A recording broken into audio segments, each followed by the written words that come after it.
Ding dong, ding ding ding ding ding dong ding.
Why the knockdown gotta hit so hard?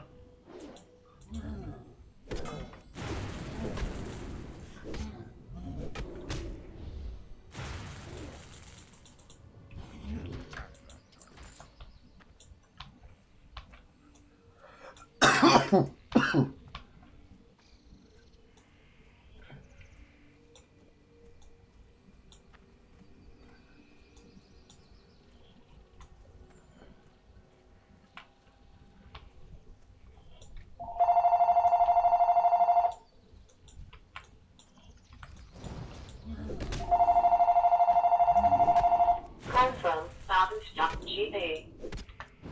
don't know who that is, so I'm not picking up the phone.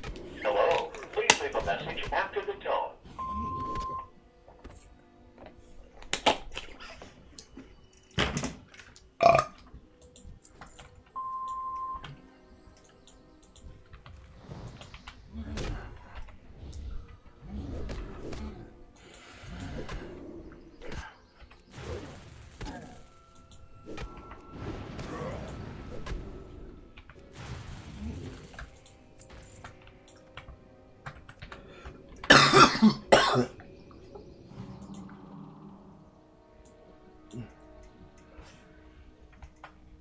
Ding ding ding ding ding ding ding ding ding ding ding ding ding ding ding ding ding ding.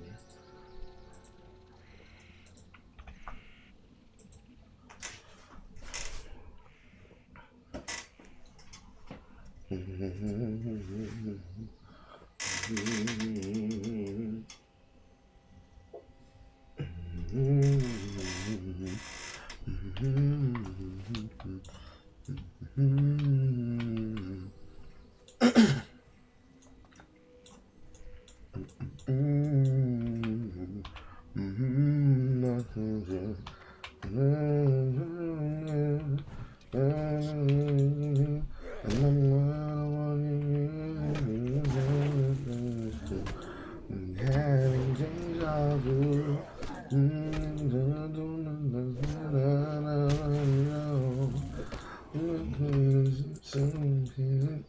Getting ready now.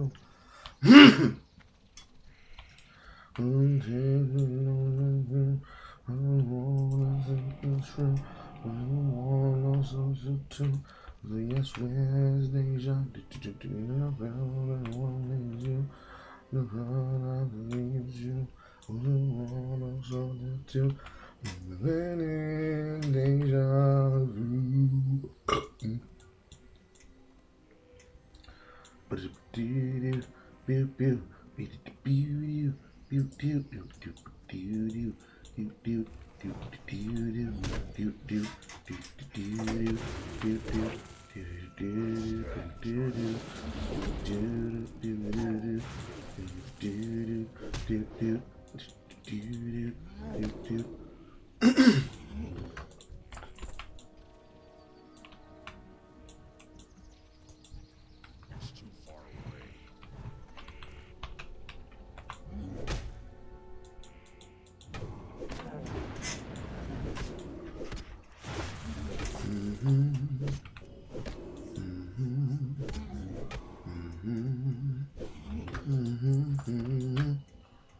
Ding dong, ding dong, dong, ding dong, ding dong, knocked down.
Ding dong.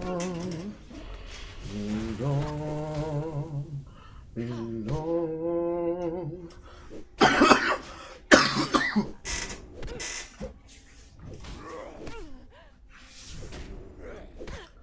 Ding dong. Ding ding dong. Ding dong. Ding dong. Ding dong. Ding ding dong. Ding dong da da. Ding dong da da. Ding dong da da. Ding ding dong. Ding dong. Ding dong. Ding dong. Ding ding dong. Ding dong. Ding dong. Ding dong. Ding ding dong.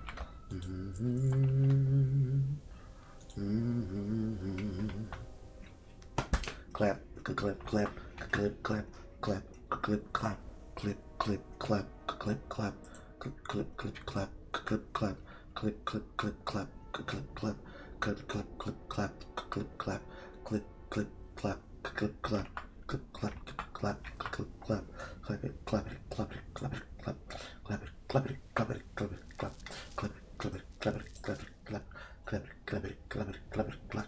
Clap it, clap it, clap it, clap it, clap it, clap it, clap, clap, clap it, clap it, clap it, clap it, clap it, clap it, clap it, clap it, clap, clap.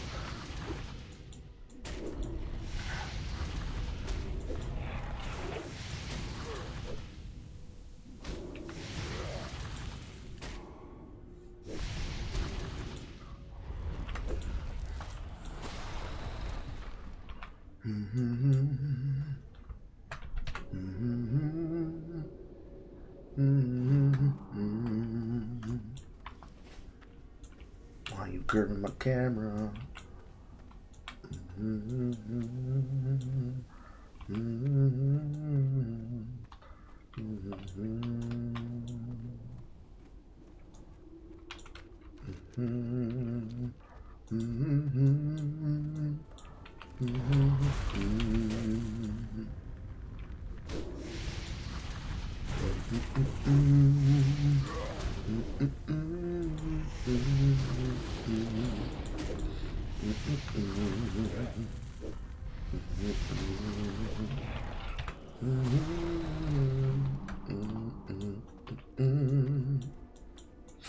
Oh,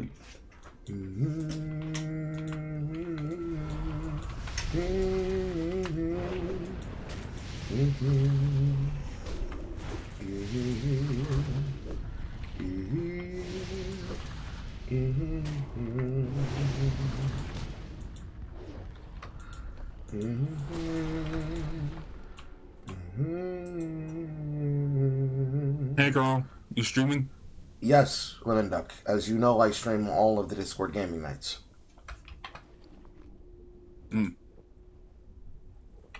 Okay. So what games are we playing tonight? Considering that the title is Turtle WoW, and I said that this week is going to be to catch people up who are in Turtle WoW, we are playing Turtle WoW.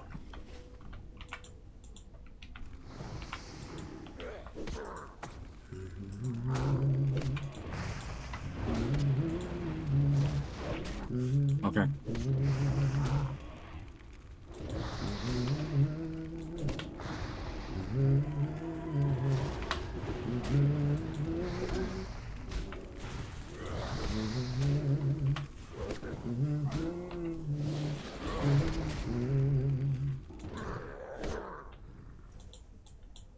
Got that demon.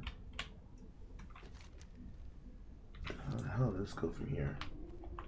The hell?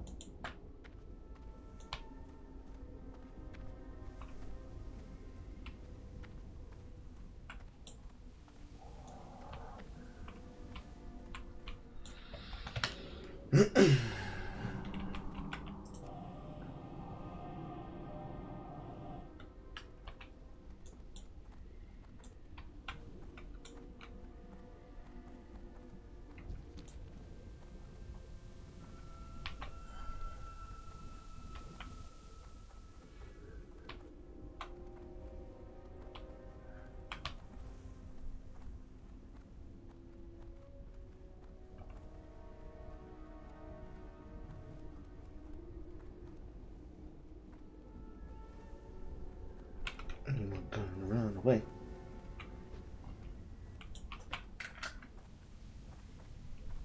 Yes, baby. Hey, baby. I just wanted to call to confirm something real quick. What? You're streaming now, aren't you? I am, yes. I finished cooking. And it's a Thursday. What's wrong? Oh, so you fell asleep, so I was just calling to confirm that you can't sit in the car while I just run outside to get it off of it. No. What did it have to do? What did Thursday have to do with it? Because today is one of the Discord gaming nights, which is when I'm streaming. Today is one of the days when what? One of the days in which I stream during this time of the day. Oh.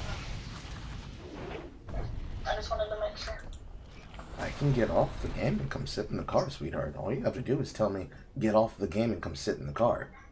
No, that's not what I asked. I was making sure you couldn't sit with him in the car at the store so that I could run and get the dog food. Okay. Because he fell asleep. Well, if you come here, I will get in the car. I can AFK. It's not a big deal. Okay, but if you're in the middle of gaming, if you're in the middle of streaming, that's going to be an inconvenience for you. Baby, I am willing to inconvenience myself for you and my relationship with you. Okay, but I'm not trying to force you to do anything. That's why I asked you if you're able to do it, and you already said no. You're not forcing me. I am relinquishing it to you, and I will do it. Well, why did you change your answer? Because first you said no. I said I'm currently engaged in it, but all you have to do is tell me to get off of it. All you have to do is say it, sweetie, and I'll do it. But I don't want to be between you and your streaming and stuff, you know that. You're not getting between me and the streaming. It will not kill me to get off this game and help you. I'm passing pet land now. I'll be at your house in a couple minutes if you're sure that you can do that. Yes, I can. I just gotta run in and get the dog food and your medicine. You're very silly, you know that, right? Well, I don't want you to feel like I'm forcing you to, like I'm getting between you and your job, which is streaming. I was streaming and taking care of my mother, and my mother's still in the hospital. I know. Sometimes You want me to get off the phone and call you back or stay on the phone? you don't have to get off the phone if you don't want to.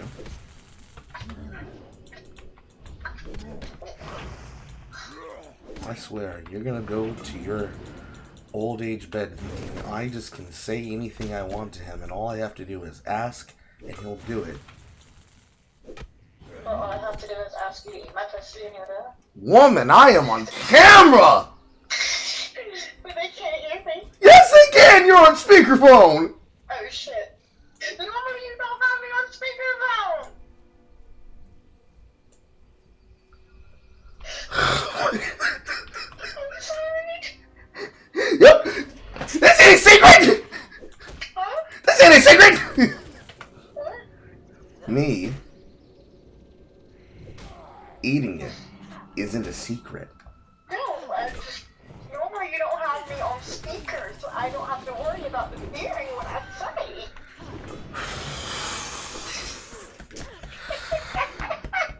Good Lord, woman! Huh? Good Lord, woman!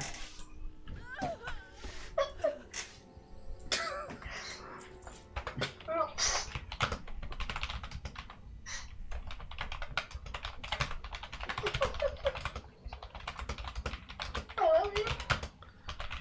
I love you too.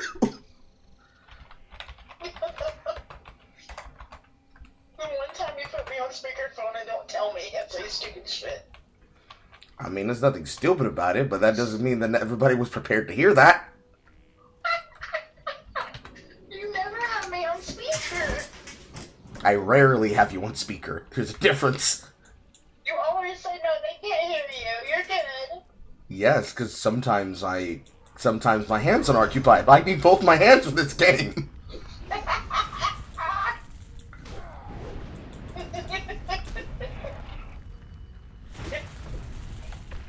You don't have to bite my tongue now, right? Because I know I'm on speaker. I'll bite your tongue later. I'll bet you will. I'll bite something else. Woman! Your neck, silly butt. Uh-huh. Just my neck. Uh-huh. Yeah.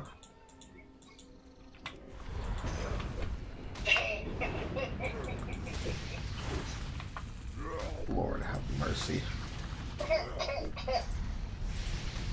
I swear you're a handful. You wanted me. You wanted me.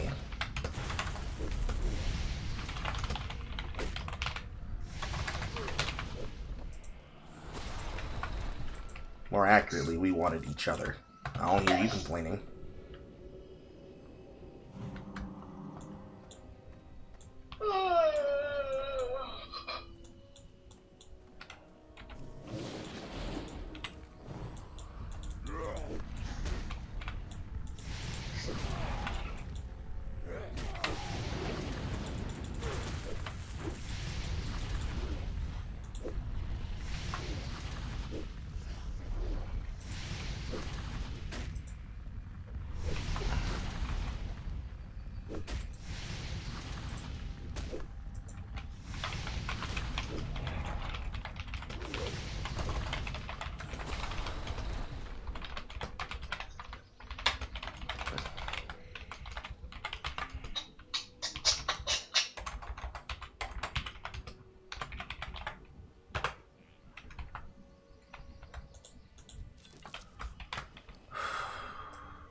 What am I gonna do with you?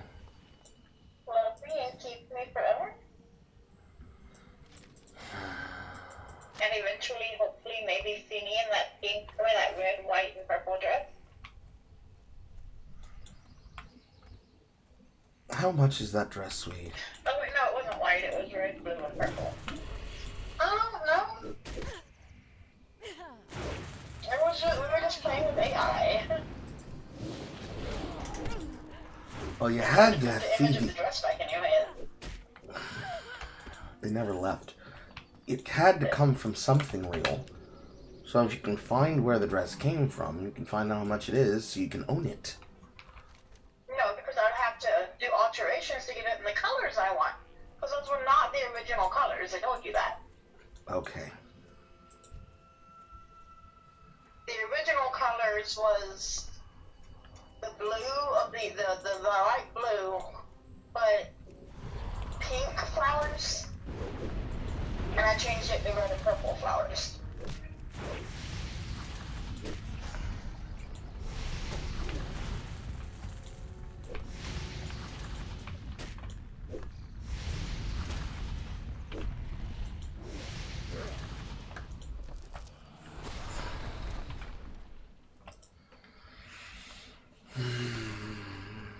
I'm turning on New Year's Street.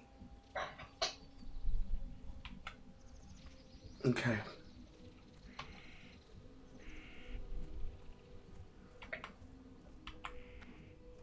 Did you ever look at the pictures I sent you this morning? Yes. They were the first thing I looked at. Okay.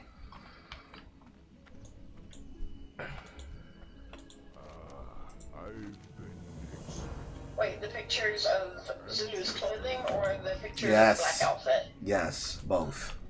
Okay. I just cracked, baby. Okay. Give me a minute and I'll be out. Yeah, okay. I love you. I'll get off the phone that way. I don't harassing you. I'll just harass you when you get outside. Uh-huh. Love you. Love you. I love you.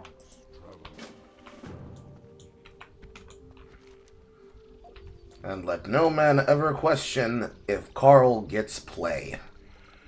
Never again. Never again.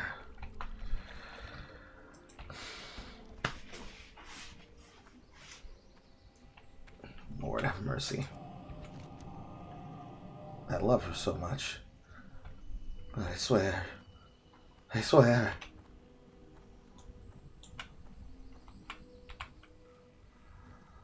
On this quest, went into their lands.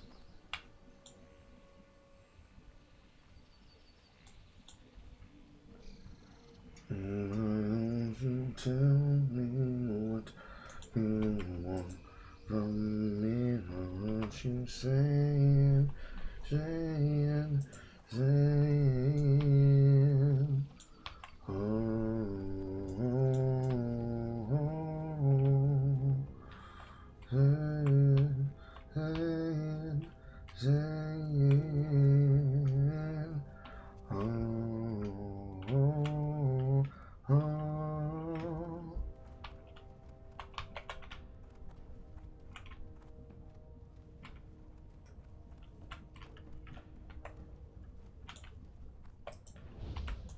Blood and thunder.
Change the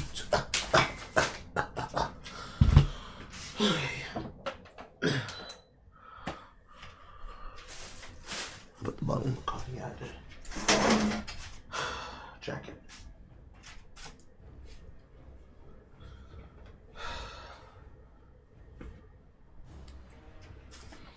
I swear this woman is too good for me.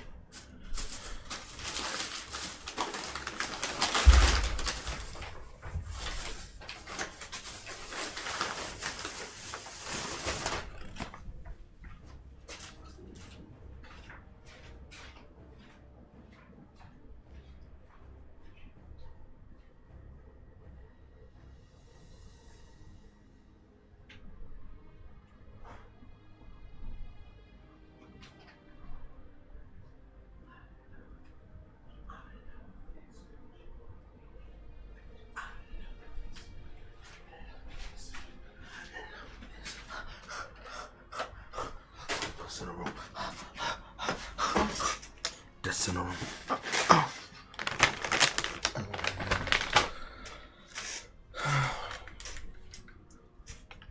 Okay.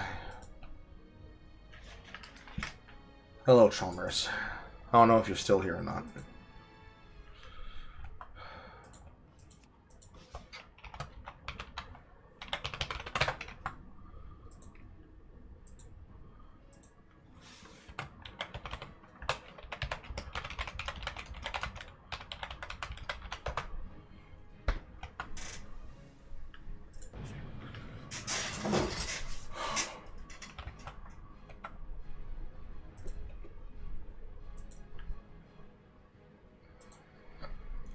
Okay, I am back from the store.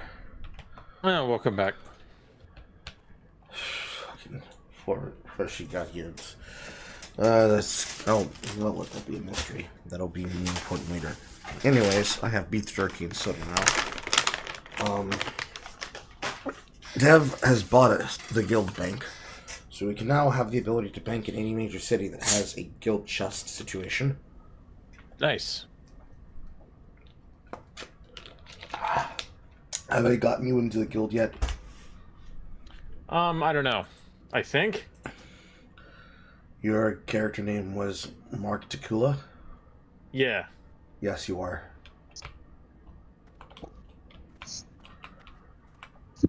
Hello. Hello. Hello, sweetie. Hello. You just saw me. I just wanted to hop in and be supportive. Uh-huh. Be supportive. Mm-hmm. All right. No ulterior motives.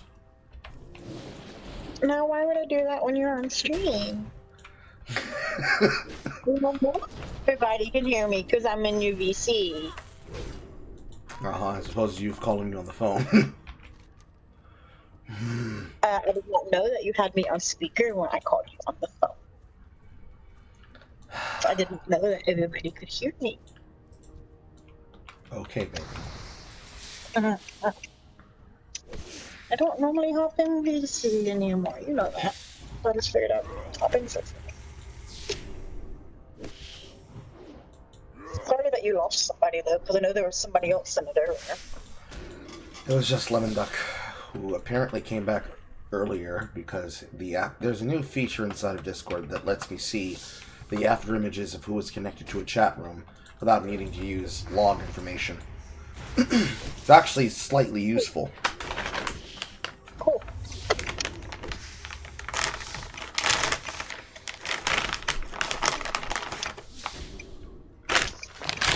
By the way, the neighbor that you told me was walking his dog walked up to the house and after I was off. Oh, who we barely missed him. Uh-huh. That's okay, because I pulled off right when I called you, so I still had a few minutes leeway. You are incorrigible. I love you. I love you too. You love that jerky about you. Yes, That's why I you're do. eating it all. Yes, I already opened it. I kind of have to. Which one did you open? The sweet and hot. So the one you didn't ask for that I bought you. Yes. Is that a problem, ma'am? Just making sure that I bought something that you. Because I'm always scared of getting you something that you're not gonna like. Considering the fact that you spent extra time putting together a care package for me, I'm going to eat it. That doesn't mean that you'll like it. I do like it.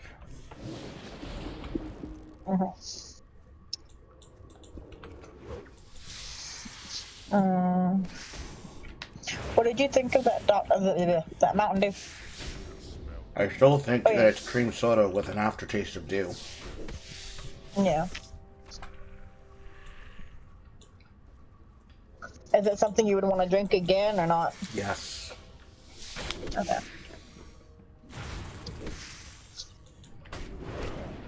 But it's not your favorite drink, but it'll do, huh? Yes.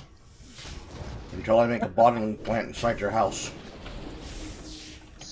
Mm.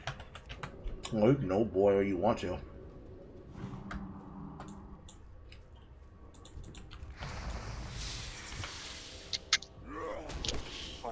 Shadow.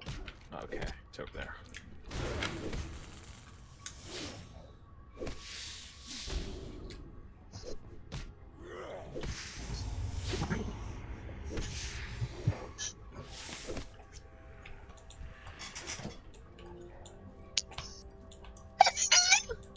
Bless you.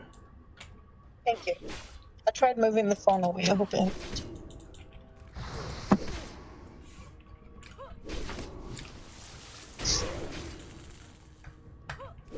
Looks like, what the hell?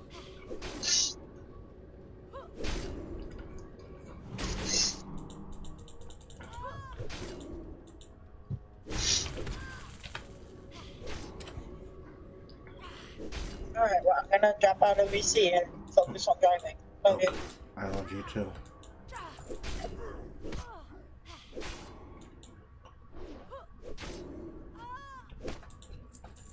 The things she did to me in the car, Nick. Anyways. Allegedly at some point Devin is going to log back on to go run towards the next dungeon. Okay. And outside of Ashenvale to go to Blackfather Deeps. I have tried to set up and provide time to give everybody a chance to catch up. I mean, I'm only at level 12, so I get it.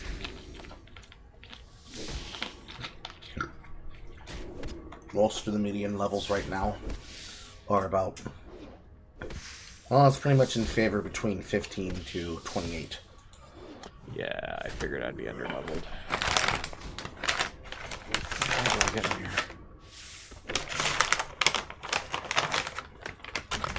The only reason I'm one of the top levels is because I'm one of the leather workers, or rather the only leather worker. Ah.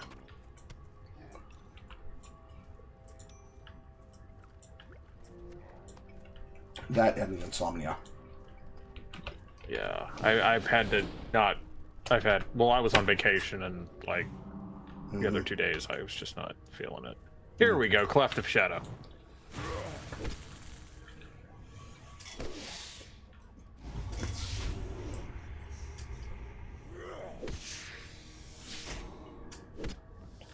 Right now, I'm just happy to be here, even though that's not really the. Matters to me. Yeah.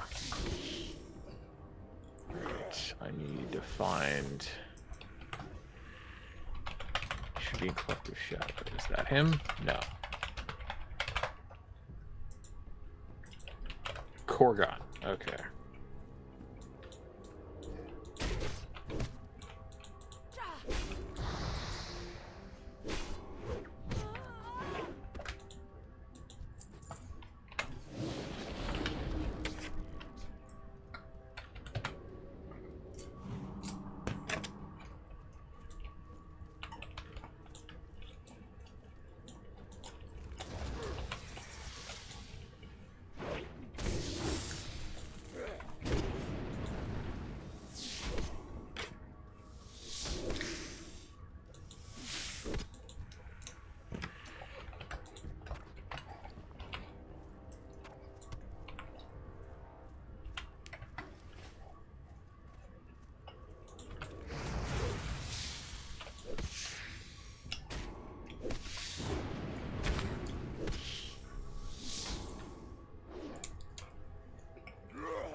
Oh.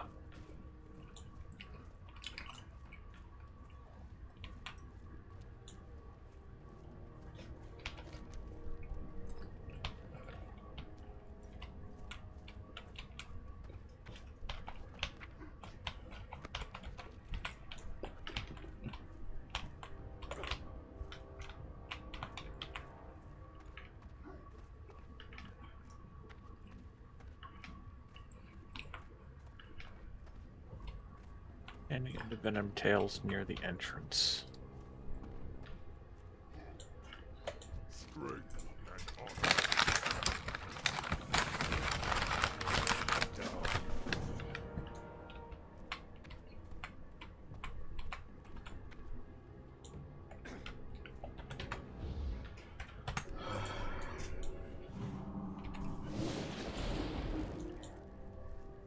Oh, Venom Tails, the fucking scorpions, okay.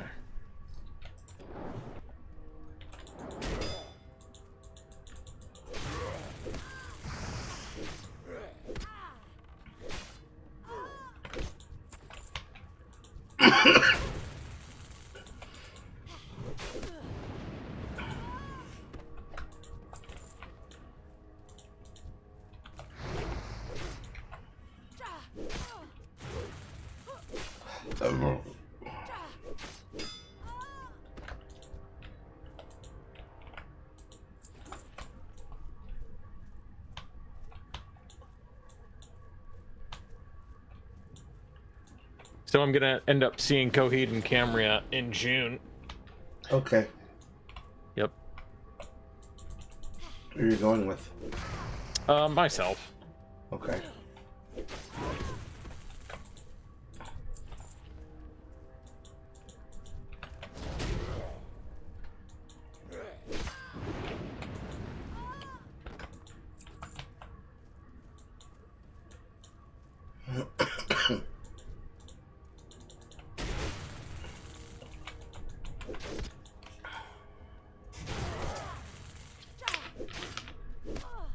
Oh, that should be easy.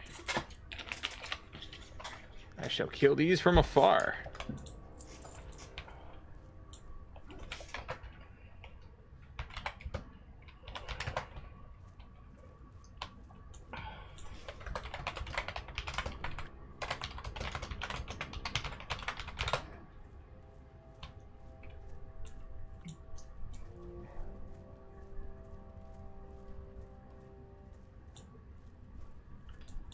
Damn it.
Level 32 already, just some power farming.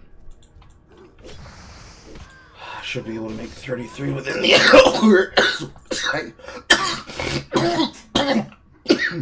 Keep questing. And then at least I'll have the weapon upgrade. Guaranteed without having to worry about not possibly getting fucked over for a loot drop again. Because last night we eked out enough people to go to Shadowfang Keep, but one of the DPSs decided to fuck me over on my tank shield drop, despite the fact that he was using two-hand in the dungeon. It's not the first time it's happened, it's not going to be the last time it happens.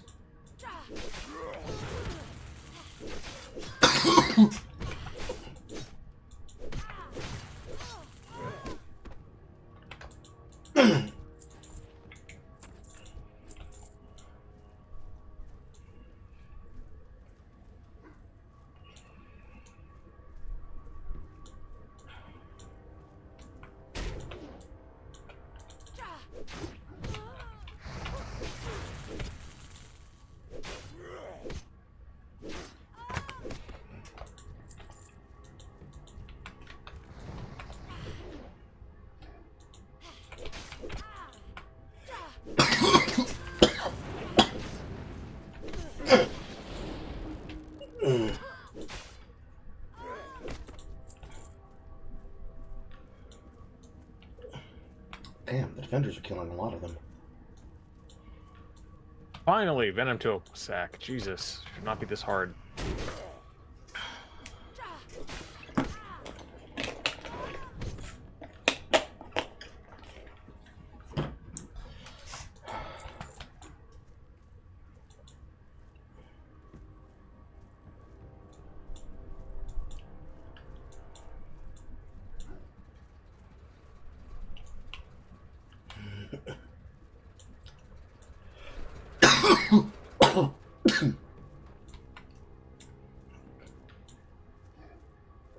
And they really are killing them.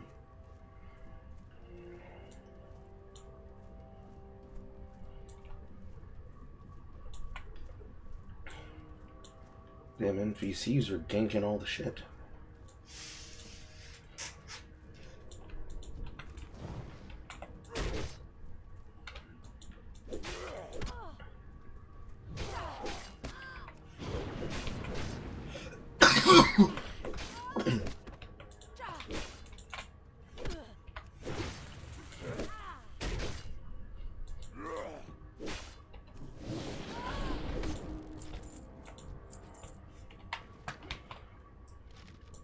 Oh, this goddamn shutting operation manual page shit is gonna get on my goddamn nerves.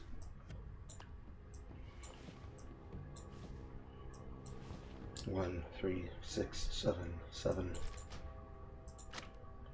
10, 9.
At least they're a steady source of fucking normal healing potions.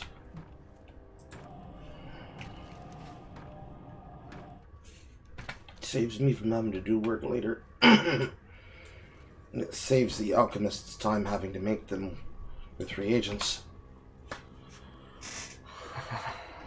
Or I get a stack of 6. I had 10 at one point by me having to intermittently use them every time I had to go do a single quest that involved me killing an elite by myself. There's in fact another one that I have to go do, and I can't complete it because of the dangerous fact that the entire area is full of elites. I literally have to at least have a 3-man, if not a party. So I can only handle them one at a time, at least on the damage that I currently have. If I hit level 33, maybe I'd be able to do it, and I'd have to pace myself. But I can't handle more than one at a time. If 2 of them show up around the corner, I'm done. What do you That is exactly what happened to me. Ah.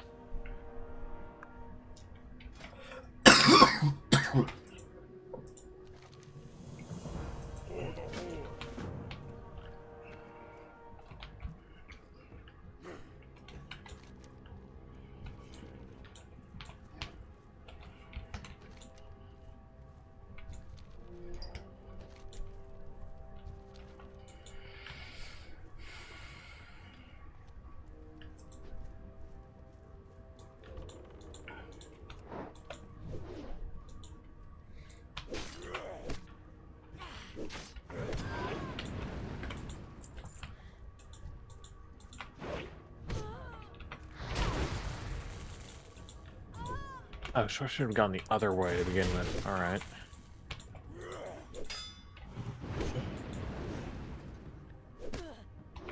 This path up. Gotcha.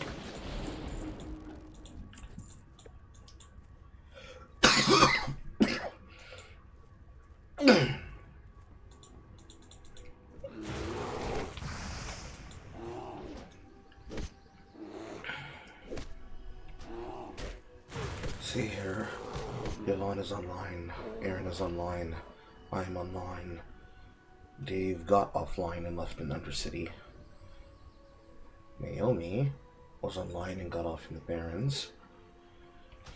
Dev is just idling inside of Ashenvale.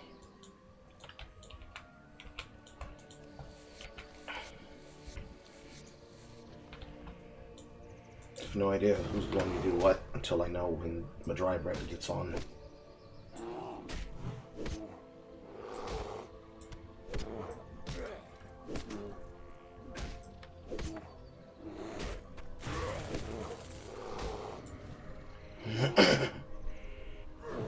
Oh, I still have to go all the way around here. Fuck. What quest are you doing? I'm doing the Finding the Antidote quest. Ah. I thought there was a shortcut to get to the Cleft of Shadow, but apparently not, or unless I read the map wrong. There are two doors. One is above ground. The other one is around the corner from the pit, the den, whatever the other side on the right side is called. Yeah. Well, there should be a signpost posting, like pointing at a place with purple cave. Yeah. The one that's on high ground is from the Mystic Pit.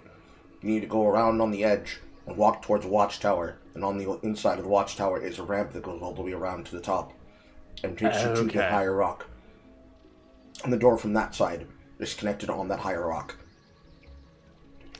Okay, so I just went the long way around again. Well, it doesn't matter. I have 20 minutes to walk 10 feet. Okay.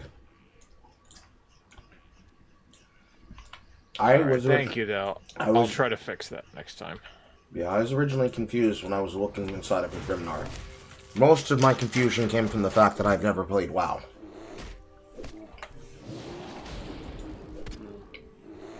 So learning every zone and learning every city's movement was just a out-of-fish experience. Once I actually got to the towns, it wasn't that hard to navigate them.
Let's test the damage of Frostbrand. Strikes critically if he is affected by Frost Shock. That was a 98. That's another 98.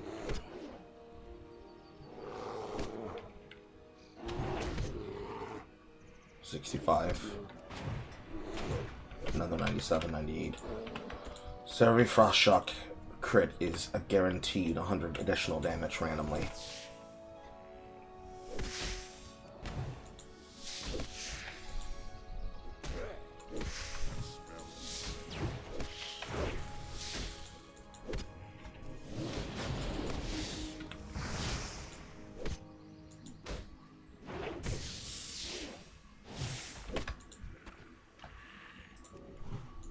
Not as much upkeep as the Wind Fury.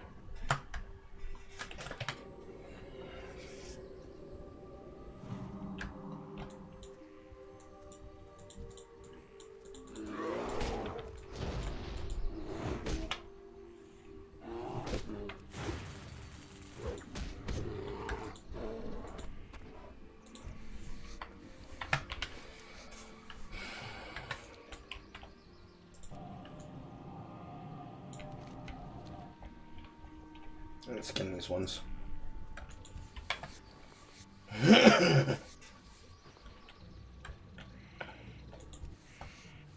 Hey, I'm level 13.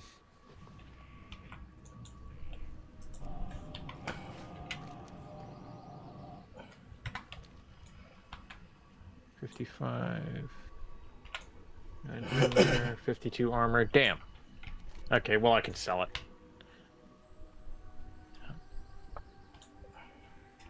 Alright. If you need a weapon and equip, well, I don't know if I can be able to craft you a weapon upgrade.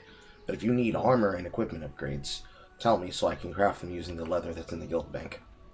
Gotcha. Who is in here?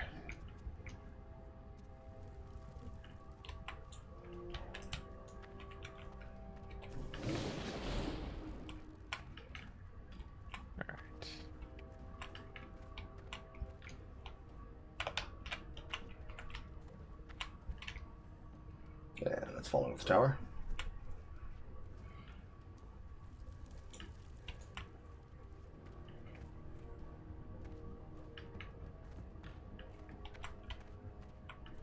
Oh, shit. See anyone? No, he wasn't.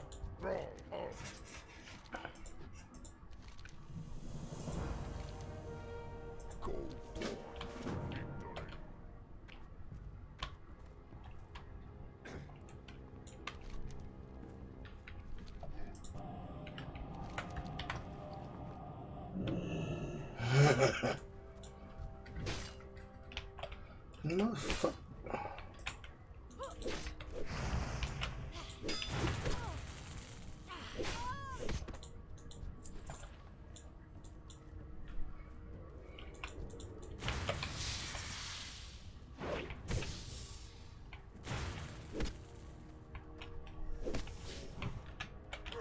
Oh, so I need to go to the castle to unlock Benedict's chest.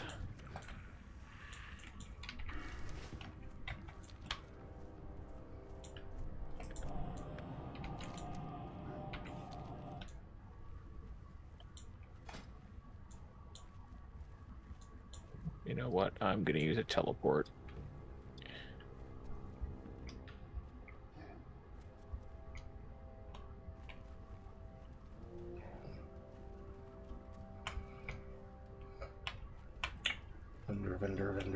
Vendor, no vendor.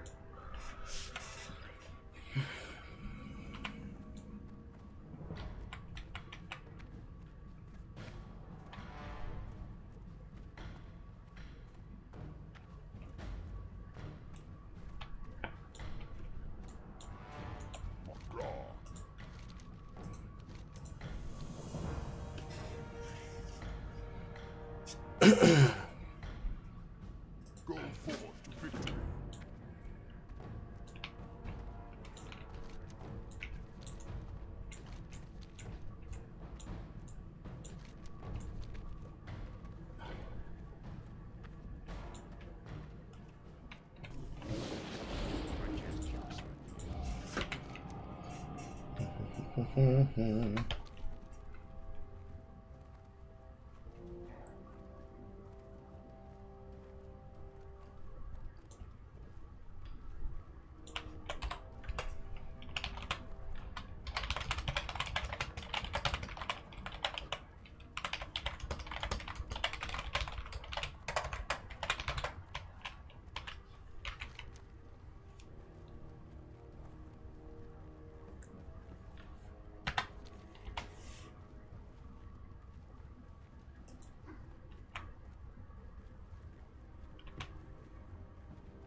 Oh, right, I was supposed to sell this.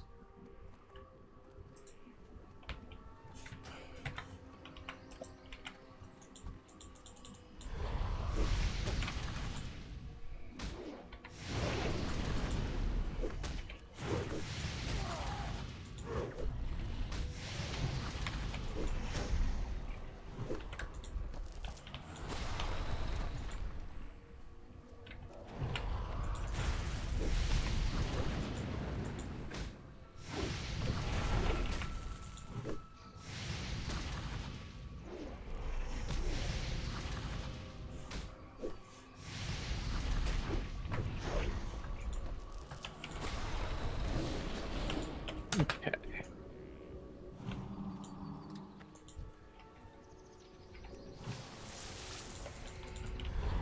That was an accident.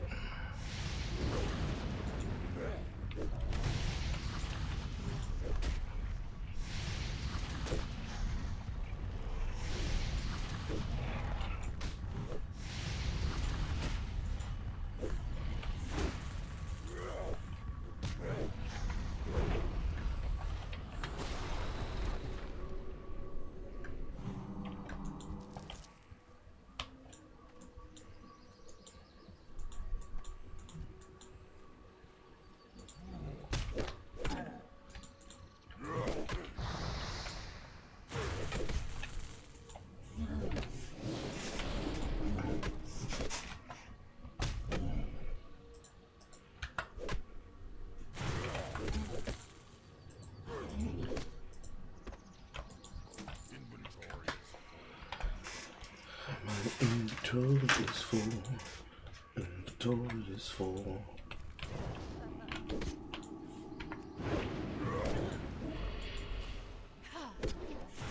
Yeah, Triguard Keep. So I was supposed to use it on the chest, well, I'll just barge my way through there again.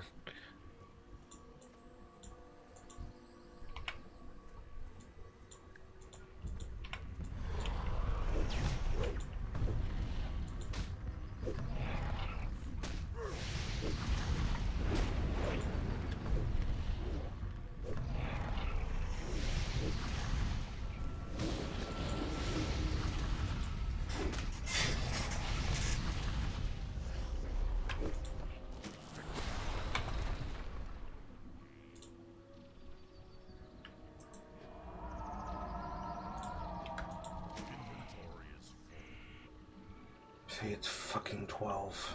Inventory is full.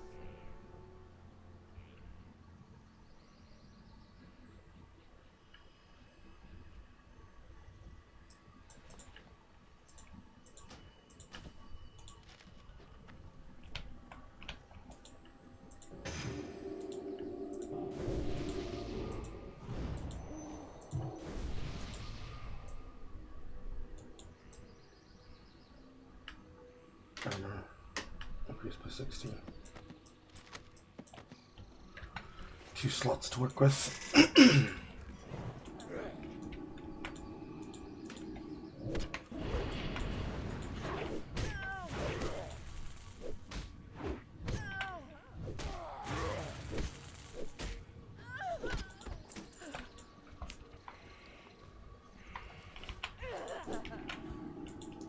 spear.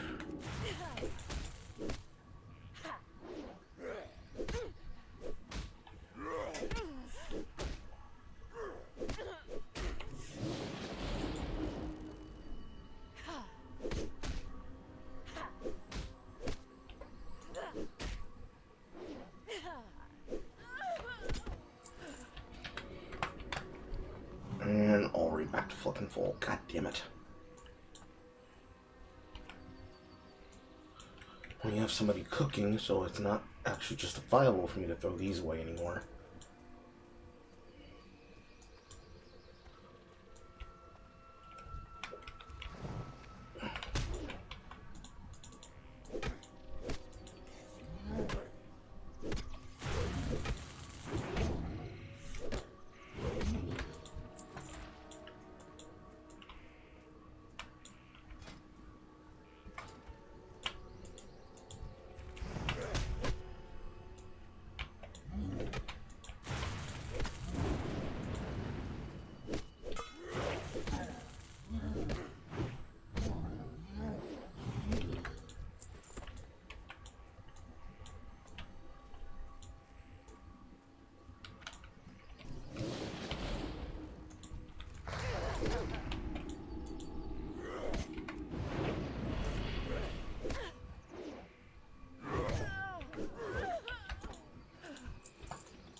Nearly 200 magic crit.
One through 4, 7, 8, 5 through 8, 9 through 12. I'm waiting for me to bind them if I don't even have close enough to the ones I need.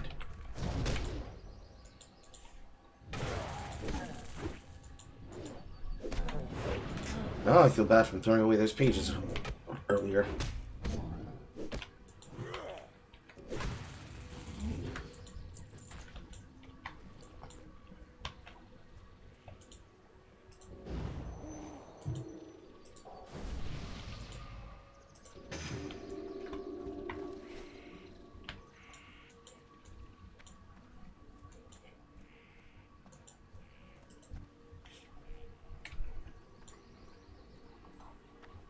At least everything has a general chance of dropping pages.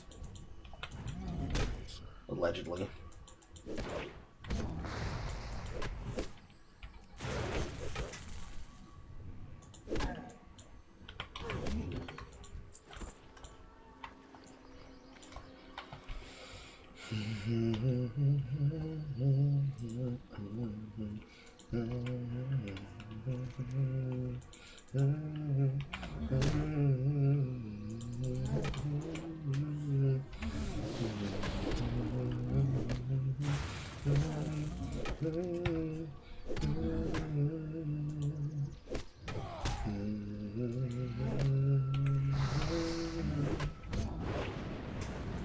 Oh, so Benedict's key was pointless. Never mind.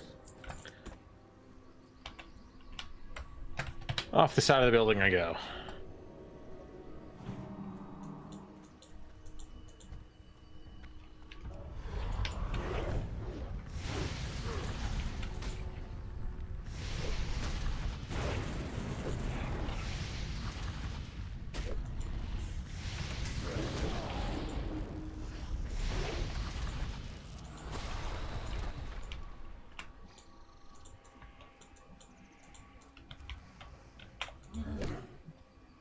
Every fucking time. First hit is always a knockdown.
Motherfuckers are blocking my hits now.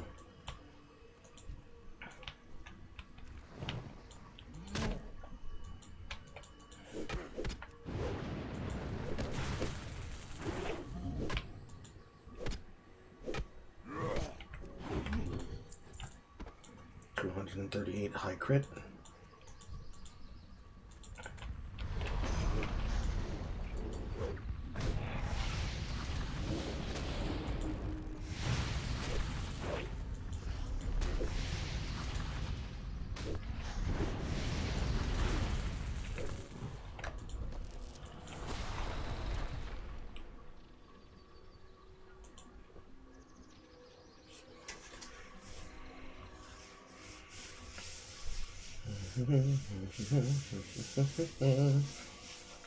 Five more lashers, 2 more searing infernals.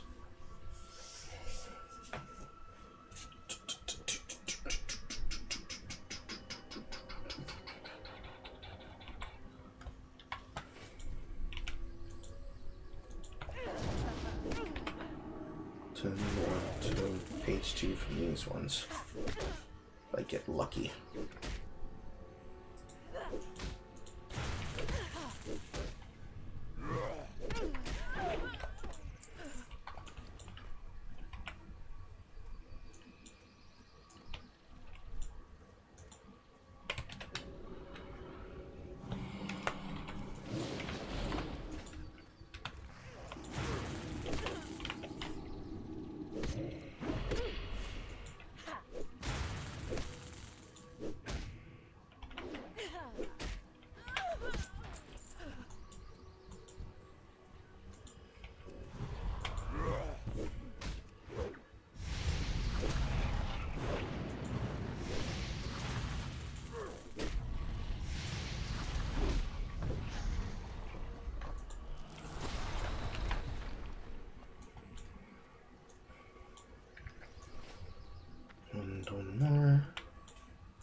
And completed. And back to this motherfucker.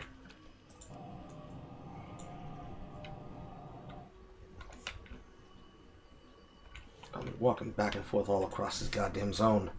And I haven't even left the northwest actuary.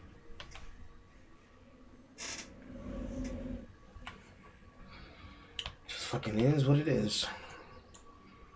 I'm already 41% of the way to 33. I shouldn't kvetch.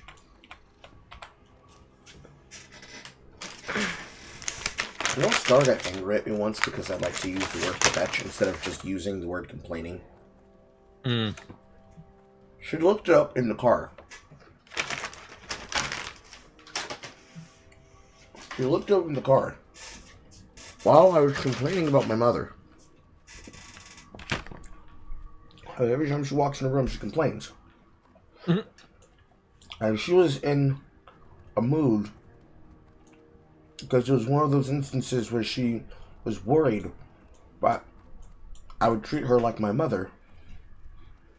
And in the middle, you hear me use that word, she got upset at me for using it and looked up the definition mid-sentence just to confirm the connotation behind the phrasing of the complaining. I was laughing on the inside, mostly because of how cute I found it.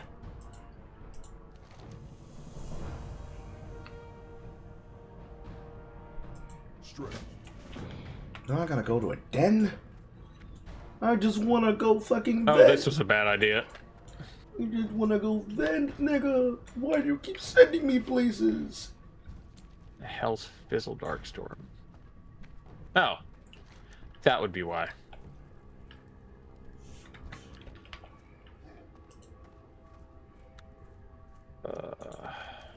Jesus Christ.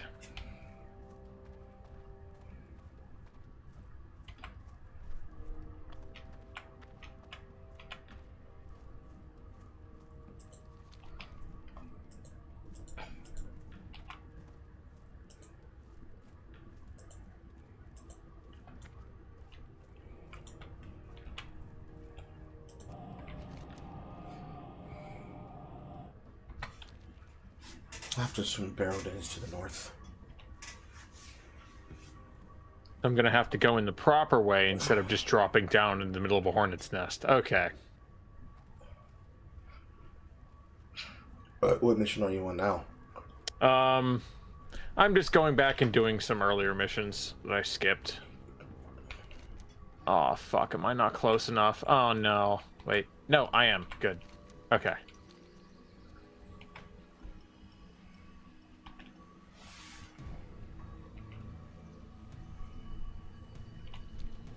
For a song?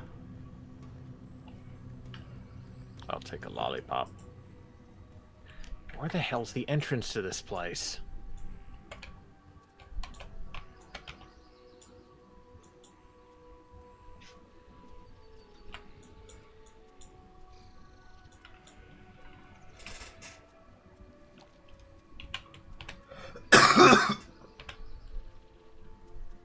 Ah, it's this.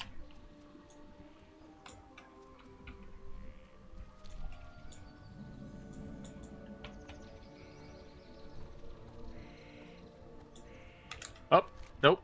He's an enemy. Okay.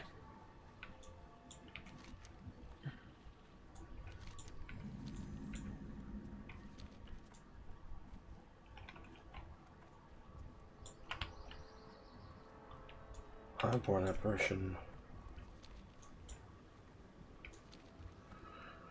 We are going to stay on the road, Carl, so we don't get attacked by enemies. But unfortunately, there also might be enemies on the road, Carl, so keep moving and don't stop to look back. That's how they get the black ones. Yes, so those are all high level, because they don't even get to see a level. Just skulls. I'm here to tag that space, which means these enemies have to be somewhere between 40 to 55. Yeah, 47. So 40 to 55. Stay on the road and follow this all the way to this flight path.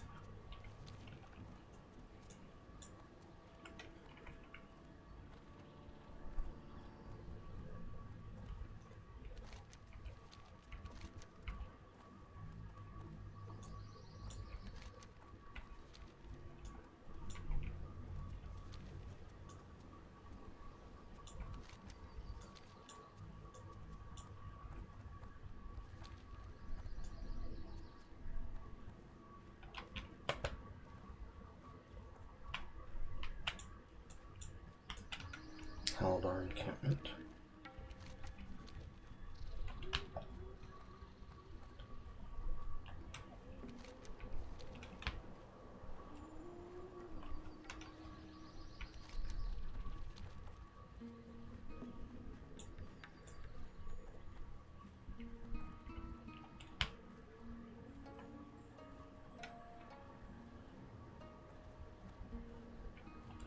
Almost there.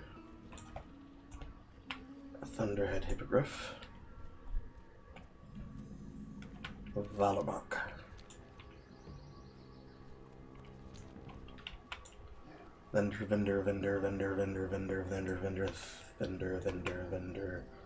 Vendor. Thank God, vendor. What do you need? This, not that. This, not that. Not that.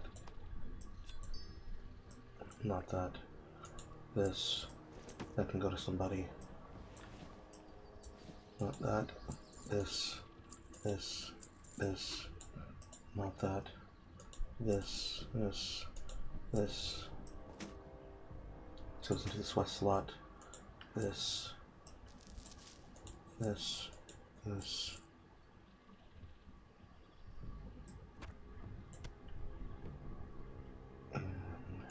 And that, and I guess that doesn't go.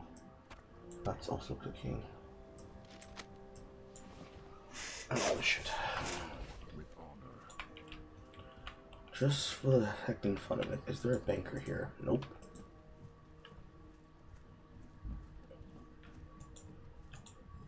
Speak, friend. May your blades never dull. Okay. They're connected in the same zone, so now I can fly here if I ever actually have to. Doubt I would ever actually have to. Loktar. Do I stock up on melon juice? Yes.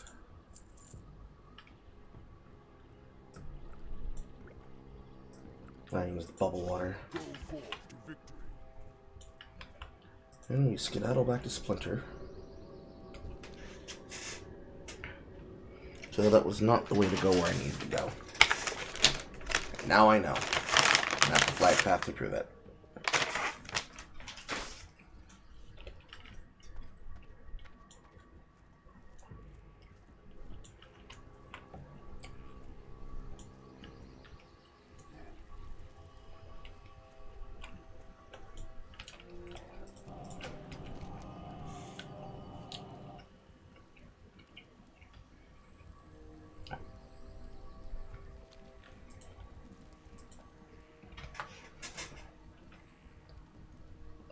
Where's the barrow den?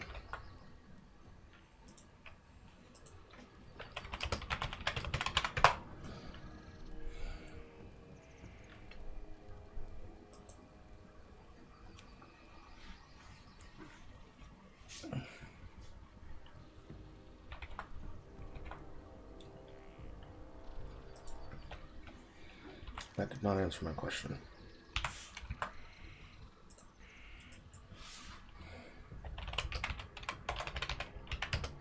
No.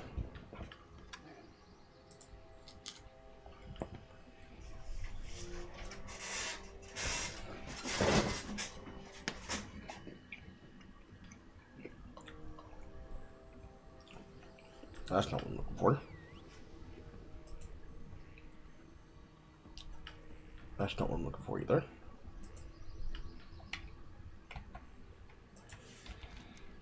what we know.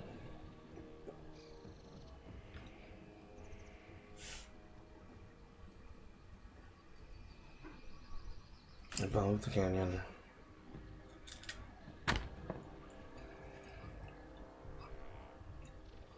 Go to the door, Daniel Barrow.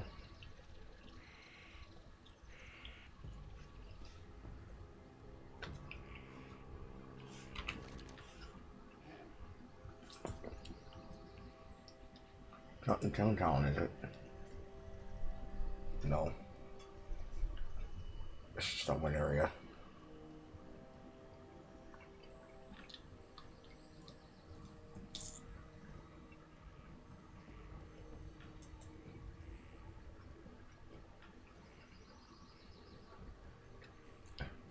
It's not highlighted to me. So I don't know where it is.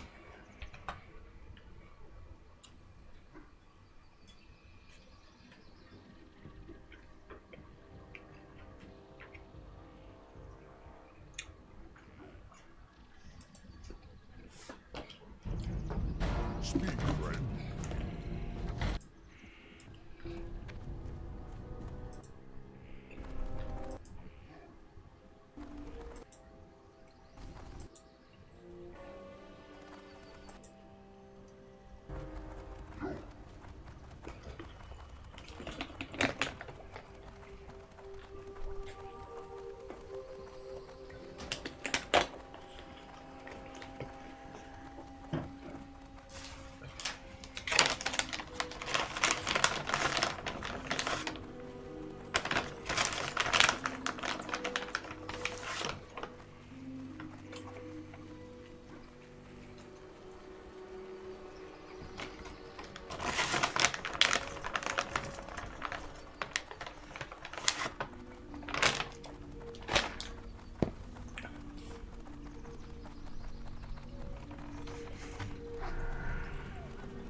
I'm going to Fellfire Hill.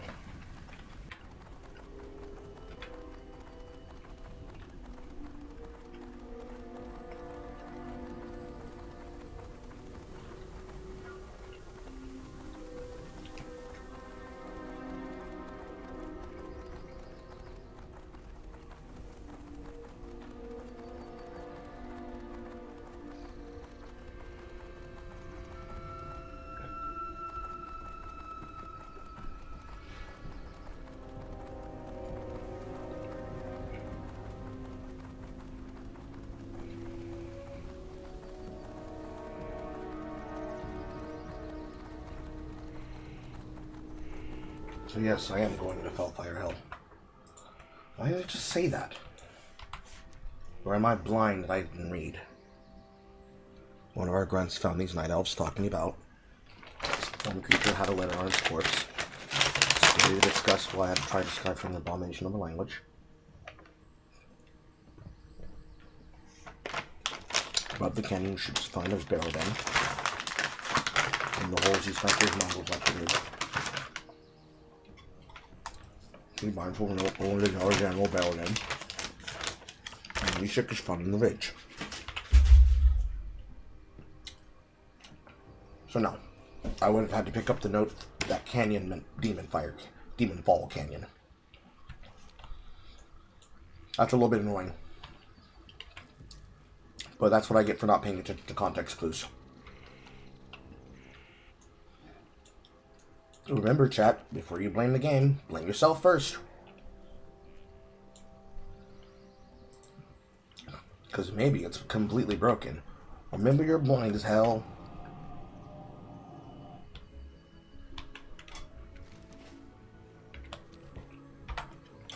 Back into the shit.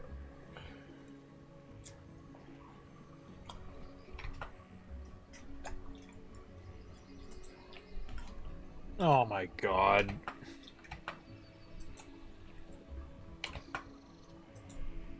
What happened? No, it's just they fucking respawned and it's just gonna be a pain in the ass. Winds guide you. They're not gonna kill me if they don't gang up on me. It's just fucking ridiculous. Walk with the earth, mother.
I'm gonna die. I should have just walked in like a normal human being, but instead I wanted to run past everything. But costing myself time I shouldn't have to spend.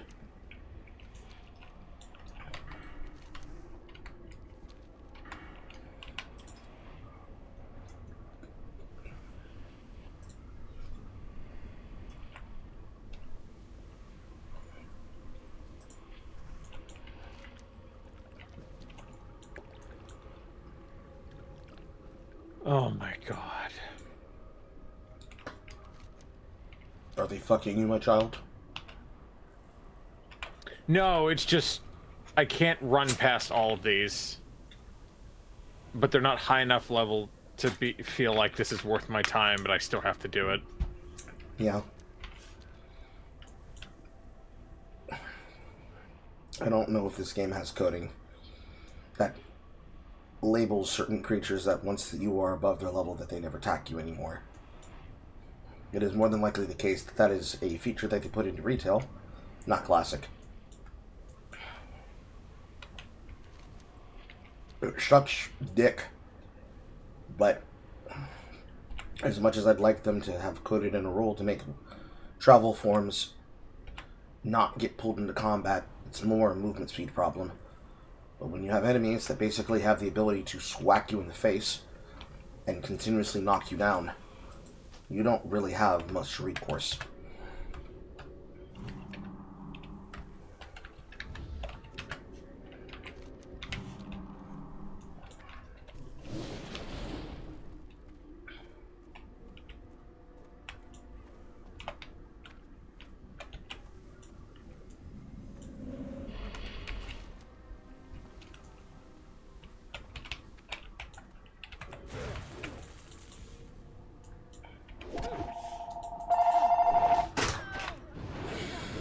What's going on?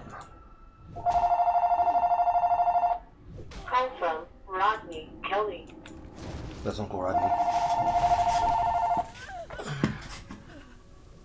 Hello. Please leave. Alright, pick up in time.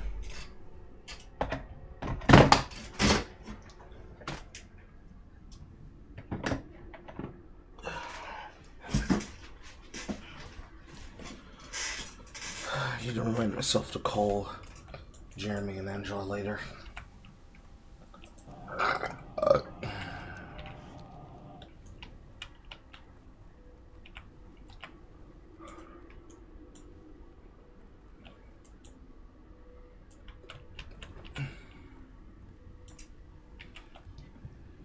Yep, that'd be Aunt Janet now calling me. Hello. Yes, Aunt Janet. I'm okay. Was that Uncle Rodney calling on the house phone? Okay. She is in the hospital in her recovery room. They had already informed us of their day plan on transferring her to the rehabilitation PT center that's supposed to be 5 minutes from the house. But they said they needed to keep her yesterday or the day before. Wednesday and Thursday are blending together for me. To bring her there. She went through her surgery fine. The people who gave her locals anesthesia are now scared because Mother was speaking in patois.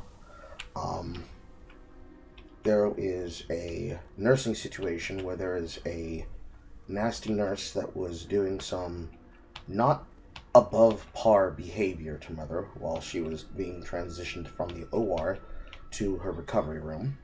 We learned this from a particular nurse, and I need to follow up on it so that I can hand that information to my inside health coach contact. But for the most part, Mother got through her surgery fine. They gave her a transfusion afterwards, and they had to surgically repair her knee before they were able to work on her knee.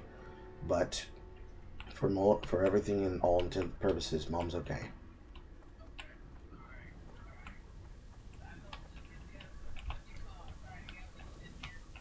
Okay. Okay.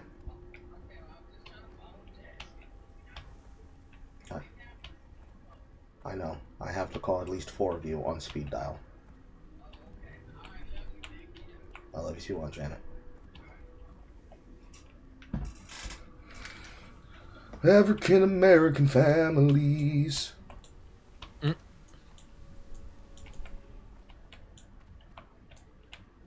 Oh, there's Fizzle's Claw. Good. Get logging rope from Grovewell Shaman. Okay.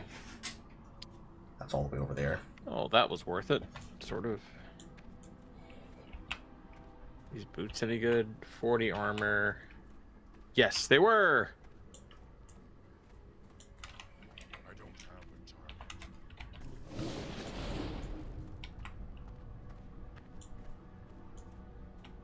Now let's sell this for cash.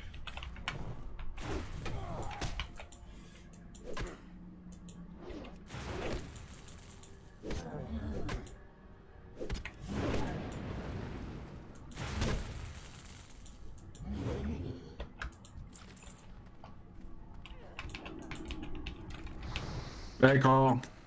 Hello, Lemon Duck. I need some help with like TWOW and installing some add-ons. What's the Because problem? they're saying that. Hold up, let me just think if I could turn off Adobe. Because I forgot I put that on.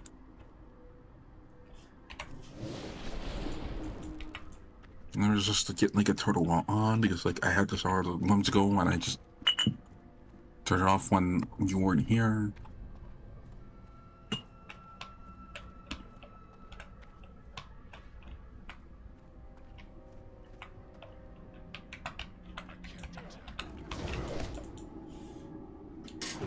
Much better.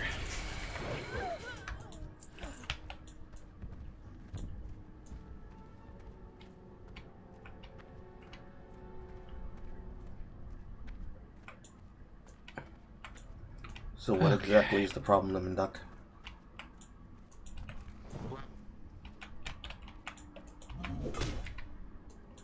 Hold on, let me just stream it.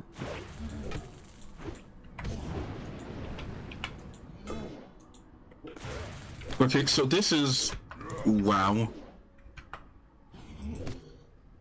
Right here. In like a... This is PF Quest, right? Yes. So I'm going to click it. Yeah.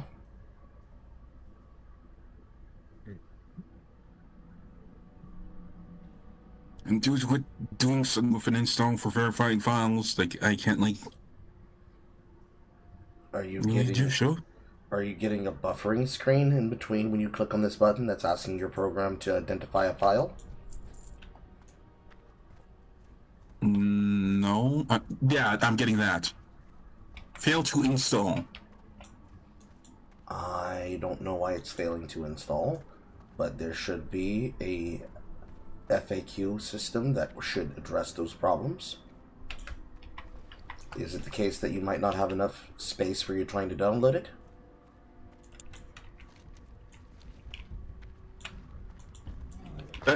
That's probably the case.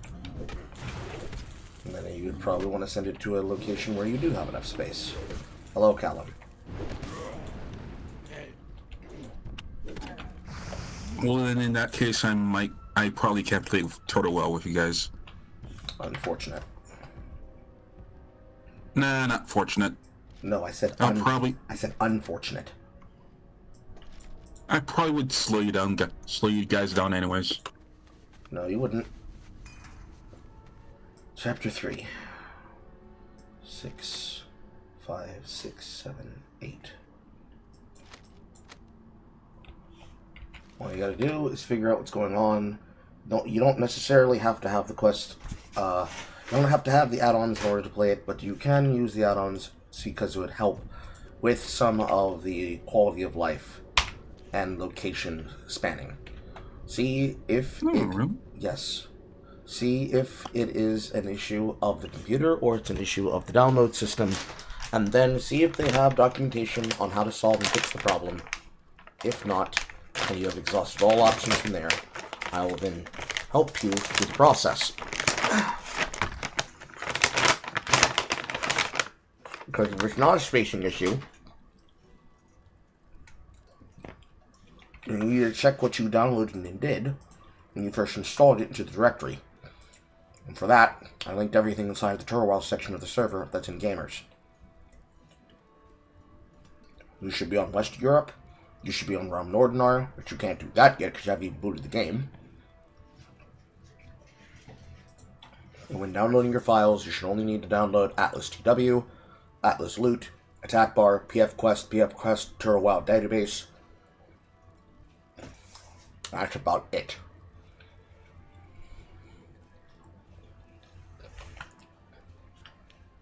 To look at anything else, you'll have to look at the settings on your TWOW launcher and see where the directory files are being directed to.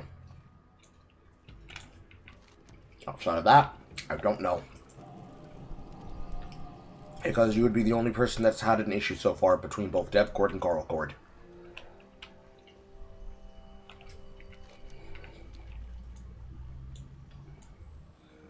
But if you feel like going without using the quest finder, you can always go in raw.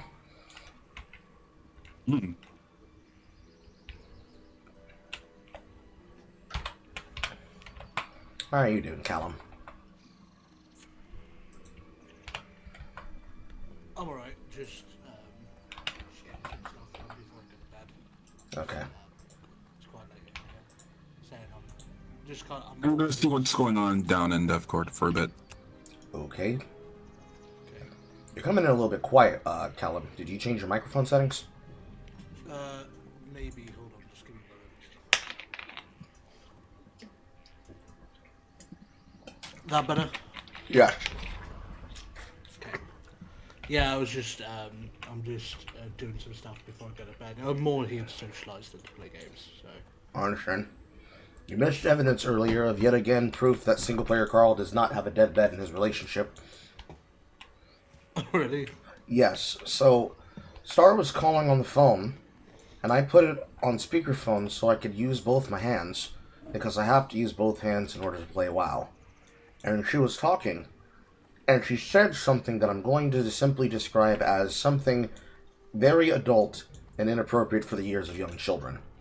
And I turned as red as a beet. And she thought that nobody could see her because she usually expects me to one-hand the phone with one hand or put it up to my ear in my, hat, so that the pressure of the phone against my ear holds it in place while I use my hands. And then she sat here for about 5-15 minutes, flirtatiously making me even more slightly embarrassed because of the fact that usually she does not talk like that where people can hear her. She was embarrassed, I was embarrassed, there was proof that Carl does indeed do what a man does, everybody's laughing. But ironically, there was nobody here to react to it in the chat room. Yeah. I guess she was. I guess she could count herself lucky that was the case. I didn't tell her that nobody was here not to hear her. Nice. Bravo. Oh. Be safe.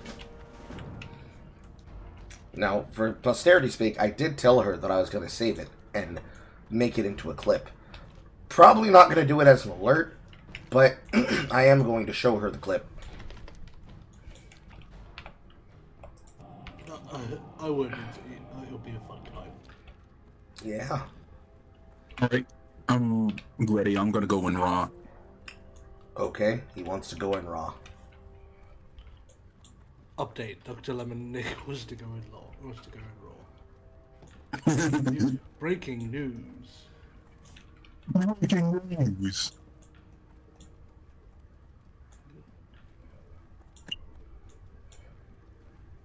Good news. Alright, I'm just gonna press the play button Uh-huh. and see what happens. What server are you guys in? Nord and R. Again, that was the information that's linked inside the TWOW section of the server.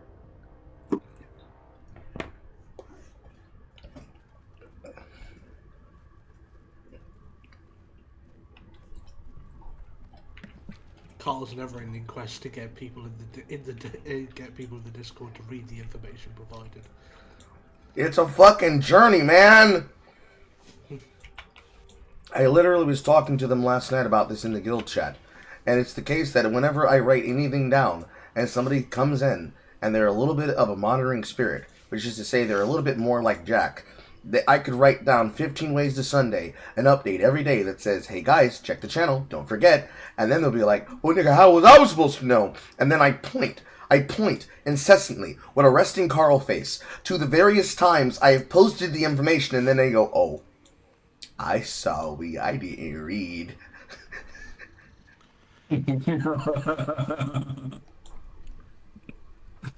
I can set my fucking watch to it. You're very. Well, they have Twitter's not. Well, they have Discord notifications were so fucking annoying. You're very lucky that in my case that I get very OCD about my notification. The ping drives me crazy. Yeah, the ping notification. So I always try to get rid of them, which means I always end up reading your stuff. It'd be one thing if I only left a notification on the YouTube community posts. Usually I cross-post most of the things. And now that I've gotten forwarding figured out, I will forward things across from the different servers that I'm talking in. And it was the case, so I made sure to forward everything back and forth. Especially because Devin started this up around the same week in which I started, or rather as I was getting towards the first day of the first running of the hands for the tournament. Well, I made sure nobody got confused and nobody got left out and nobody had no lack of information. And no matter what I do, somehow it's always missed.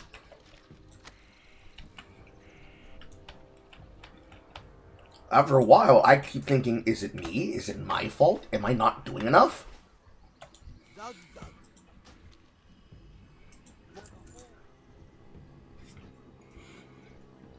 I watched like the intro, bits of it. I need to put in an account name. Yes. So if you haven't already made an account, this is where you go to turtlecraft.gg and you make the account which your characters are going to be on. Did you make an account? Yes. Hold up. Let me just it's my passwords. So when you insert your password, if your password's correct, the server should be telling you in each of the dialog boxes afterward if it registers and recognizes your account, whether you can log into it, and if you have completed the server handshake, so that you're synchronized to the server.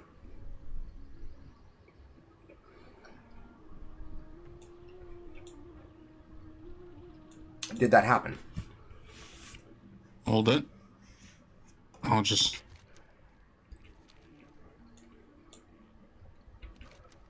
Yes, it was a success. Okay. So now that you're connected to the server, assuming that you I'm have not connected to the server. I just like I'm just in. Like I need to choose my preferred language. well, that's because you're connected to the server. So now that you're connected to the server, assuming you've not made a character, it's going to ask you your preferred language of speaking and typing, and then, assuming you've made no character, it's then going to ask you where you want to make your character.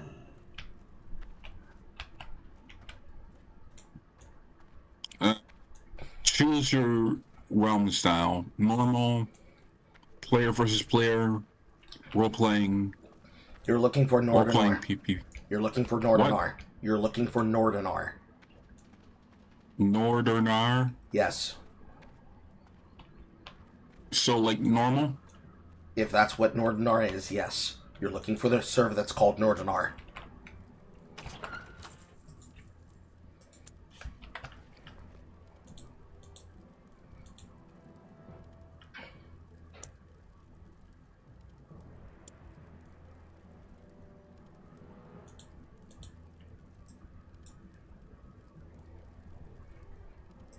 Should I create a character first? No, you should have to create a character after you've selected your server. So if you've corrected Nordinar, it's going to then prompt you to make a character.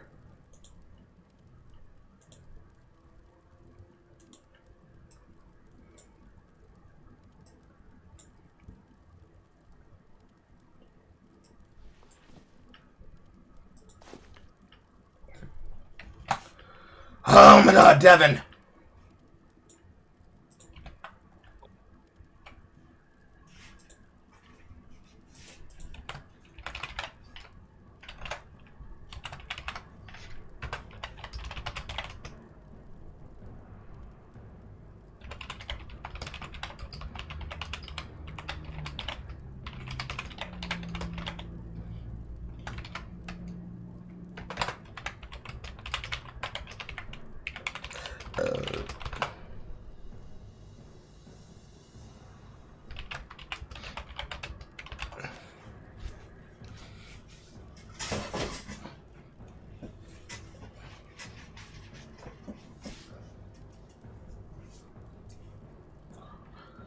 Oh my god.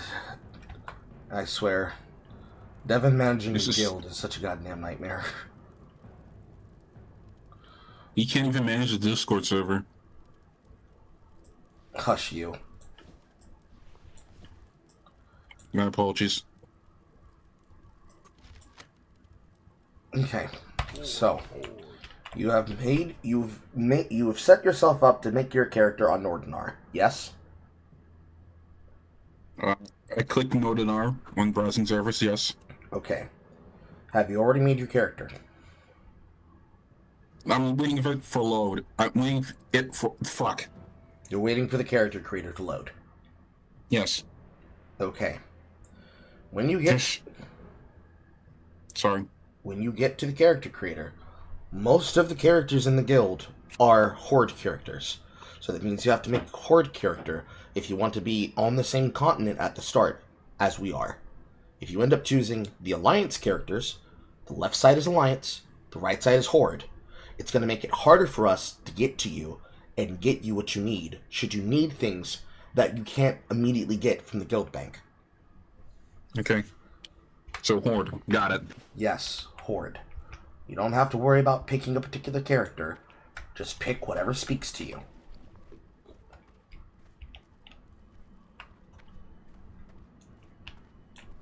I'm just worried about this load time. Jesus Christ. You have a potato for a computer, remember? I'm less a potato for a computer, more of a potato for a laptop. Seen any recent deals lately, Nick, about computers that are cheap?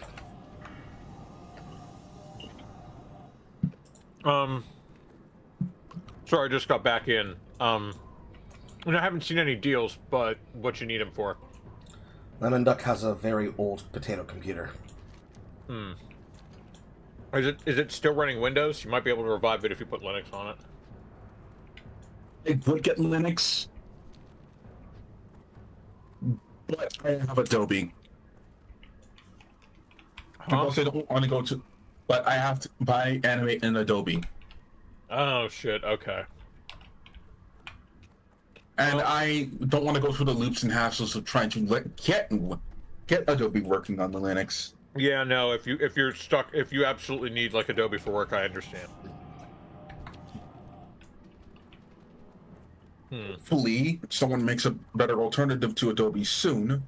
That isn't just like a Moho ripoff. Yeah.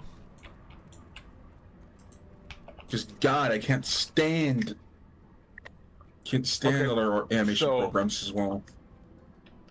Oh, so you don't even like Krita or anything? Yeah, it doesn't. It's not what I want. Okay. Literally, and most of what I want is on mobile animation, Okay.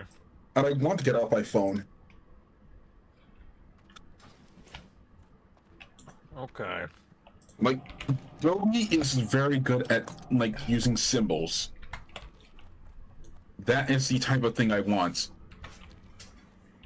So you're using Adobe for animation? Yes. So you're not using anything like Toon Boom? Still completely a different thing. Okay.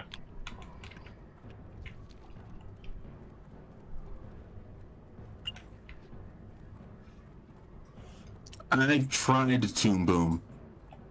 Oh no, not Toon Boom. I tried Moho, and like Okay. I didn't like it.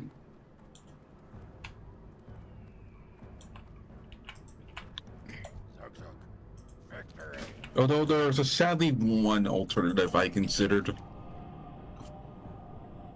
Have you considered Blender? That and Scratch. Okay. Because funnily enough, go ahead. No, you continue. You first. No, I was just going to say that funnily enough, as it turns out, Blender can not only be used for 2D animation, but also actually video editing. And it's gotten a lot better since I've looked at it a couple years ago.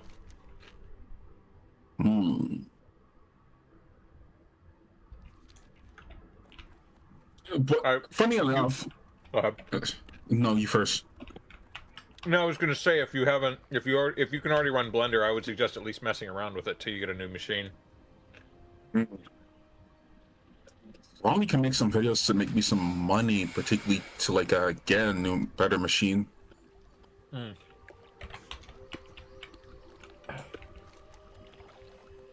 But also, I am also considering using Scratch. Like literally Scratch. Or like Turbo Warp. Since I've seen that like it does do what I want literally. But unfortunately it's Turbo Warp / Scratch, so it's a lesser form of Adobe. It doesn't mean it crashes more often than Adobe does, but like it doesn't have layers. Oh, that's fucking weird. It's a game making software. Okay. But it allows you to do other things like animations and art.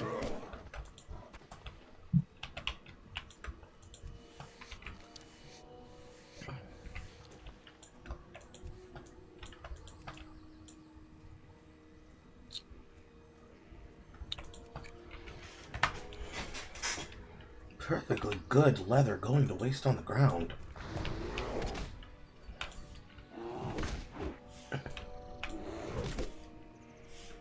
This can load any day now. Fucking potato-ass computer. Potato. Made in the Soviet Union computer.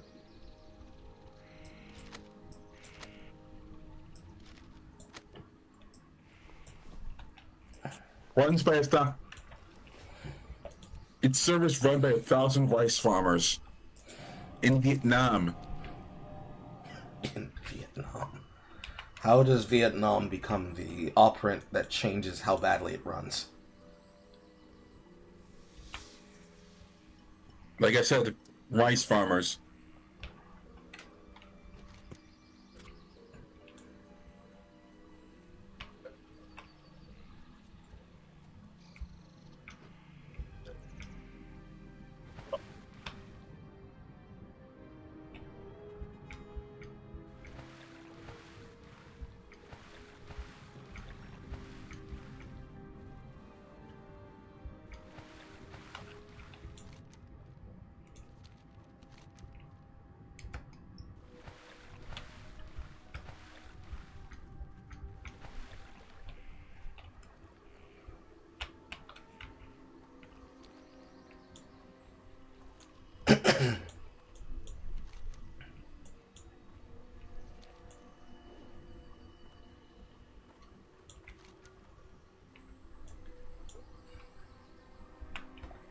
What's the thing, that guy leaving all his dead behind?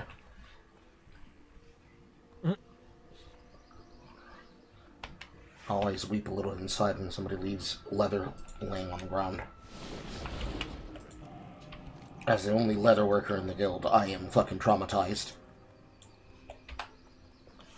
Every single time I create leather, it's the case that people just fucking disappear.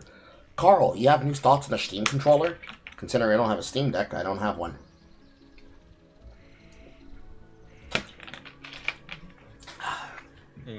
Oh, Here's- yeah. Here's fancy The best. controller... I was going to say, the controller seems really nice, and for all the stuff it does, $100 isn't bad, but I don't see a use case of you needing one. No. I'd much rather buy a third-party peripheral or buy the replacement that I already did, because I already own technically 2 Xbox controllers. But one of them has a stick button problem, and the other one, I need to make sure it doesn't drop on the floor to the point where it also gets a stick button problem. Because I'm supposed to be fixing the first one so that if there's an error with it again in the future, that I don't have to buy another one. Because my solution whenever I need a gamepad peripheral is that I went to Walmart and I would buy the cheap-ass Wildcat one, because that's all I needed for computer emulation. I don't play these fucking Xbox video games with the intention of using controllers. I almost always use mouse and keyboard. Hell, even for a slight replacement so I could clean the glorious PC tabular that you bought me before.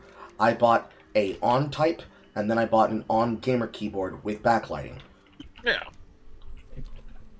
I mean, yeah, those are good. Honestly, if you don't care about like type feel and it,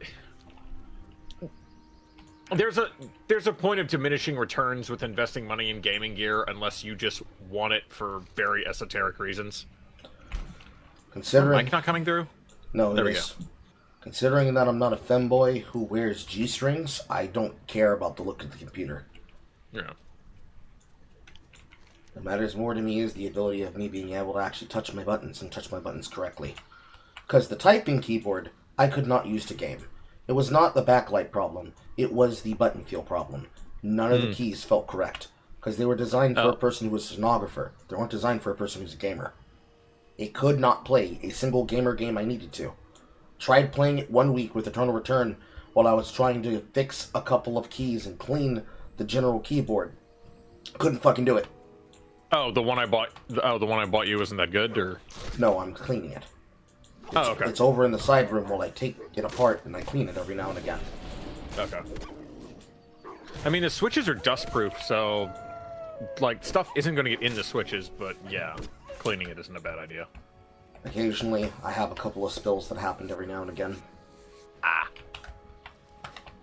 Because the general problem is that I've ran out of backup switches. So I have to clean the ones that are there so that I can make sure it's not broken. Because I'd be very upset with myself if I accidentally broke it. The switch you needed to replace switches already? Some switches that were having a problem, some of them that actually got liquid in them obviously failed. Huh. Wild. There wasn't a lot of them. It's not like we were talking about 20 switches. Just like... No, yeah, go ahead. No, it's just weird that any of them failed, but I guess it happens. Mm-hmm. Outside of any rough love that I gave the computer, It's just I just needed something that was actually similar to a proper functional keyboard, because I could not stand the fact that it was just continuing to be a fucking problem.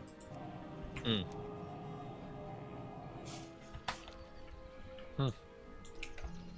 Most of it's more or less solved and resolved now, but everything else, fucking MasterCard. Or in this case, my woman's card. Oh. She helps. We occasionally pay each other back when we have to pay something.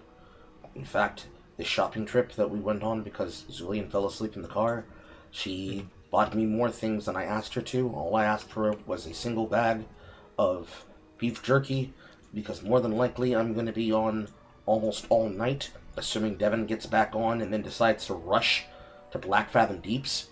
So I'm trying to get to level 33, because that's the only break point I get for another weapon, assuming that I get fucked over on the drop table yet again. But on the occasion that she wanted to treat me nicely, she spent an extra 20 minutes in the store picking up my rescue inhaler prescription and extra food and cream soda Mountain Dew. Yeah, cream soda dirty Mountain Dew and dumplings that have like 1 day of expiration left so that I could eat them. And then she continued to tease me in the fucking car. So after my manhood got challenged, I'm sitting here beside myself like a horny student in a fucking church prior, and knowing that I'm more than likely going to be up all night, I needed to have the energy to go to do it anyways. Then eventually I sit down and I clean more of the keyboard, because ultimately, just for the setup, I feel like that keyboard is starting to get to the point that it's a little bit too heavy.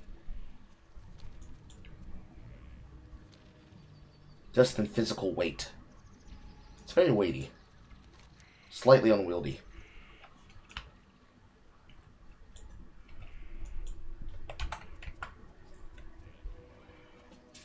You want to go off on a tirade, but you keep yourself restrained. I already know why I'm getting it, but I can understand if you're not interested in messing with configurations, then you shouldn't. It's just the case that I'm not a console gamer anymore, because the last time I owned a console was when I owned an Xbox 360. I haven't purchased another console since. So what purpose do I need a expensive Steam controller for if I don't just buy a Steam Deck outright? The main thing with the Steam controller is that it's supposed to be better for couch gaming, but you don't do that, so there's no point.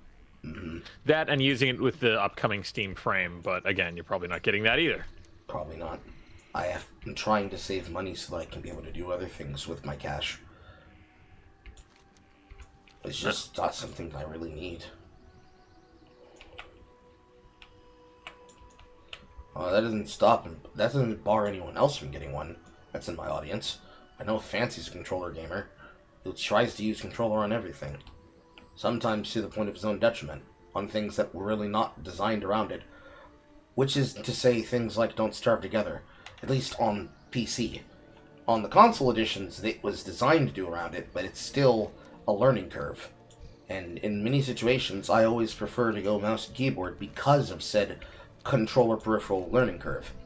The only other time I use the controller is on the JRPGs and video games that require it. And they never require anything more eclectic than a PS3 DualShock setup, which is what all of the third-party controllers are. Because I think the last time I went to the store, I went and bought one directly from Walmart just because they happened to have one on sale. It's the same thing I do with my headsets. Even though I've gone through a handful of different headsets here and there, I don't buy headsets unless I get them from a certain proprietor or unless I have to have them for a certain reason. So I don't do those kitty gaming headset shit that's got the little fucking ears on it. Although I considered buying Zulian a pair, but it was Pokemon themed. These ones that I'm wearing right now are Skull Crushers.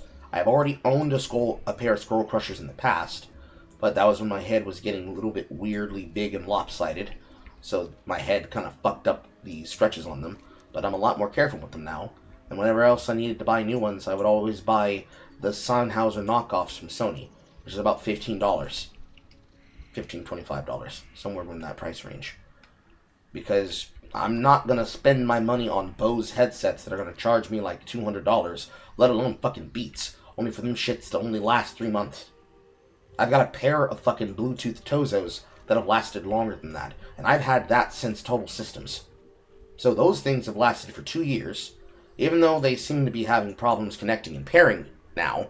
I've had that shit longer than I've had technically some of the parts in this computer.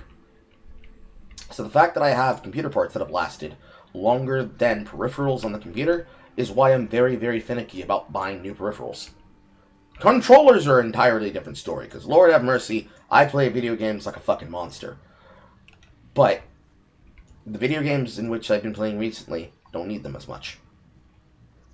If I ever get back to having the ability to sit down and not have to worry about 50 billion times of a story breaking out as I'm trying to cover the shit that I gotta cover, then I can actually worry about, do I want to have a controller for backup by buying one ahead of time. But that never comes into my factor, because if I don't need one, I don't buy one. And I try to take care of my shit to begin with, because I also get mad at myself if I'm buying extra shit because I'm basically ruining them by being too rough with them. In other words, imagine my controllers are women. I can't be too rough with the women. 1,000 eyes just rolled at me through the internet. And yet, am I wrong? Am I wrong? What can I do for you? Be safe.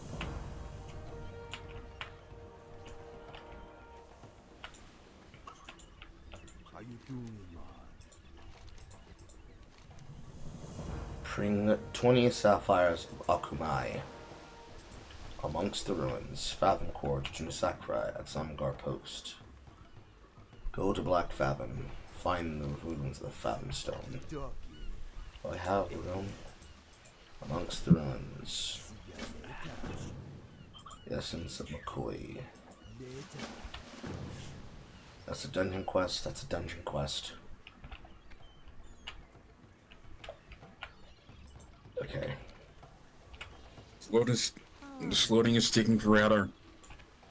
What do you need? It's a long time to be waiting. Yeah. Perhaps I should turn off the game and turn it back on. You can always try that.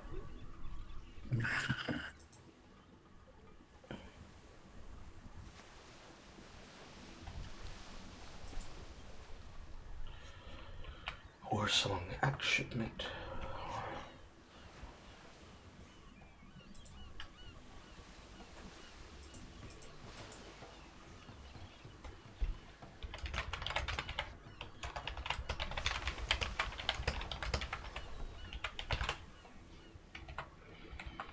Okay, I'm in. Okay. Now, some classes are going to be specific based on the side. So you're not going to have access to classes like Paladins as a horde. Aww. So of the classes that are there, pick from something in the horde that you think you're going to like.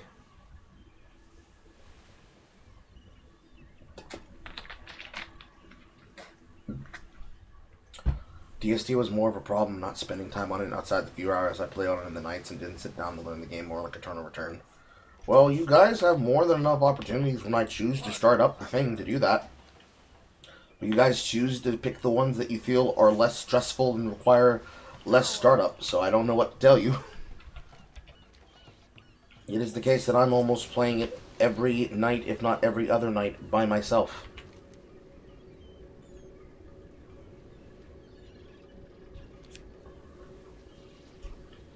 Hmm. 6, 5, 8, 2300 Empire today. Sprinter Coast. Axe shipment, axe shipment, axe shipment, axe shipment. It'll take a trip from Booty Bay to pick up a crate of axes from Wharf Master Luxeal. Okay, I can do that easily. I just need to walk to this guy and turn in this quest, and I can grab those immediately. Booty Bay!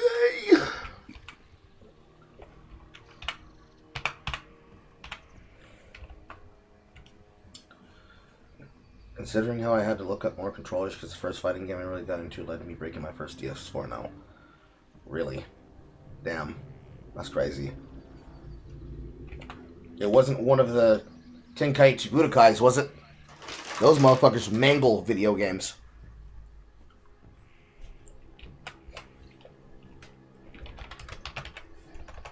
I feel like picking the undead. Okay.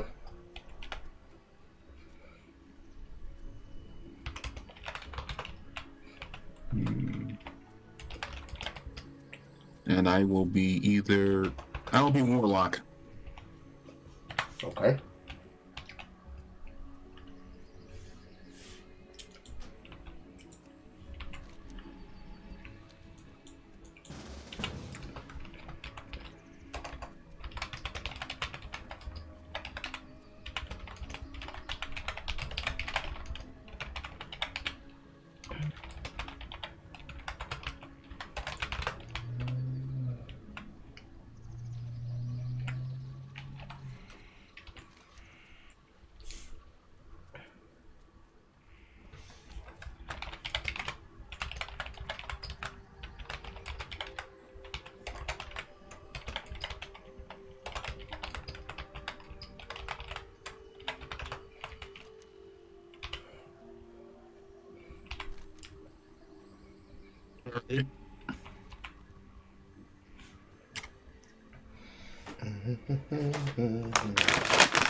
Loktar.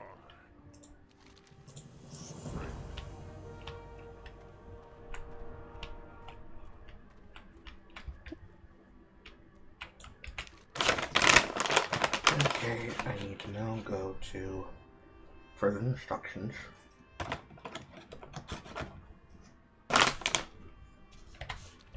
Or if I just walk.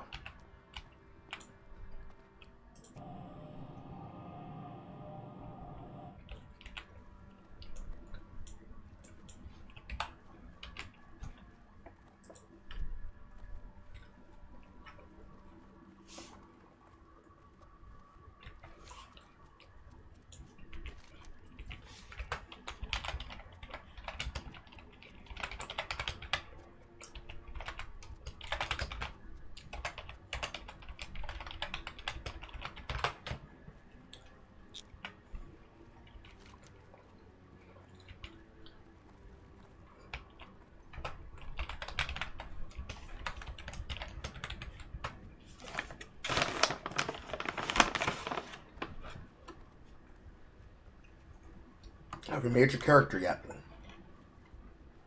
Yeah, I did. I'm watching the cutscene. Okay.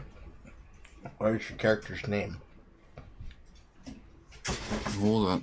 I need to watch the cutscene. I need to know what character. I chose the undead. I need to know He wants to know his lore. Hmm? You want to know your lore.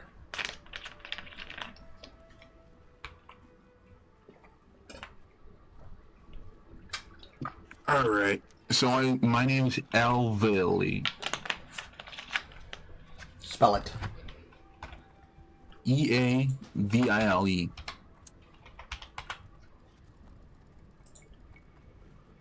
There should be an invitation on your screen inviting you to pwning every noob in sight. Okay. You are now in.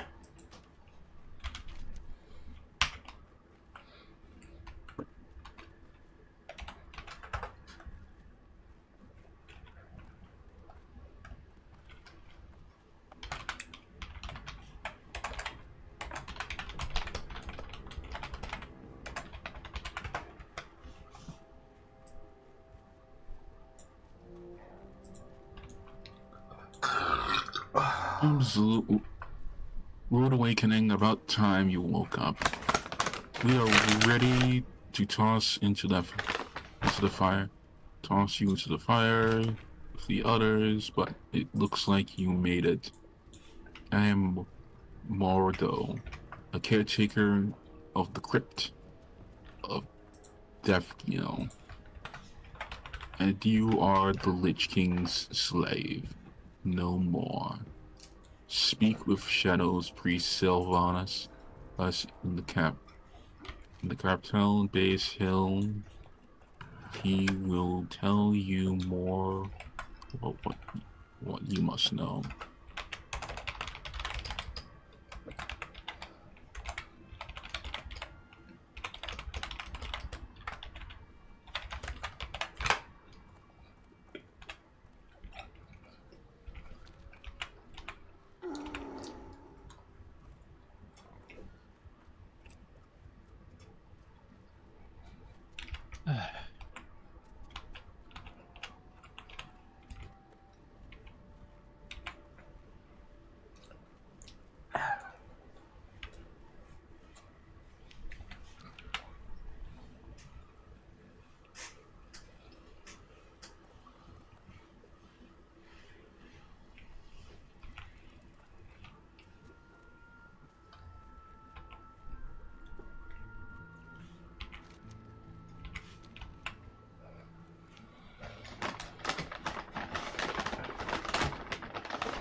All right. I need to do a quest about seeing Sylvanas. Time is money, friend. But first, I'm gonna kill this rat. Be good. You still there, Carl? Yes. There's not a lot I can really do for you based on where I currently am. Because you are in a separate part of the continent than I am.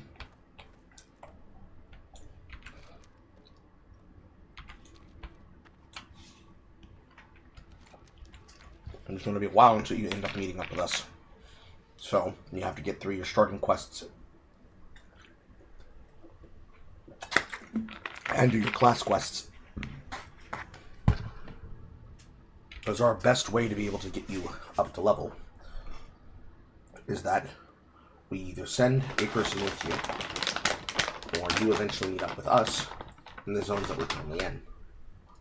So if we're now going in between the median 15 level zones and the median 25 plus level zones, and assuming that you started undead, that you are on the Eastern Kingdom's continent, over in the Tizafel Glades, near the Undercity. Assuming that's where you started, you need to get through the majority of the beginning quests in this zone and take a Zeppelin over to a Grimnar.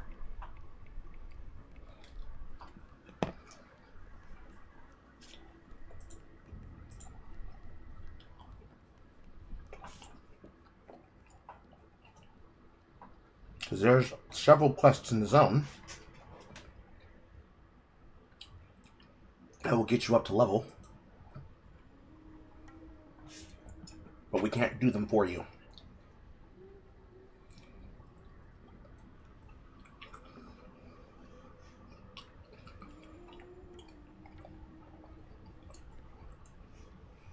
you effectively have to get them done.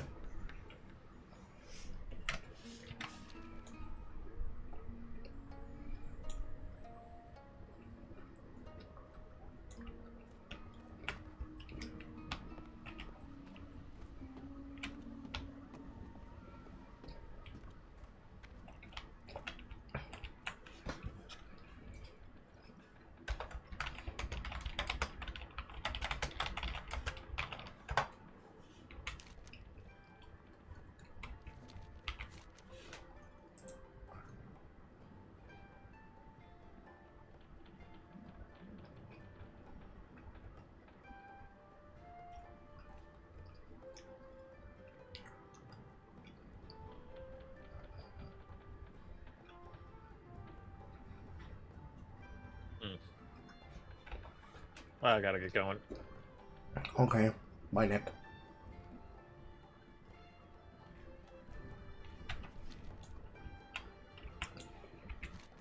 Now, is that the starting zone that you're currently in, Lemon Duck? Are you currently in Deersfell Glades? Yes. Okay. So you're gonna have to get through your level 1 through 15. Okay. Does killing monsters provide that? Experience? Of course it does. It's not gonna shoot you up thousands of levels by only killing a monster at a time. But you're gonna have to kill monsters on the route while you're doing your quests, and kill the creatures, and complete the actions that are in the middle of your quest, while stockpiling the quests in the area and completing them. Some are going to be gathering quests, some are going to be elimination quests, some are going to be hunting quests, some are going to require you to pick up objects from containers that you're going to have to notice. But you're going to spend most of your time killing monsters in zones while completing the quests in the zones before you then move to the next zone that has applicable quests.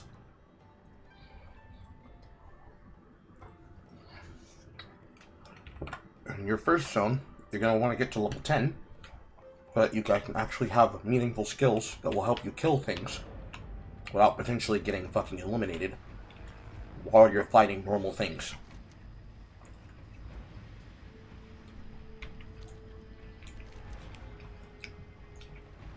That way, when you jump into a Grimnar, when you come over from that location, you'll be able to actually defend yourself versus having to run past enemies that are 10 to 20 levels above your level. Or one hit is going to slow you down, and then they'll kill you. Which then starts a slow, inexorable running from where you were before to where you have to be again, just so you can catch up to where everybody is, which would be a headache.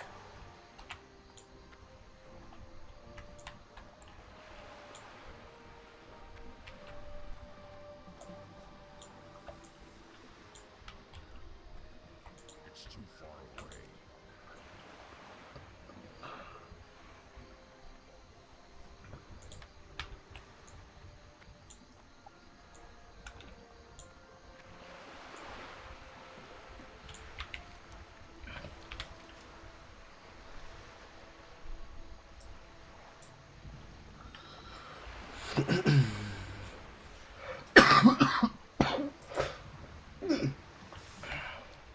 I can't pass that.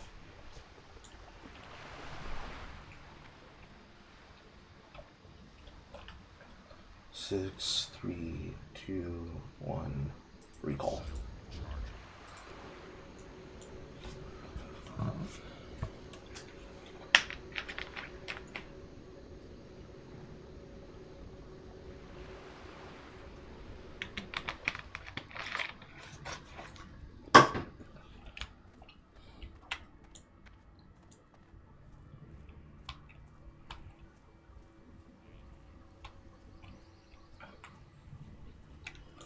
Where am I going? Where am I going? Where am I going? Find weapon for lock a car. Lock a car. Lock a car. Lock a car. Lock a car. Lock a car. Lock a car. Walk a car, walk a car, walk a car. Walk a car, walk a car, walk a car. He's down here.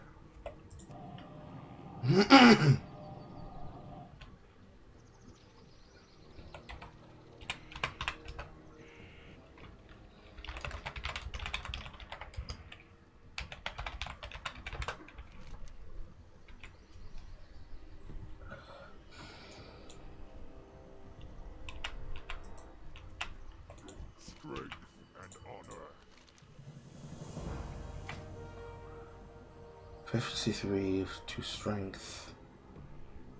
7 waist, underleveled, leather boots.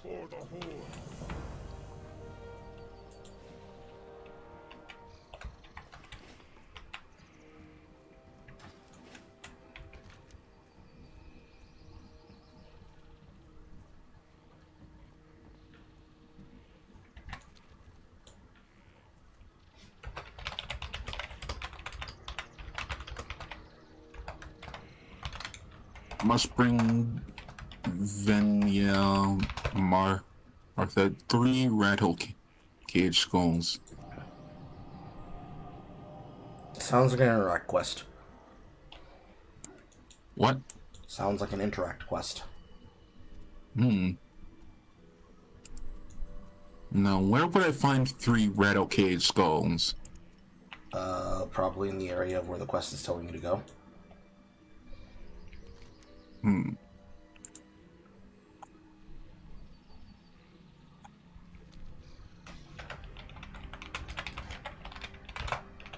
This is where not having the quest interaction is going to be slightly hard for you, because it's not going to tell you where those things are simply in the zone. But what you can do is you can look up the name of the quest online, and you can look at the guides that exist that will tell you where to generally find them.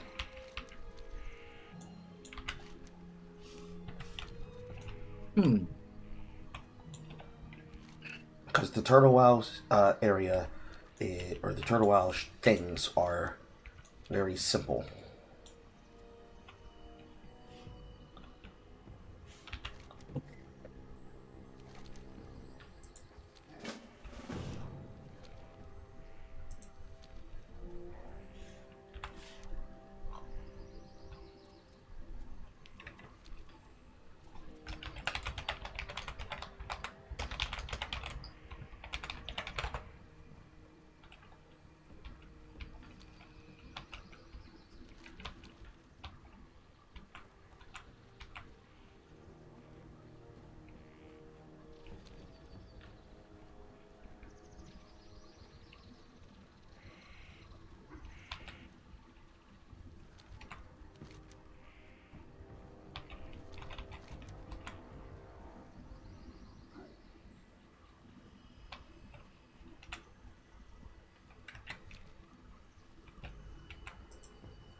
Glory to the Horde.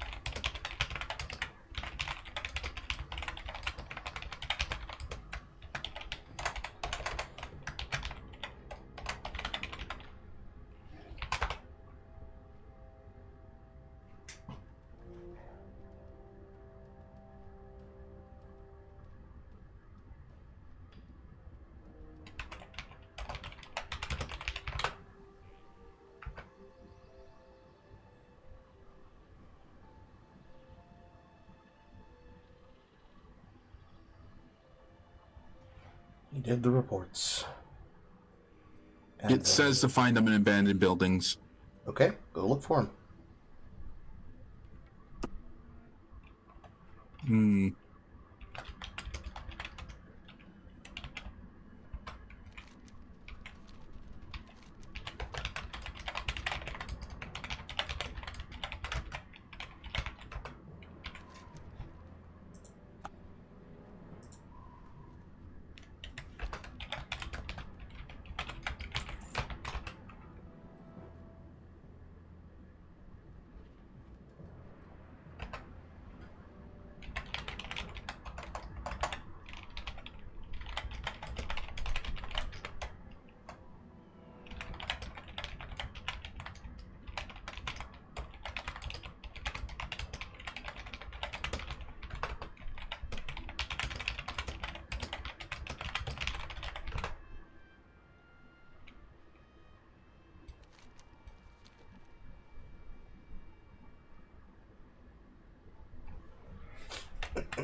Oddly enough, first playing Virtua Fighter 5 caused your controller to break down.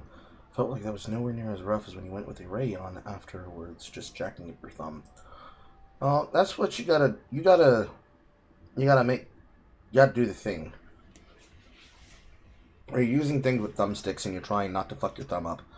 You gotta learn how to keep your thumb from getting rolled.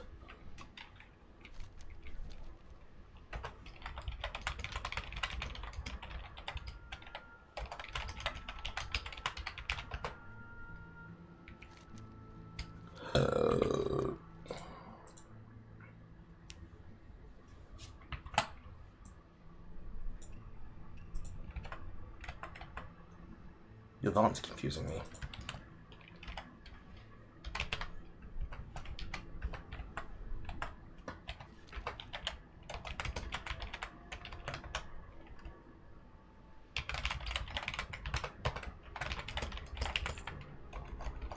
Oh, got my computer lags.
What can I do for you?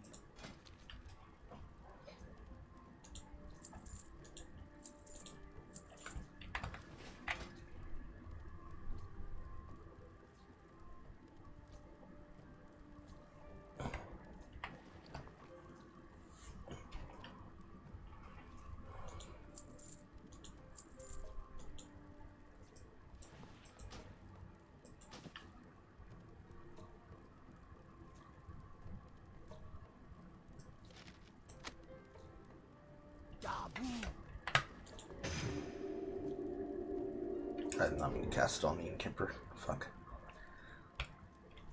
Fuck. Fuck. That's not what I wanted to do.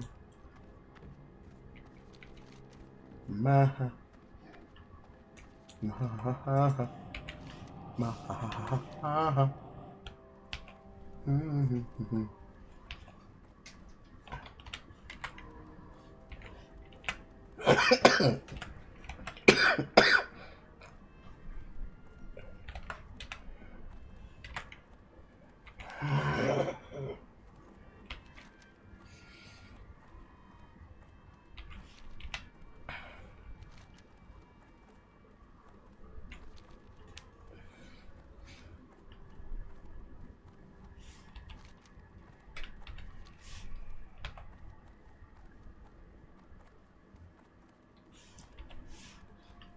How many people are on right now? Myself, Aaron, Vaughn, now Lemon Duck. Lemon Duck, definitely. I'm counting the people that are online. So that in the inevitable situation, once we eventually can run you through a dungeon, how many people are here and how many of those people are functional enough that they can run you through a dungeon? Keep it real.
On a giant elk blade. How do I get up there? I think I'll do a couple more missions and then head off. Sounds like a plan. Yeah. You'll be around Lemon Duck's level so that you can be able to help him, which will be useful. Okay. You don't have a lot of people that are showing up to do dungeons. It's mostly the foundlings. Hmm.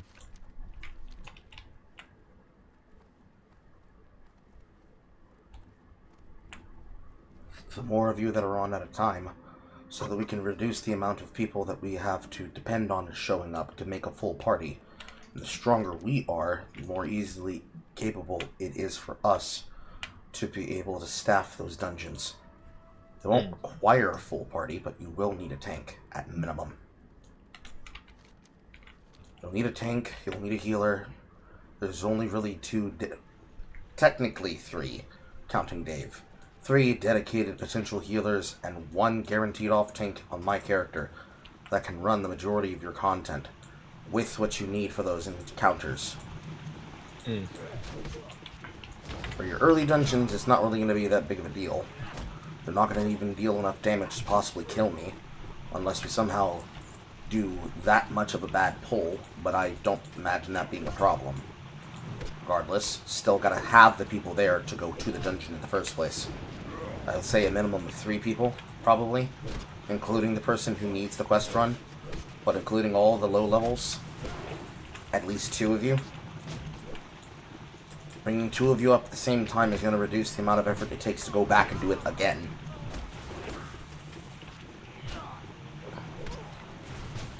Oh god, it's so laggy.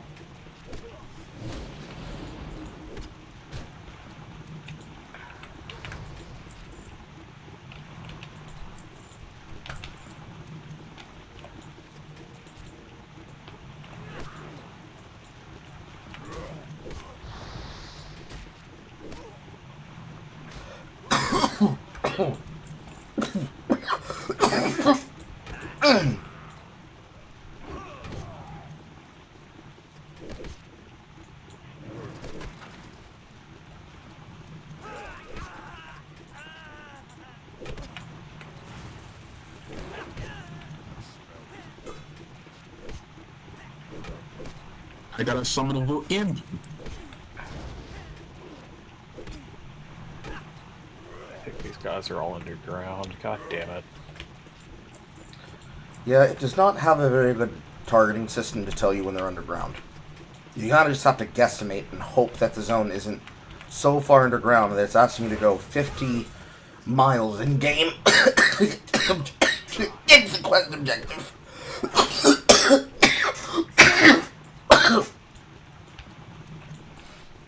There's only a handful of instances where it's about 1 quest out of 25, which is bearable.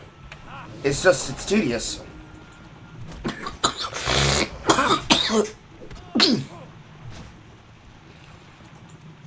Especially when you get to the elf zone.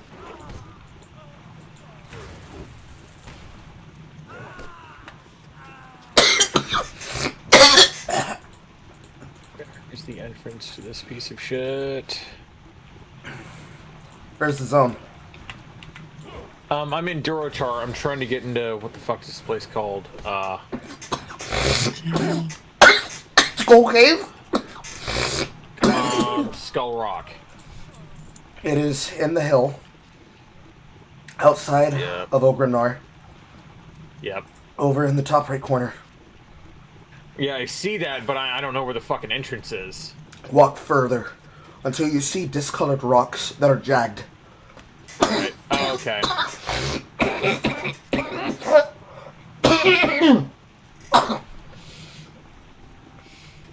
It should be What? it should be jagged rocks digging out of the cliff face that are very, very obviously spiky. Yeah. Oh, I see it now. Okay.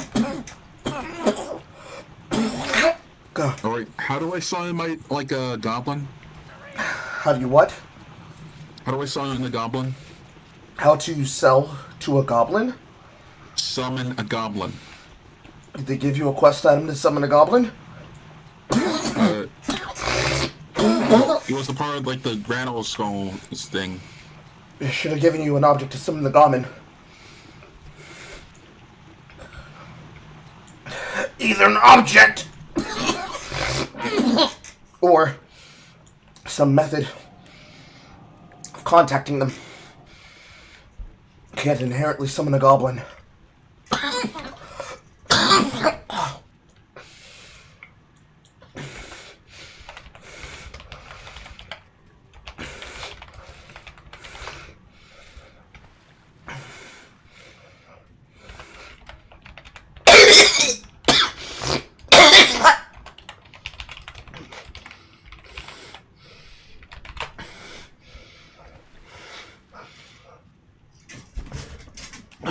So the quest should have an interactable that you need to click on or a quest item that you need to click on in the area around something to summon the goblin. I checked. It was one of my. It was in my Hello. book.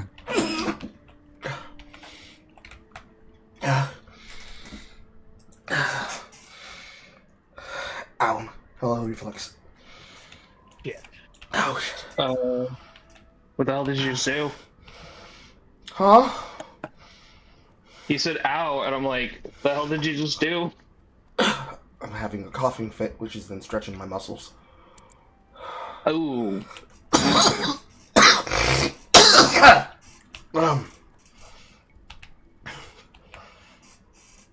Because Lemon Duck is now in the guild, but he somehow doesn't have enough space on his computer to install the add-ons, so he's in Raw. I mean, I'm in Raw too, but that's just because I haven't had the time to download the add-ons.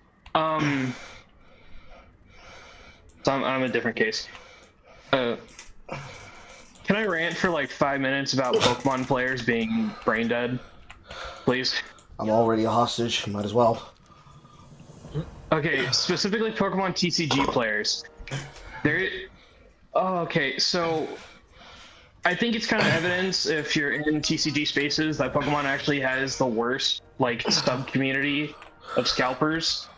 And apparently that's good because people are just buying products, so that means that Pokemon International, like the trading card distributor, which by the way are made up of Nintendo execs, would give more product and support more product for future.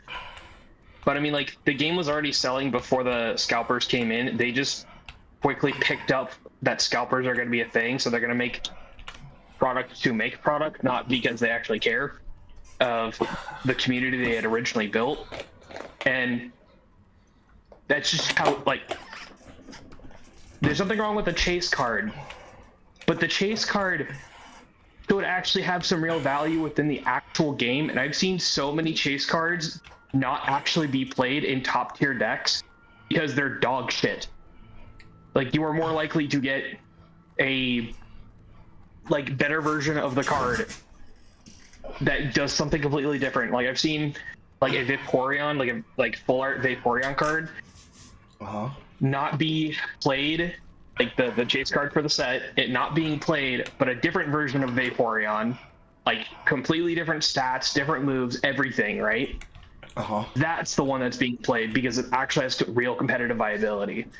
But the other thing is, for every one TCG player, there are probably from, and this is me being liberal with numbers, 100 to 1,000 different quote-unquote collectors and scalpers and trade meet people.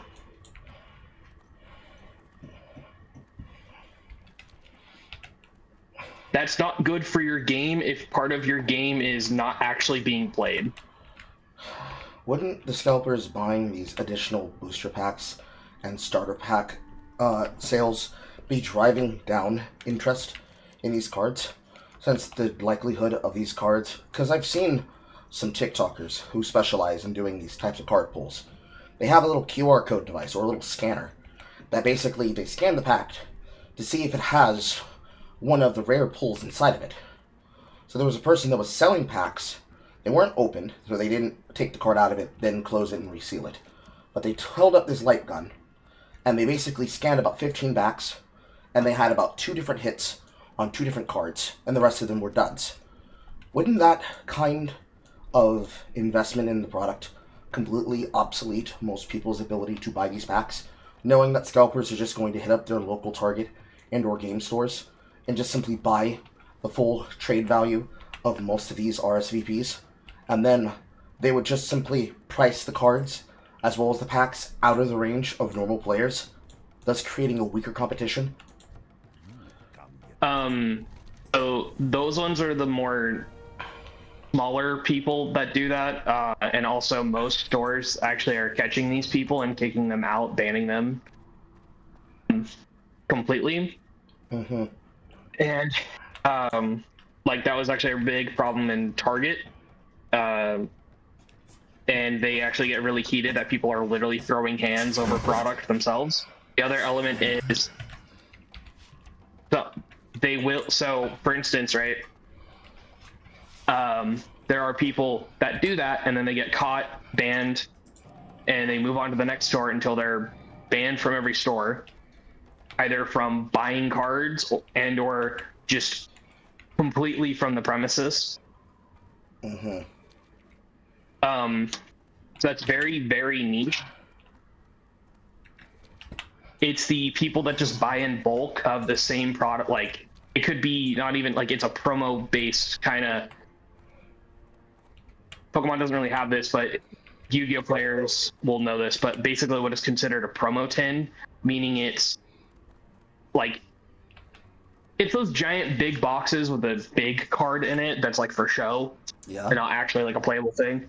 Basically, that's what I'm talking about, where they'll just buy 20 bulk of that, and there's packs inside of that product, so they're able to buy it, like still get packed product from it. Okay. And they're still doing like, and they still have the chance to get the chase card or whatever in it. There's nothing wrong with chase cards, like I said, but it's when it's to the point where the cards themselves are not competitively viable or even casually viable. By the way, that's also what I mean by competitive. I mean also casually. I know. It needs to be usable in a deck. Yeah, it being usable in a deck. Like, for instance, Yu-Gi-Oh! Has this problem where there are just a bunch of filler cards, and then the actual chase cards are actually range from like 10 to 30 different cards that people want to actually get out of the pack. Magic is actually kind of the same, but you do get more cards out of your packs overall. Mm-hmm.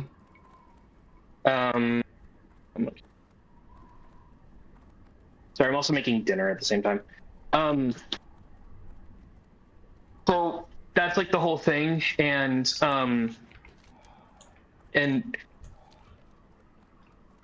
I think that's bad that they're only putting chase cards in to sell product rather than actually put chase cards in that people would want to buy, so they can play them in competitive games and be shown off. That's my point I'm trying to say. And people are just really dumb, and they're completely complicit with the scalpers is basically what I'm trying to say. That is my whole rant on why they're dumb. Because I'm not saying it isn't a problem with Yu-Gi-Oh! We have our own problems, such as like short printing and stuff. Yeah. But we haven't had a scalper problem ever.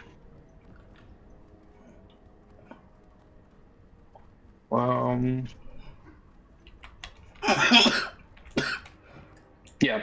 Sure. I'm like trying to test rice if it's like fully cooked. It's kind of still.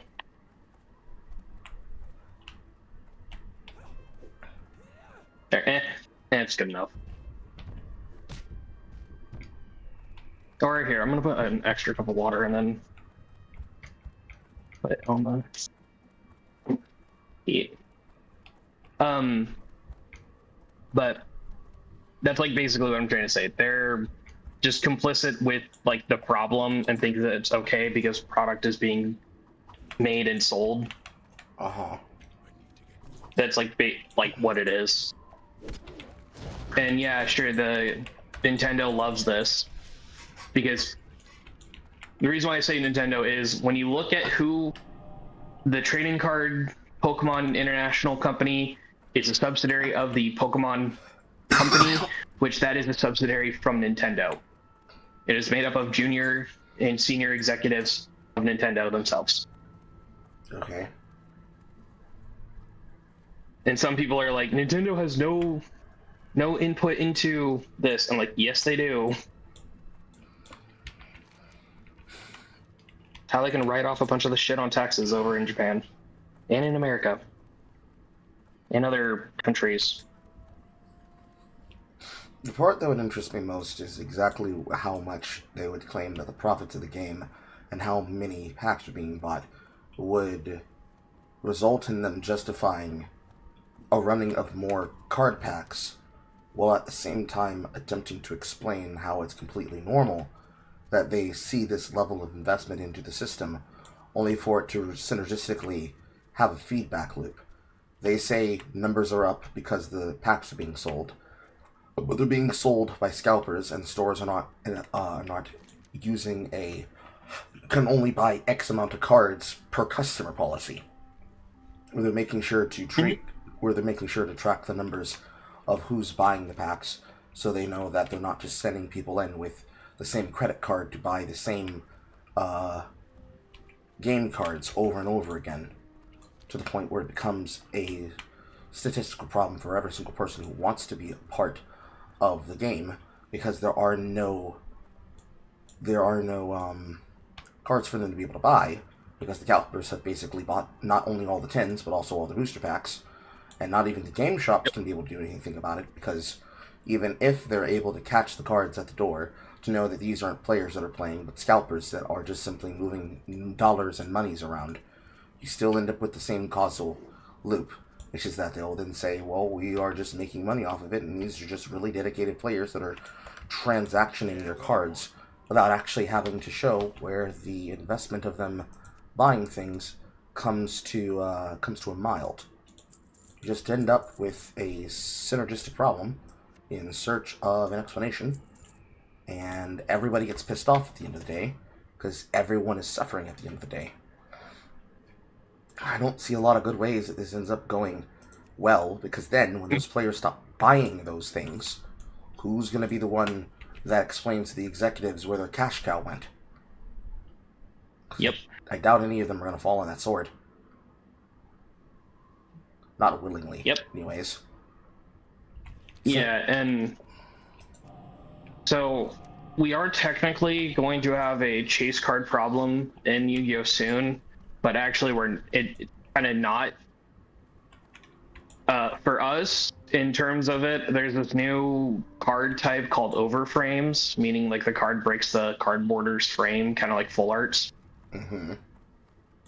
And however, there's only going to be 100 of them made per like card of the overframe. Mm-hmm.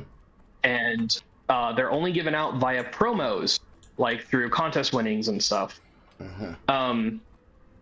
So technically, there are ways for scalpers to get their hands on it, and we'll sell them for thousands of dollars probably.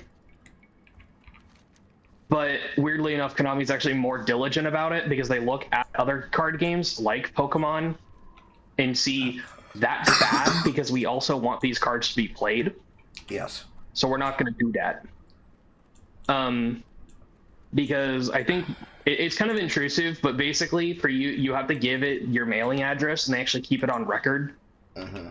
Like, you can make as many entries for it, because there's ways for multiple entries. That actually is like a thing they're doing. Mm-hmm. But if you're on file via like your address, Mm-hmm. Konami's like card distributor or whatever, they're not going to send you another copy ever. Mm-hmm. You're going to only get the one copy of it. Mm-hmm. Which is fine, but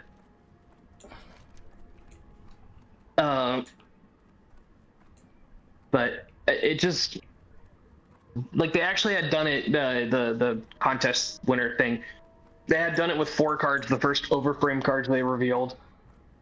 Only 100 of them are probably going to be sent out, but what might actually happen is that those cards will, in terms of like actual competitive viability, they will be sent as like a promotional, it's not an overframe card, but it's the same card, but like lesser rarity. Because that's actually what other card games do, where they know that they have a higher tier rarity card, but they're going to put a lesser rarity card because they want that card to be played. Digimon and Gundam do this. Okay. Where they like, if a card is like worth, let's say it's like the quote unquote chase card, or it's the more rare card in the set, they will have another copy of the card, but it's like a common or something, because Bandai knows that people want to play the game because it's, you know, part of their hobby of the medium. Because this was a problem with One Piece, actually. One Piece did the full art rarity chase cards, And well, the One Piece TCG hype train died, and so they had to actually go back on that and re-release cards in lesser rarity, so these cards could actually be played, so they could still make a profit. Because people are not buying packs because of, again, scalpers and the card trader, like card trade meetups.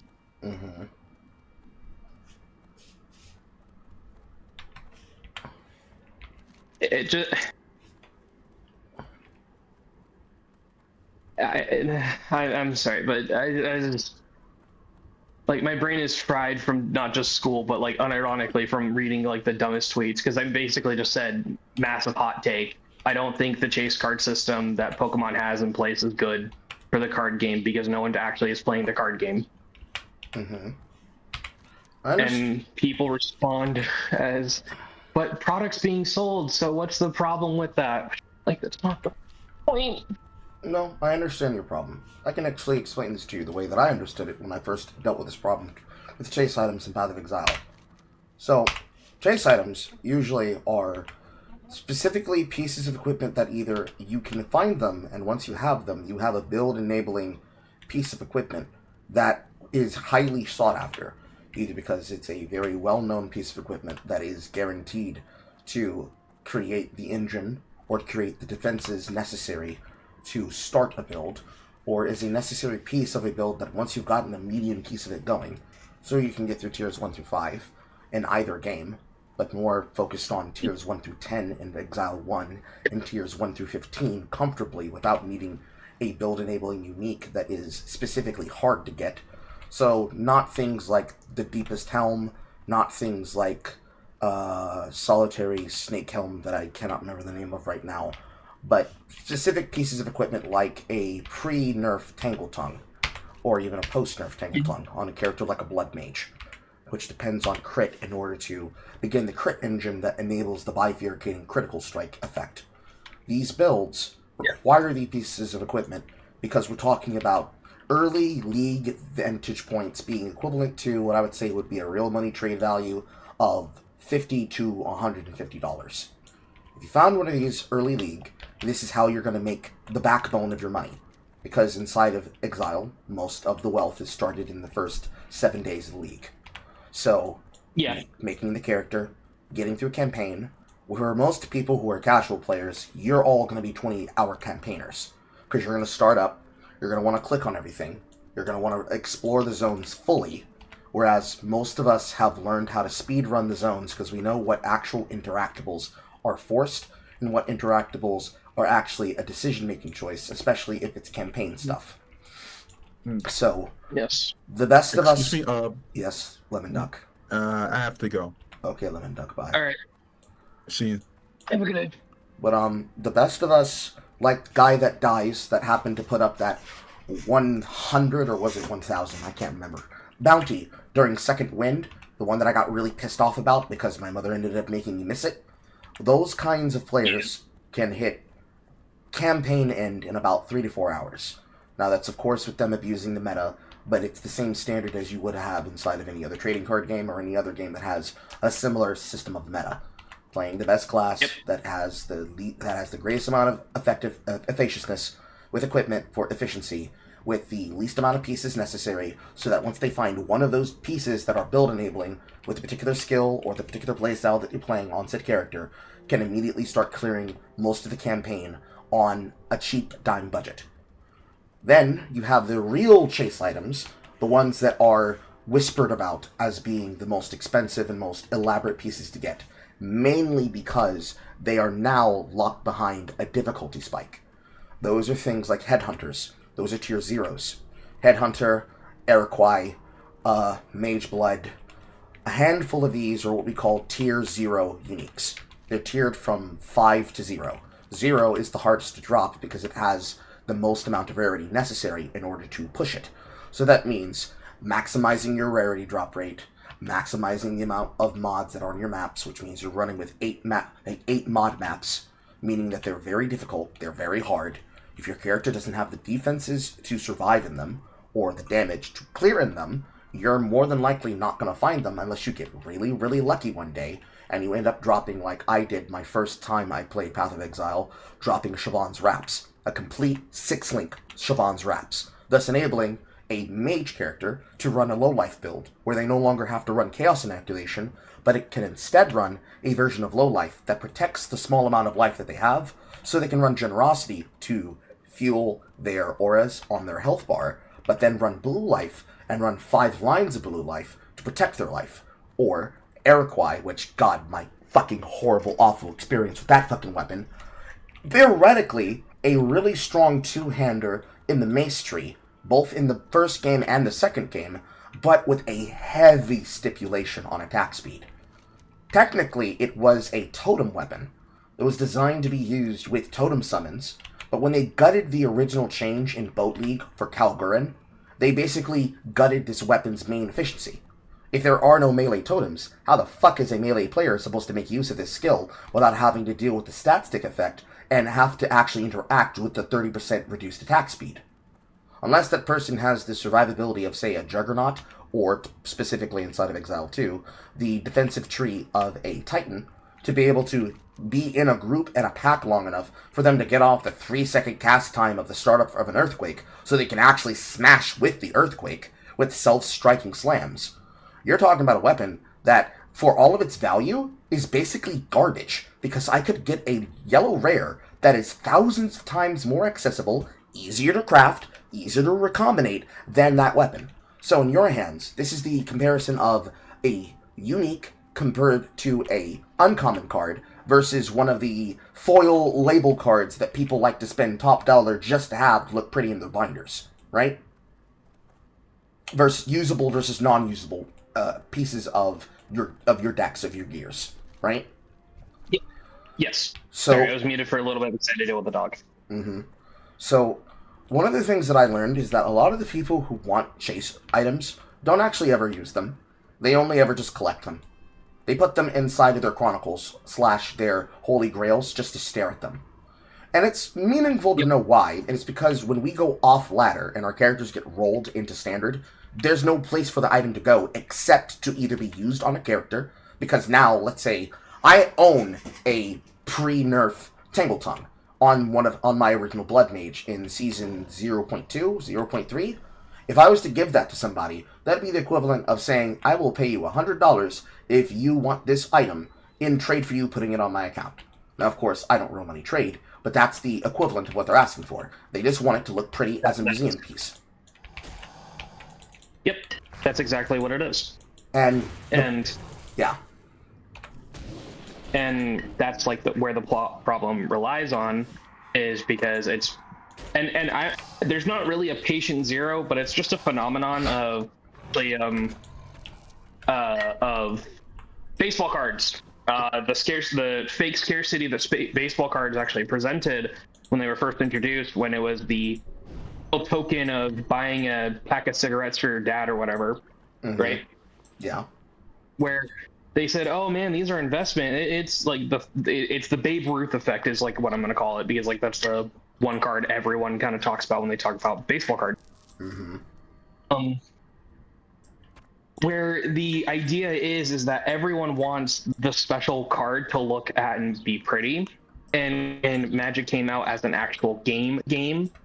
It was one of those, oh, this is actually interesting, and so they did create a couple of rarities because they did want people to buy packs. Obviously, they want people to play the game, but they made sure that rarity is not a factor when it comes to balance. And that was fine up until a point, and that's when you get card games like Pokemon currently facing, because fast forward whenever the card game came out, the balancing sure wasn't really a factor when they were making these chase cards. They just hired artists to make art so they can profit off of it, which, again, there's something wrong with making profit, by the way. I just want a preference. It only negatively affects the card game is when people aren't actually playing the game with said card, because I've also seen people, like when I worked at Walmart for a little bit, literally one of the trash Walmart sorry, hold on, take your time.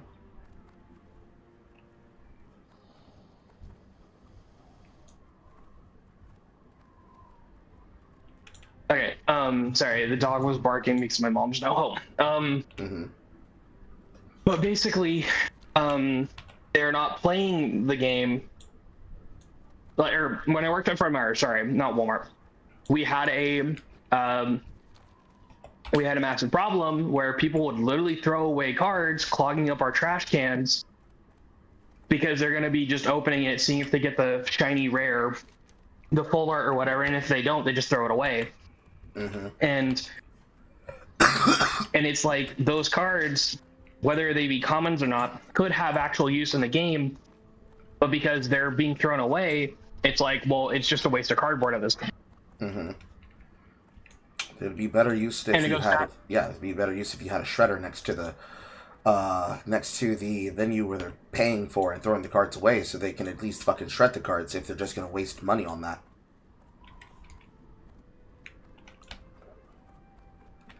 Yep, exactly. I'm sorry if you didn't hear it. It would be better if the cards actually get played. It would be better if, like, these items in Path of Exile get used instead of just being look pretty. See, yeah. Now, see, the And problem... that's just where the problem relies on. Yes. Sorry, I just wanted to say that. That's okay. The problem when it comes to this is that this started with the storehouses in Diablo 2, because I do know where this sourcing came from. Because Blizzard, ironically enough, was the original home for this. This was obviously a problem in WoW, but theirs was that you have to run dungeons in order to get the pulls for the equipment that you needed, and therefore there was no holding people hostage with the item. It was more controlling who had access to the raid. So it was more about, this person is playing the run, and then you have this person who's multi-boxing. They're selling you opportunities in which to go into the raid to acquire the equipment, and you have to pay them a certain amount, guarantee a spot in the raid. If somebody outbids you for your spot, then you get fucked over. This is an obvious problem, because it's a form of real money trading. They try to deny this and prevent this from happening, but they end up creating an underground marketplace that effectively destroys Looking for Group, which then sends the game's original classic design of Looking for Group into the Raid Finder Looking for Group system that they became all famous for. But then you still had the same problem, which I'm sure you've been aware of, everybody knows it at this point socially, as a bit of trivia about the game, where, oh, this person has never been on the raid before, they have no DPS stats on the chart, we have no idea how good they are to be able to run this content, so we're not going to take this guy, we're going to take the guy who has a guaranteed 700 kill track record. Therefore, the player is always pushed out of the content and priced out of their own field, similar to a tourist, or tourists in an area, pricing a person out of the actual field of their own entertainment venture in a place like, say, Japan, because all the foreigners have effectively made it into a commodity that they don't fully respect for themselves, because why would they need to respect it? They just have to pay money, and they get to have this experience that is supposed to be titular of something that they're going to go towards, but they're still commodifying it down to its most basic essential salt. But then with Diablo 2, you had the storehouses. Players fighting against bot players and multi-boxers that effectively are holding games hostage by creating a program called a gatecrasher. The hacker breaks into the person's server / game session. They kill all of their bosses. They then ninja loot all the rares and all of the uniques off the ground. More effective to do this inside of Nightmare in Hell, because that's where most of the breakpoints for those item drops are going to be. They raid all of the dungeons very quickly, because they're either using a Fire, Ice, Lightning Orb Sork or a Blessed Hammerden to teleport around with an Enigma chest, using Call of Harms and Heart of the Oak to buff their damage before they zerg down every single thing in the area around them. Which then means that they're able to farm faster than you, kill faster than you, take your game hostage, and even if you were to lock your game with a password, haha, that's what the gatecrasher's for. It brute forces the password, breaks into your game, and does the system again. Which is then what led to the auction house of Diablo 3, which, that was a fucking nightmare. Plenty of examples of the reasons why it was a nightmare, but the summarization was, if you have people that are doing real money trading, who are saving copies of Nagel rings, copies of Lightning Fire Source Orc or Lightning Javajazon diadem helmets, ready for socketings, so they could be given to the highest tier player that had the money to pay for it, whether it be in-game with high runes, which are difficult to get in the first place, and this was before Diablo Resurrected, difficult to get in the first place, or actively paying hundreds of thousands of dollars to get a chance to pop an Anolis. A chance, not a guaranteed Anolis charm, not even a guaranteed Anolis charm for your level, even though they did sell those too, and they were highly prohibitively expensive as well. Just having the opportunity to do it at the time where nobody really understood how to even do the Anolis charm event, how to trigger it, and then once they did, completely controlling whether or not you get to have access to it or not.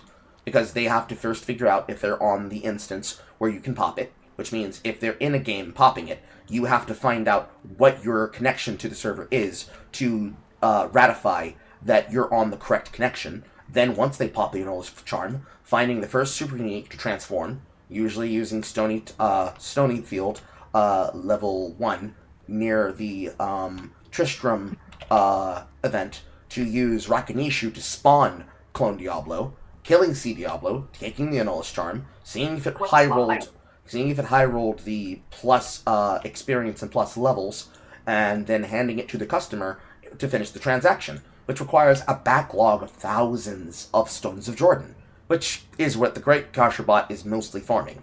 Farming multiple instances to find that many Stones of Jordans if they're not just outright duping them.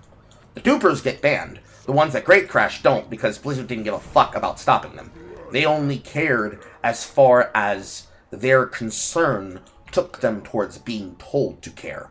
So as long as they didn't actually have to focus on solving the problem outright, it meant that they could just simply bullshit their way through the problem. So that meant as long as they didn't break the server, as long as their hacking didn't completely destroy everything, they could get away with doing this, and they would be allowed to do it.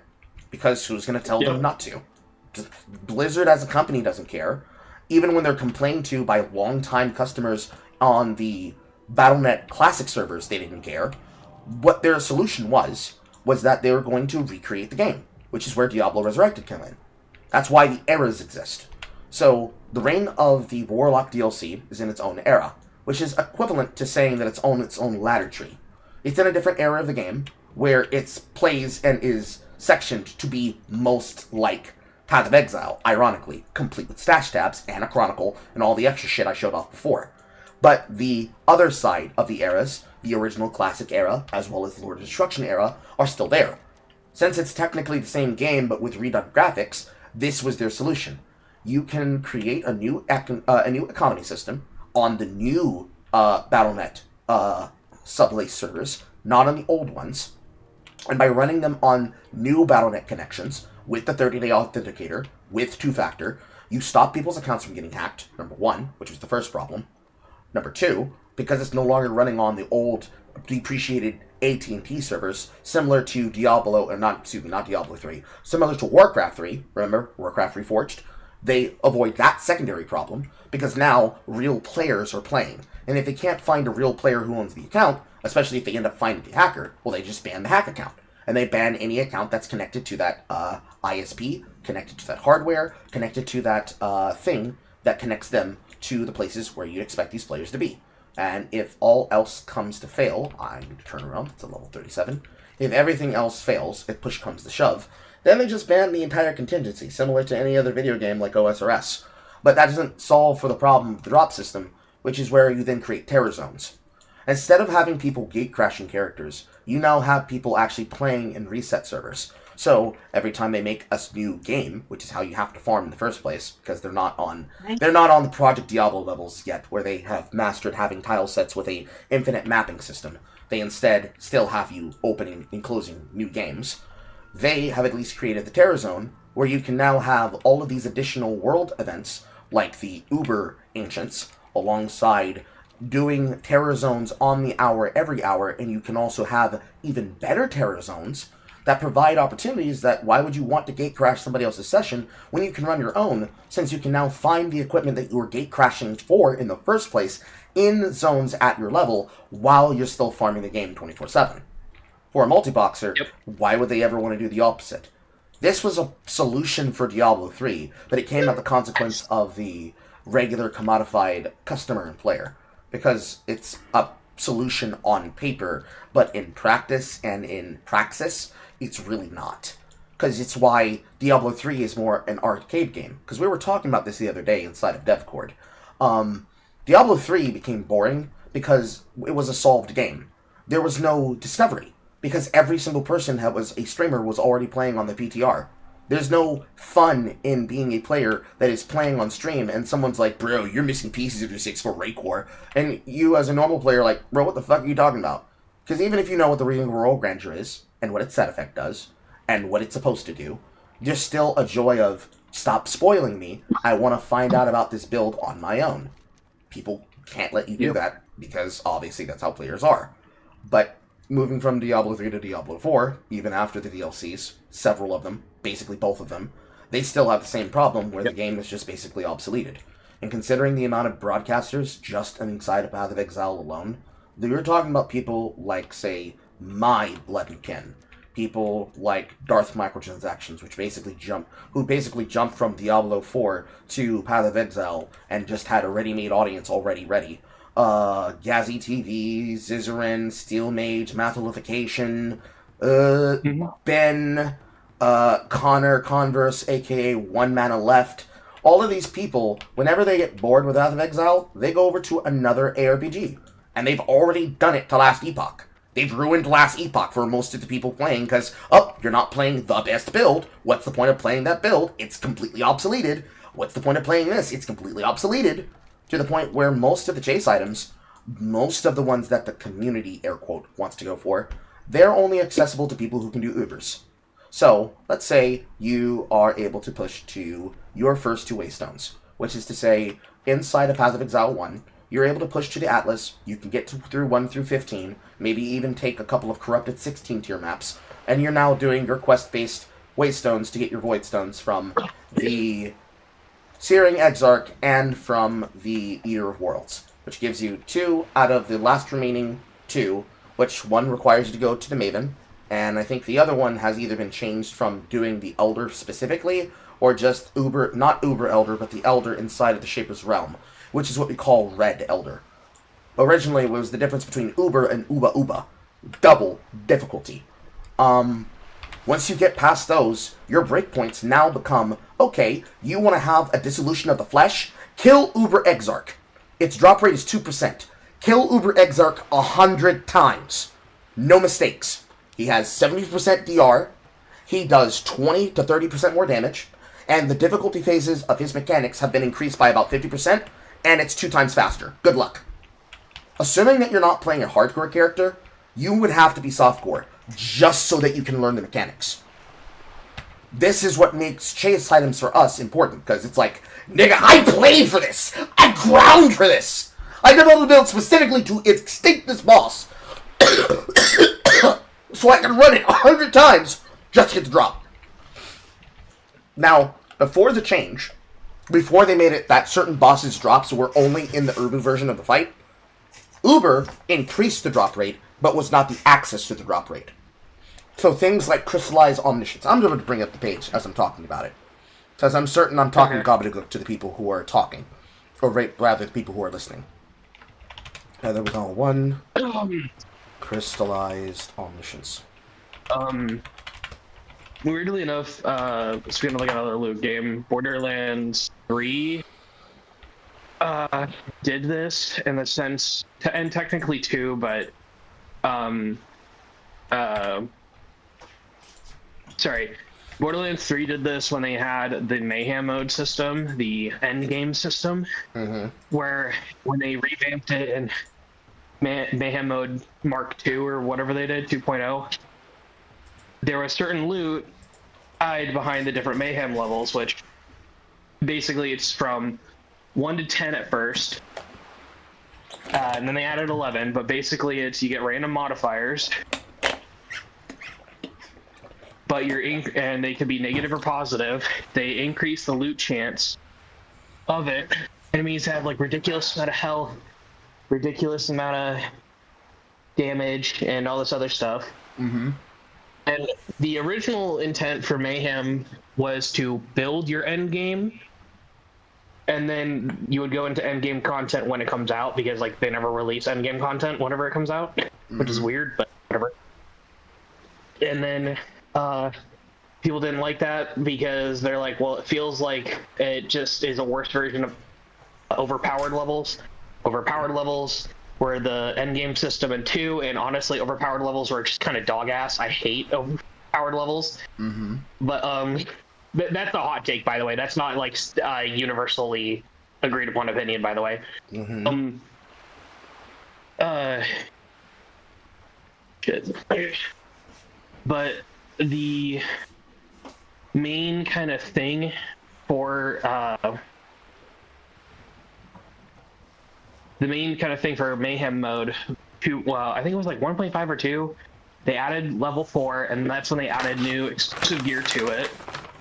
And the way how they did it was really stupid because it was only tied to killing one specific boss that you can only fight once, or rather kill once, because it's their name is Pain and Terror, and it's meant to be a joke on Penn and Teller. Yes. And then you would get a chance, literally a chance to get it, and then you're not guaranteed it.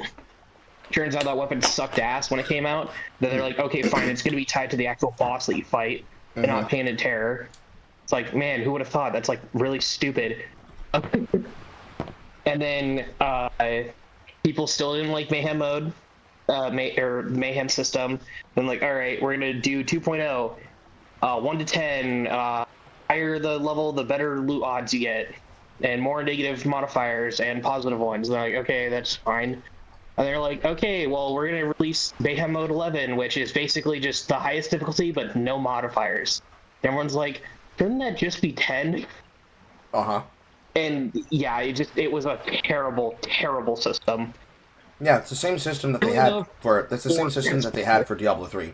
They used Torment 1 through 10, and then they added 11 and 12, and it was basically just the difference of, if you could already do 10, you can more than likely already do 11 and 12. It's just adding an extra 0. Yep, it literally was just less skill expression, just see how much damage you could do. Mm-hmm. Very dumb. So, I have it projected here for you. I'll bring it to on the screen for the people at home playing the home game. But Reflex, didn't you enjoy having to flag every enemy just to do any damage? No.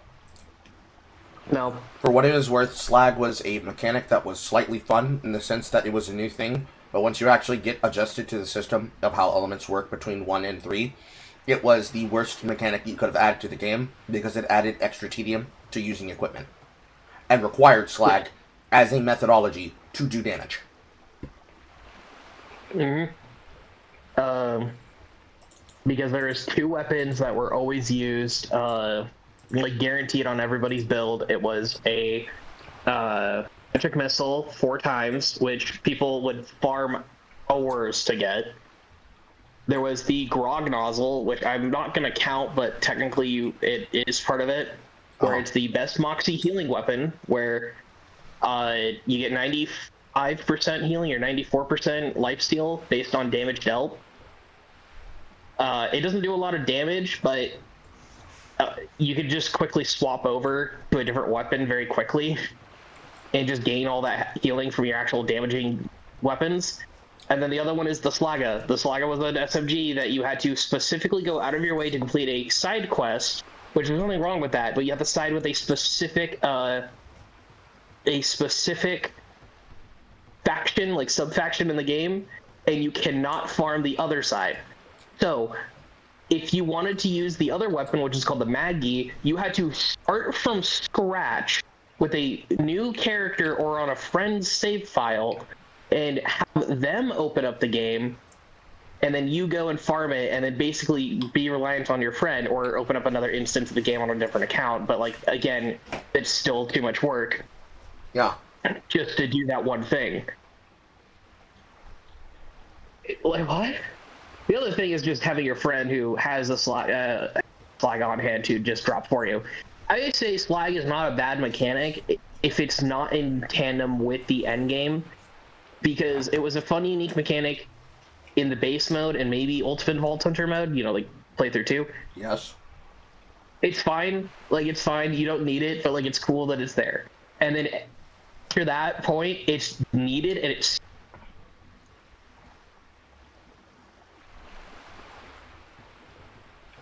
Sorry, what were you going to say? I wasn't saying anything. I was letting you finish. Oh no, yeah, I'm done. Okay. So, to give an example, at the time, before the absence of patience and wisdom and all the other Exarch areas, or Eldritch areas, got affected, and thus created the Uber Boss variants, they had a different fragment system. The fragment system now is based on using 4 blazing fragments to create the Uber, where originally it was you had to just basically take nodes on the Atlas tree to enable the Uber. So there was no way you were going to fight an Uber by mistake. This way, it's still not fighting the Uber by mistake, but you still have to farm these in order to get them. Getting these require you probably just fighting the boss to get the drop, if not fighting other equipment to get the drop from farming zones that now choose to provide them. Yeah, from the level 17 maps that have now been created into basically zones only intended to be farmed for the purposes of pushing into the realm of the Uber, acting as a new doorway, originally introduced in 3.24.0 and changed in 3.28.0 to now require only 4 fragments instead of 5, thus reducing the time farming them by a fifth, but also making it so that it comes from a specific map, period, rather than a random chance from all maps. Then you have the modifiers, you have the mortars being changed and the mechanics being changed on the Molten Minotaur minions, as well as the range of the walls being extended, and then ultimately having a chance to drop the Forbidden Flame with the Hidden Ascendancy notable skill. But after they made the change to dissolute and separate the tables, this is what we were left with.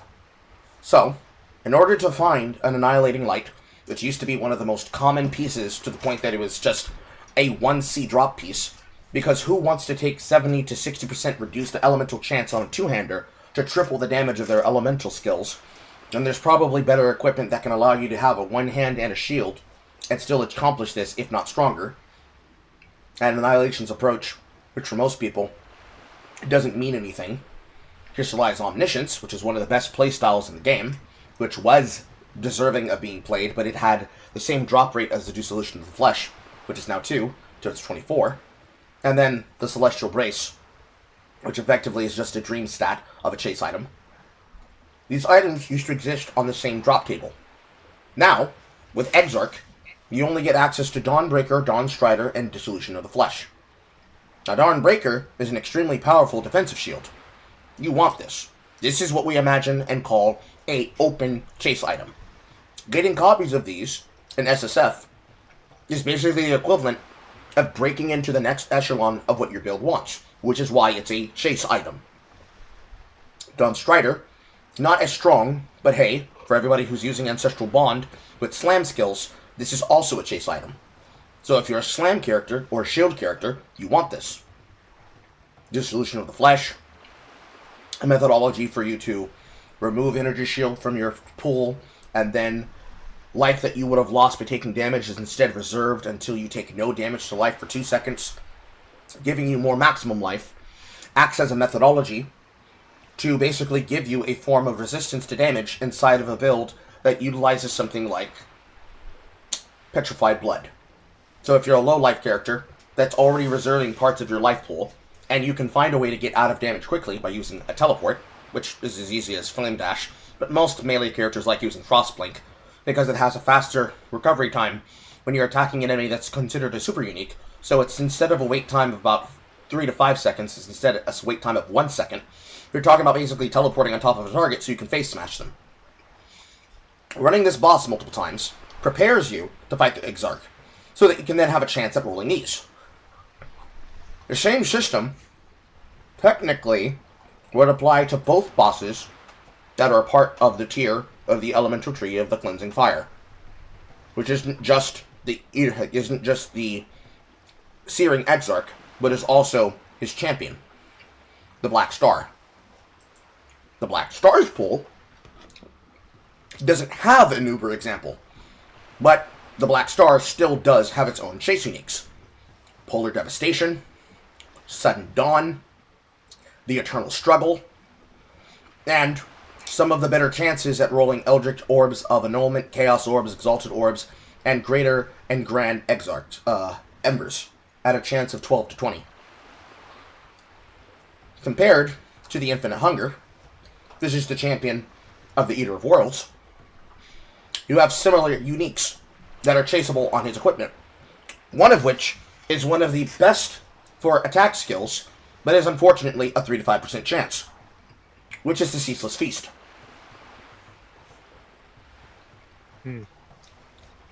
Yeah. These kinds of chase uniques are what we call 1 in a million drop chances.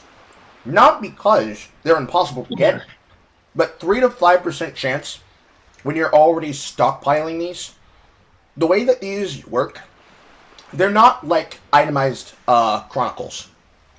So, for most bosses, they drop fragments so you can decide when you fight them. Originally, the system was you stockpile the maps, and then on the next trigger, you drop the item that opens the boss door. You don't get another until you use it. Since these are champions that are only accessible on your way to the bosses, you have to do this twice. First, you have to kill the champion, then you have to kill the boss, then you get another roll at killing the champion. That sounds... It sounds fucking disgusting. It sounds tedious. It is. For no reason. Now, in their mindset, at least both of these drop the Eternal Struggle, but they have their own specific chases. Now, nobody really worries about Choking Guilt, because technically these were supposed... The divination cards were supposed to be a form of target farming to access these.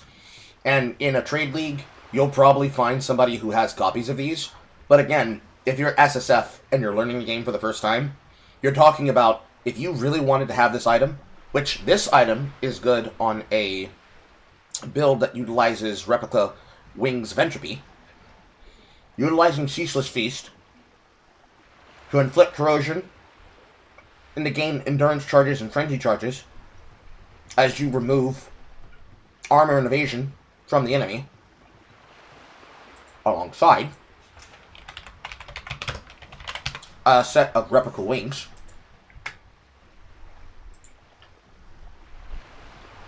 It's giving a build negative 5,000 and negative 100 evasion stack chance to afflict corrosion, and then refresh the chance of corrosion across all the stacks.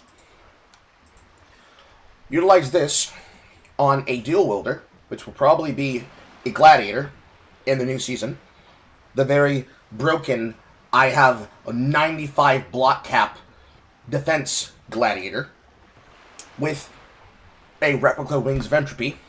Note the offhand strike and note the main attack speed damage. And you're talking about creating a build around 2 to 3 different chase items. This one is a 2-piece. Replica Wings plus Ceaseless. Replica ain't that hard to get. 3 to 5% chance to pull Ceaseless Feast. With an already, like, kind of tedious, like, way to obtain it. So it's like, God, that sounds bad. The other thing I wanted to mention, I just remembered of it. You remember when the One Ring card, the one written Tolkien's Elvish, was in circulation? So that was one problem that I actually wanted to bring up about, like, the whole chase card, and this is, like, the problem for it. Yes, they did make a card of the One Ring that is playable, and it was actually at a lesser rarity, but, like, it was still rather rare comparatively to most other cards, which I don't think there's nothing wrong with that part, because at least, like, people are playing the card of the One Ring. What the problem came down to is that outside of the controversy of race swapping every character in this set of Lord of the Rings, those cards themselves were not really all that played because it just didn't fit the theme of Magic, and that's, like, Magic's problem right now is Universes Beyond having stranglehold on it, because like I'm sorry, but get Spider-Man out of my goddamn like Magic the Gathering game. Yeah, and I say this as someone who owns the Fallout and Warhammer Commander decks, by the way. Yeah, it's become a gacha game. It's become a gacha game. And that was a major problem that also like local card shops had to put a 1-pack policy, which lost them sales like on the long run. They're like, sure, yeah, they're buying 1-pack per purchase or whatever, or 1-pack a day or whatever the fucking case is, right? However, they're losing money because no one is actually going to be buying them long term. No one's buying boxes because they also, most local card stores ban the sale of full boxes when they would get like from 10 to 20 orders, and it would be like, okay, sure, then I have to take more money out, buy all of these, just set out and ship them to you guys, making me lose money. Also, one sec, I'll be back.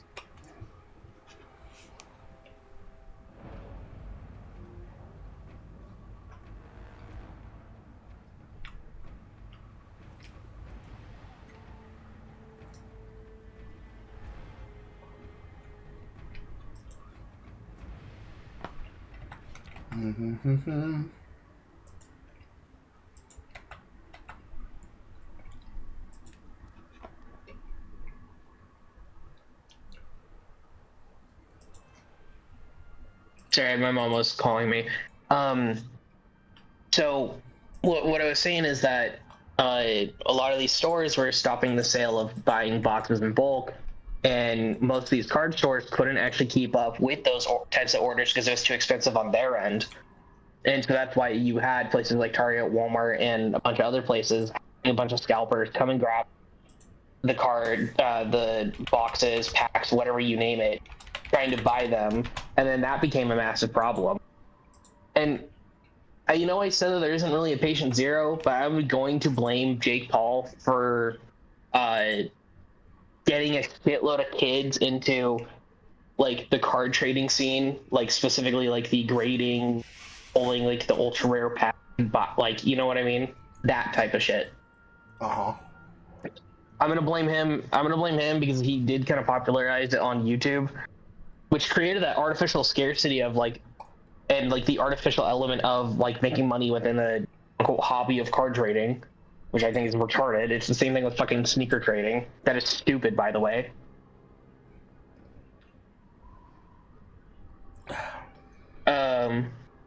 But, and this kind of goes back into like your point with and how it kind of turns around, resolves with getting these certain items that are low drop chance and then basically selling them to a player for real money,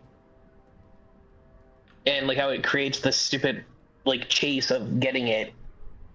It's like, I'm sorry, but Path of Exile should not be your 9 to 5 unless you're an actual real content creator. See, the thing about most... Yeah, go ahead. Finish. Oh, I was basically saying in most games like that too, it should not be your 9 to 5. It should be the escape, the hobby, not your job to do that. Again, unless you're a content creator, because that is your actual job. You're making content by doing stuff like that. Anyways. Mm-hmm. Now, I do want to mention, the Ceaseless Feast Replica Wings of Entropy is what we call an extended chase item combo. You're not expected to find these particular pieces in order to access the fun of the endgame. It is not necessary. It is what you do when you have said, all right, I have defeated the game with my first build, and because I was lucky enough to find these 2 pieces, now I'm going to run another build, using these 2 pieces as a feature, to demonstrate the power that they have together. You do it for fun. You are not expected to do this as a 9 to 5 unless literally playing the game is your 9 to 5. For most people, the way that they look at these games, they look at them as, because this game has completely a slow rate, I want to increase it to a fast rate. Which is actually the most common thing that happens with private servers in general for most video games, because most people fall out of retail because they would like to have a faster experience. Hell, half of the time with me getting you guys to try things that are outside of your comfort zone, most of it happens to be the entire problem of the startup. Now, including the fact that you have to get through campaign, which for most of you would be a 20-hour experience, as you learn everything for the first time because you've never seen it, getting to the point where you can get through in 4 to 7 hours, so you can then eventually attempt to make money on day 1 in a single stream session, which for me is basically nothing, because this is my day job, or it can be part of my day job as I do my other day job, while I do my other day job, which is finding dumb fucking articles and dumb stories for me to tell you all about that you do by request while also taking care of my parent.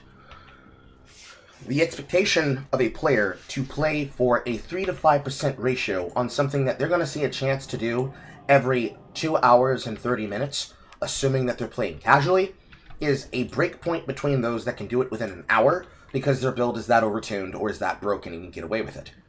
No matter how you go about explaining it, it is a privilege to have the time to do that, which is why it was a problem for most of the time.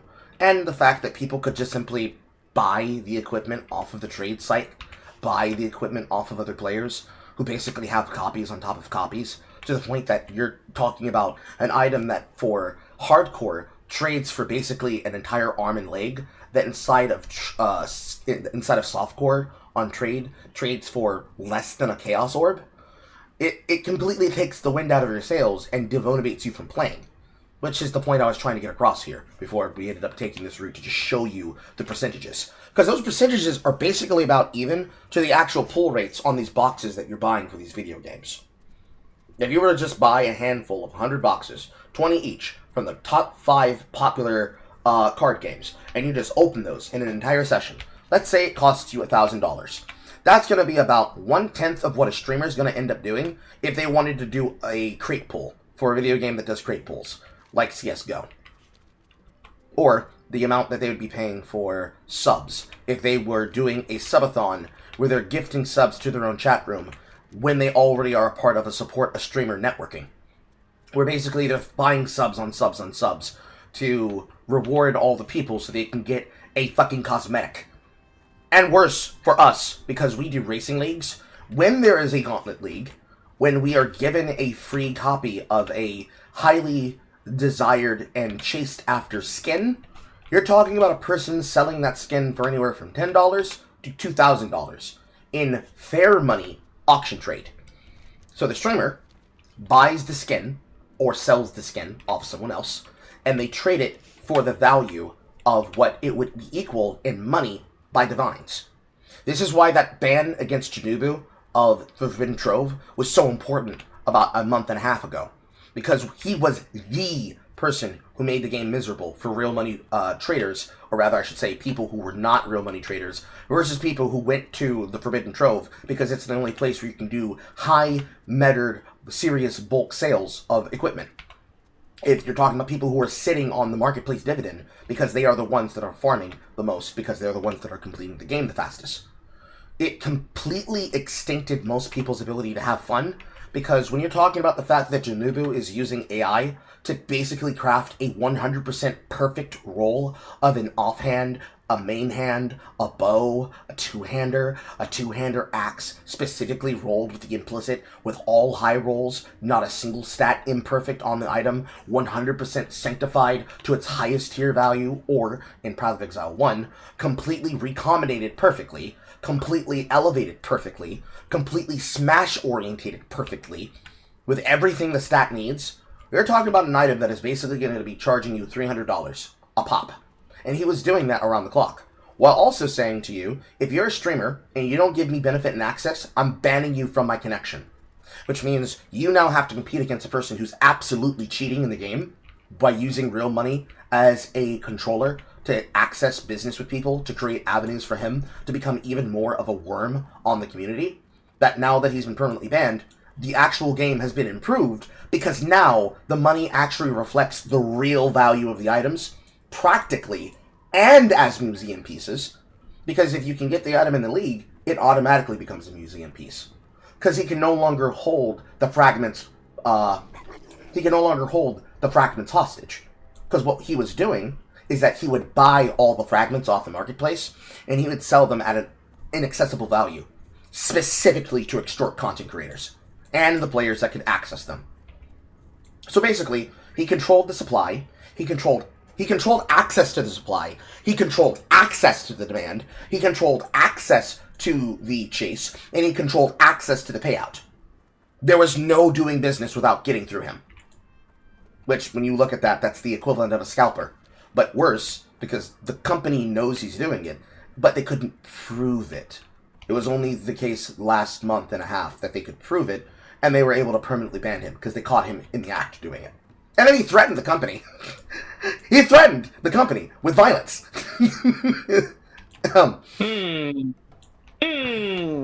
Good idea. Totally a good idea. You know, if you don't get your way, act like a child and Yeah. Okay, to be fair, I had this kind of conversation last night because I hate the way how my school is teaching certain things, like unironically contradictory things, such as business writing, just cut to the chase on things, and then my other business class want a detailed explanation. I'm like, what the fuck? Then what's the point on being taught? What you know what I mean? Mm-hmm. And my mom was trying to explain, hey, think about it like an employer wants it to be, your employer wants to, like you to be like kind of multi-personed and blah, blah, blah, like trying to basically say like, it's always contextual. Then I said in response, well, then they should have just been honest with that part, because then I would have been, okay, that makes sense, you know, it's always contextual. And she's like, well, no, that's just not how life works. And I'm like, what? They're gearing me up for a job. That's the whole point of college. It's for a job. Mm-hmm. So if at least they're honest, it's like fucking Nick Fuentes. Everyone knows that he's probably gay. But if he comes out as gay, then at least he would be honest about being gay and a white supremacist. But like, you know, at least there's more fucking value in that shit. Mm-hmm. Okay, I know it's like an extreme case, but it's like we all know he's gay. We all know. If he's not gay, he's very bisexual while leaning towards men. Yeah. But he likes men, that's the point I'm trying to say. I know. Now, it's funny about Janubu. First, he originally was going to threaten violence against the company. Then he threatened he was going to commit suicide if they didn't unban him. Wow, okay. It's the same thing that most... It's basically the same mental argument that most people have. Oh my god, I put so much money and time into this game. This is what I did to make money. This is how I make a living. If you don't do this, I'll starve. Oh, it's the sunk cost fallacy, gotcha. Mm-hmm. A mix of the sunken cost fallacy and also retaining what basically made him thousands of millions of dollars on the dividend over the years, ever since he started the Forbidden Trove. Now, most of the mods rebelled against him, and for now, the witch is dead. But that doesn't mean he'll remain irrelevant in the future, because the evil of Forbidden Trove still exists. The place itself still exists. Even if Janobu does not have the control over the current apparatus, the moderators, they're being asked to basically change the entire perspective and the entire history of the place overnight.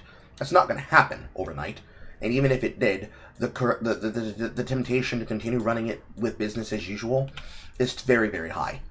Nobody really trusts them to do that, and knowing that this is a thing that has been the case since forever, multiple big-name content creators being directly victimized by Janubu himself, the same way that I've been victimized by haters that were angry that I would criticize the tactics of their favorite creator because the tactic was just bad or was inefficient information.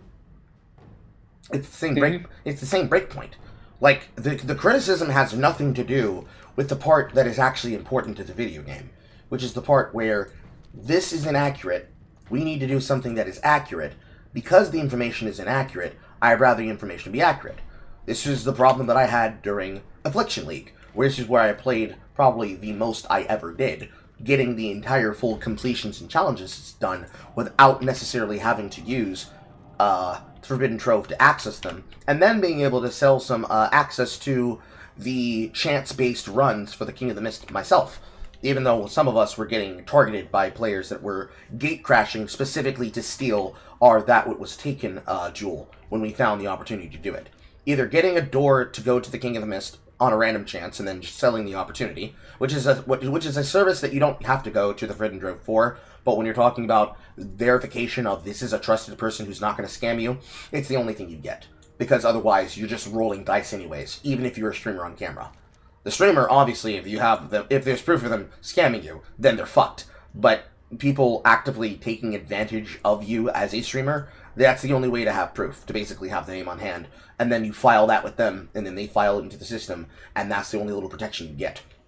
Because obviously, it's not expected for you to do that. But in the trade economy, hey, I would rather buy a session for 2 chaos in Affliction to get a chance to go towards the King of the Mist myself, or sell it for 10 chaos, or for, like, 10 exalted, rather than have a random chance of looking, can't do it, and you also can't get your final point, so you can just go and get it done, so that you're not waiting forever.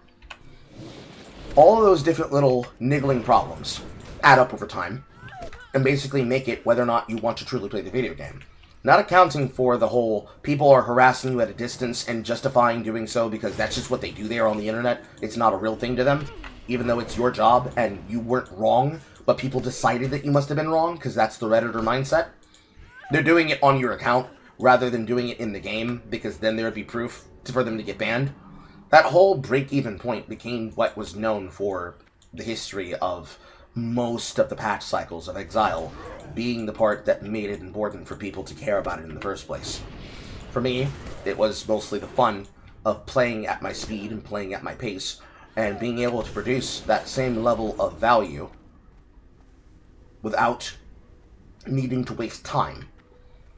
Because the most important part was obviously the time difference. For you, that's like just going to the store, finding the packs, buying the packs, hoping that you pull something, then going to a reputable store, selling them, getting something worth value, keeping the ones that you want to keep, and then doing it again.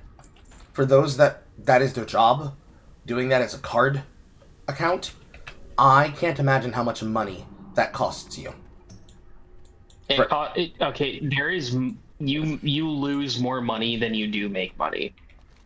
It is, in definition, a side hustle, and some people will treat it like it is the main thing that they do. I can't imagine it being profitable.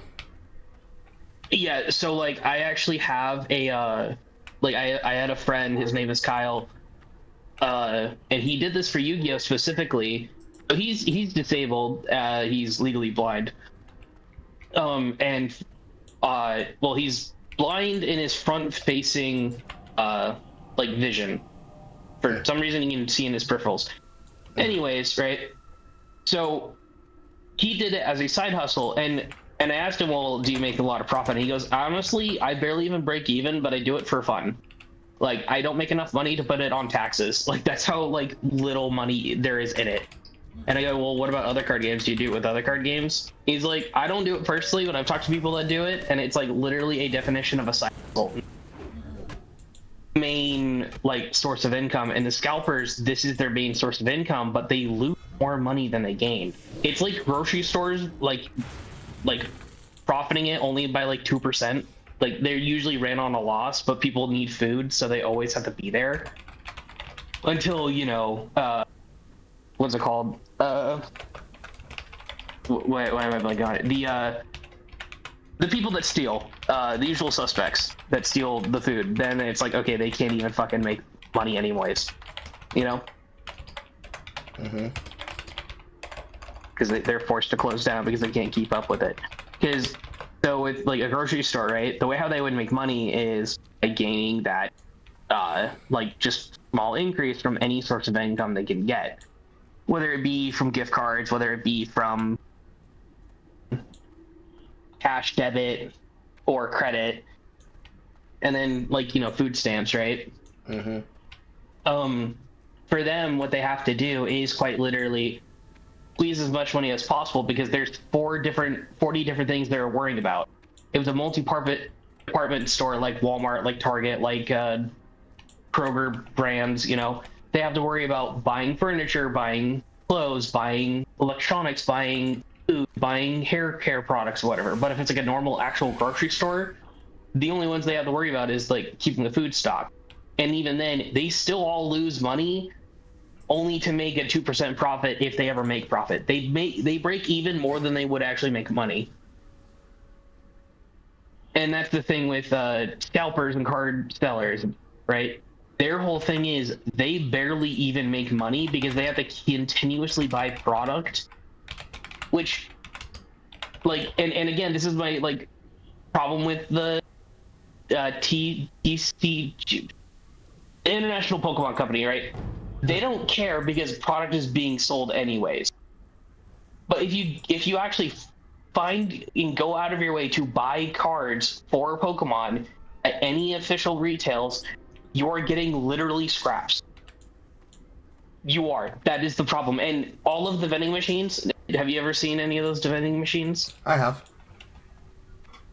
They're always empty. Not a single thing is in them. They're out of stock. And that's a problem. I'm not sorry when I say this. That is a problem because 9 times out of 10, the people that bought from that are scalpers. They're not going to actual like players whatsoever. And Nintendo knows this, so they are going out of their way. They're going out of their way to do this so they can still sell product. Because that's their bottom line, which nothing wrong with wanting to make money, but when you're selling things as a game, the people that actually play the game should be your top priority. Like what? Like, am I wrong? No, you're not wrong. It's a headache of So a that's why I problem. think they're just... Yeah. Effectively, at the end of the day, So that's... they're just killing their game slowly.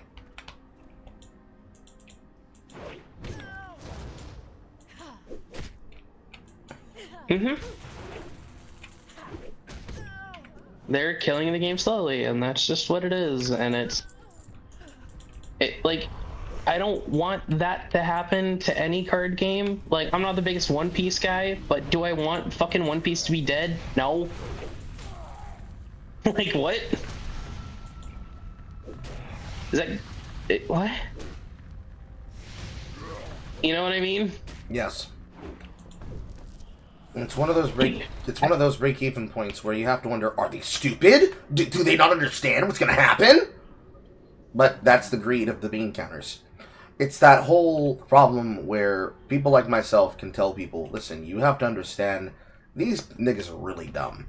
They do not appreciate what they have going. These junior execs only see the bottom line benefit of money, money, money, money, money.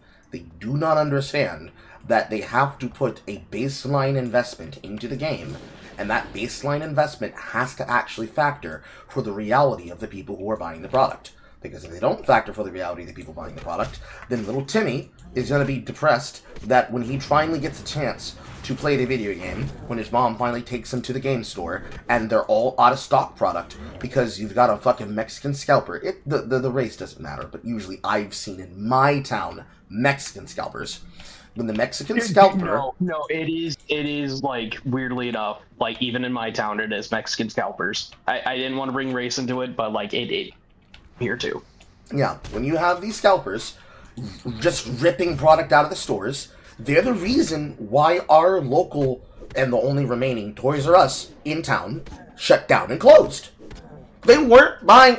Of all of the people that could buy toys from this fucking department store for toys, there was always an empty shelf in the trading card game section.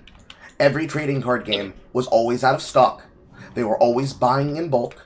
They didn't have the ability to run a rule where they could only buy a certain amount because this was the department retail store. The rules that they would have had in the mall is also what shut down the fucking store mall location of our Peachtree Mall GameStop. Now the only GameStop that at least remains in my area happens to be the one that's on the strip mall. And hell, you even had the same problem with the original Best Buy location before they sold that building, and that building then became the Crunch Fitness, and they now opened their new location that is all the way over in that other place nearby the strip mall. You had people going in, hey, hello, how you doing? Where's the gaming section? It's over here. Take a handful of the trading cards. Go to the counter. I want to buy all of these. Do you have the money to pay for them? Out comes an $1,000 wad. I want to pay for all of these. And then they're in their car in the parking lot, and then they go behind to the dumpster, and they dump nearly $300 worth of cards that could have been played in the trading card game, because those were the shitters, and they got all the winners. And the people that are a part of the building are getting blamed for, okay, who's taking product out to the trash can and dumping them like this? And they're thinking that it's employees doing it, trying to profit off of it. But no, it's the scalpers. And they can't do anything about it. Because the scalpers are they're just regular customers. You have to get a word from the company.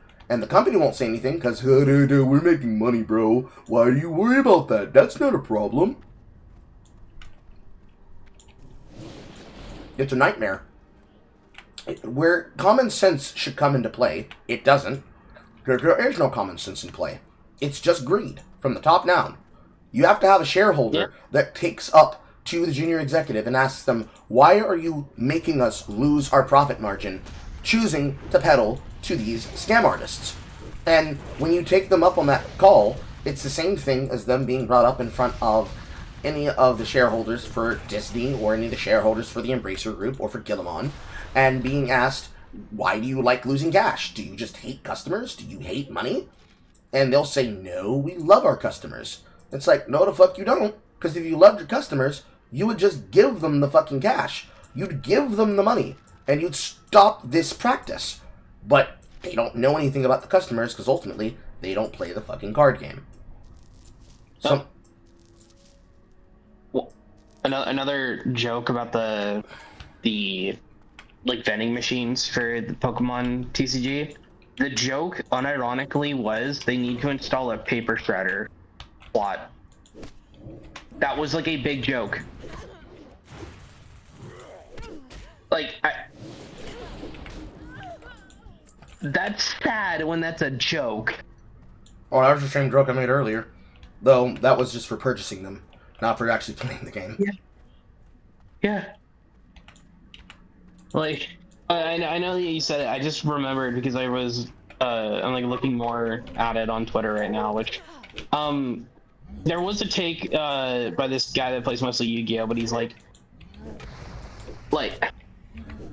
it is true, but it's also like, there is some truth to what some people are saying when they do it. Most people that do a hobby aren't talking about the hobby, they're doing the hobby. Now, there is some truth in it. However, when it comes to like actually discussing what the hobby is like, so for instance, let's take movie reviews / game reviews as a hobby, right? Mm-hmm. Like, you make videos or you make tweets or whatever. When you do make tweets and you're saying specific things about said like game or movie, you are participating in said hobby by virtue of actually talking about what you're like witnessing. Mm-hmm. Like, I get with TCG that there aren't a lot, like most TCG players maybe have a Facebook, maybe have an Instagram, but they don't talk about their hobby on there because it's, you know, it's like, I don't want to bring escapism to like my social media because that's not the point of social media to some people. Mm-hmm. But when you literally blatantly see like a problem like scalping in a TCG setting and saying, hey, this is bad, and 70 different people saying, no, it's good because product's being sold, it's like, that's not the fucking point. Like, that's not, like what? Mm-hmm. That's an irrelevant point. Yeah, product's being sold, but are the actual players getting the product? No. The way that I look at it is the equivalent of what people like to say to me when I try to complain about a problem of structure and of follow-through in strategy games, especially MOBAs. When I tell somebody, we lost way too many structures for this trade, and they say something like, but we're still winning, bro, why does it matter? It matters because we could have done it cleaner, we could have done it better, we could have done it without problems, we could have done it without worry, we could have done it without fall off, we could have done it without any of the problems that will happen when you decide to get lazy and you get complacent. Because it's not acceptable just because, oh, it's not a big problem for me. No, it is a big problem. It just hasn't been made your problem yet. And should it then become your problem, and you're like, wait, that guy had a point. Oh, it's too late to have a point. It's already, the damage has already been done. There's no unfucking this pooch. This pooch is rightfully fucked and it can't walk anymore. Because you threw it against the wall, you smashed it into the wall, and you said, who cares, because nobody's here to really talk about it, so you don't have to worry about it. You're just looking for things to complain about and cry about. So then, when you have to deal with the final consequences, and you have the people who are then saying, they killed my favorite game. I can't believe they killed my favorite game. Nigga, no, you didn't. You killed your favorite game. Because you didn't care about the consequences that are going to happen when it was time to pay the fucking piper. You spent all that time being concerned with problems and issues and follow-through about the gameplay on the levels that you were willing to engage with it, but you were a casual player rather than being at least a casual competitive veteran player that at least was aware of all the other problems that happened at the end of the day. It's kind of like saying the same thing about, like, oh, it's okay to shoplift from stores and department stores because you're affecting the corporations. Who cares? What about the employees you're fucking over? Oh, they don't charge the employees. Yes, yes, they do, SpongeBob. SpongeBob. They fuck the employees, SpongeBob. They will take them behind the store and blame them for asset protection, SpongeBob. No, they care immensely. So when you say those things, those individuals who say that in those places where it is applicable and where it matters, whether you're a commie fuck or you're Sweet Beans 99 stealing from your local art store as an art hoe, or you're one of the many people in the South who are really upset about Chick-fil-A and really angry at Hobby Lobby, but continue to buy that fucking McCrispy with extra deluxe on the side with the waffle fries, you are in fact profiteering and benefiting the loop cycle that keeps your business running. Now, I'm not going to say anything about necessarily those kinds of people that have a fucking argument and have a axe to grind, choosing to be very hypocritical, because that's an entirely separate argument. But on the issue of, oh, I want the thing to continue existing, and you never supported it, you never made sure that it continued to be supported legally, in a way where people were able to access the content, and doing all the things possible to do it? No, you are directly responsible for every single bit of the part that leads to destruction of the card game, destruction of the hobby, destruction of the community, destruction of the entire embargo, the entire structure and industry which it is built on, because it wasn't important enough for you to care until you heard, oh, the game is closing. All of these different video games, for example, that close, the direct reason why they're closing is because nobody cared enough to buy the games in the first place.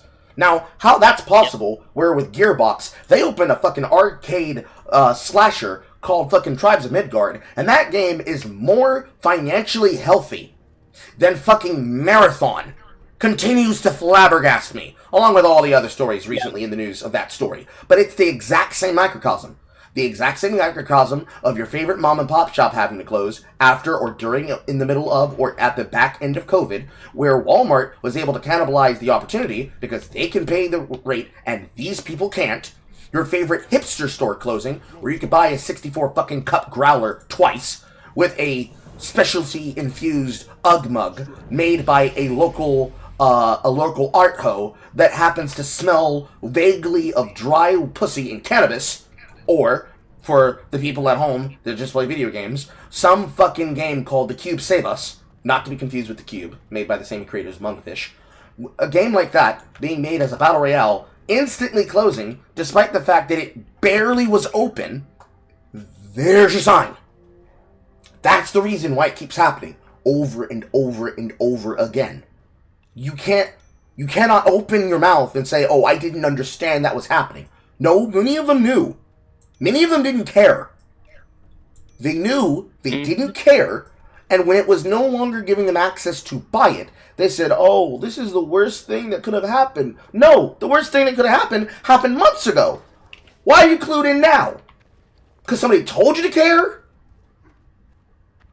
It's bullshit. Yep. Anyways. Yeah.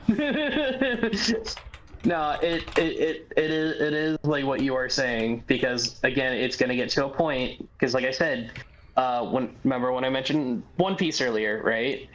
It had that problem where it would like put these packs, or like future sets had the full art chase cards that varied in competitive viability, and then they're like, wait, they're only being bought, we're not seeing these cards on competitive floors.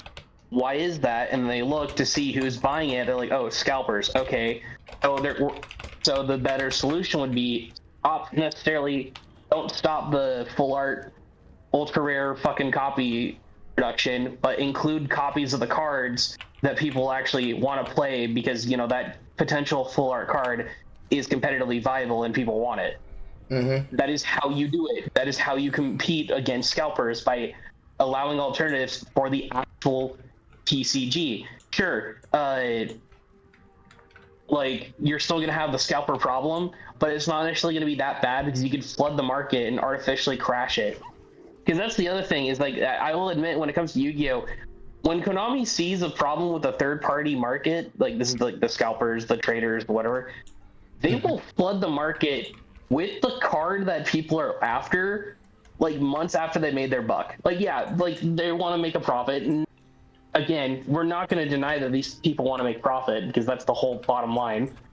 But it's like, oh, hey, we're not seeing the cards that like we put at to make a profit for. Here's a shitload of them. Fuck you, third-party market. You're welcome, players.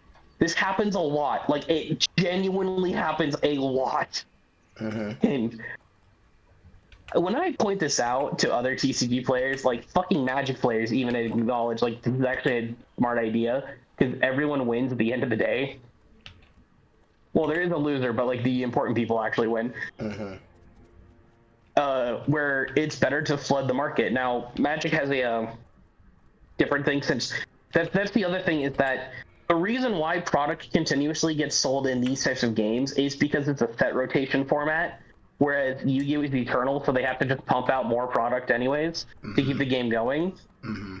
And that's why you get some sets that are just straight up stinkers, and we get tier 0 formats because of that.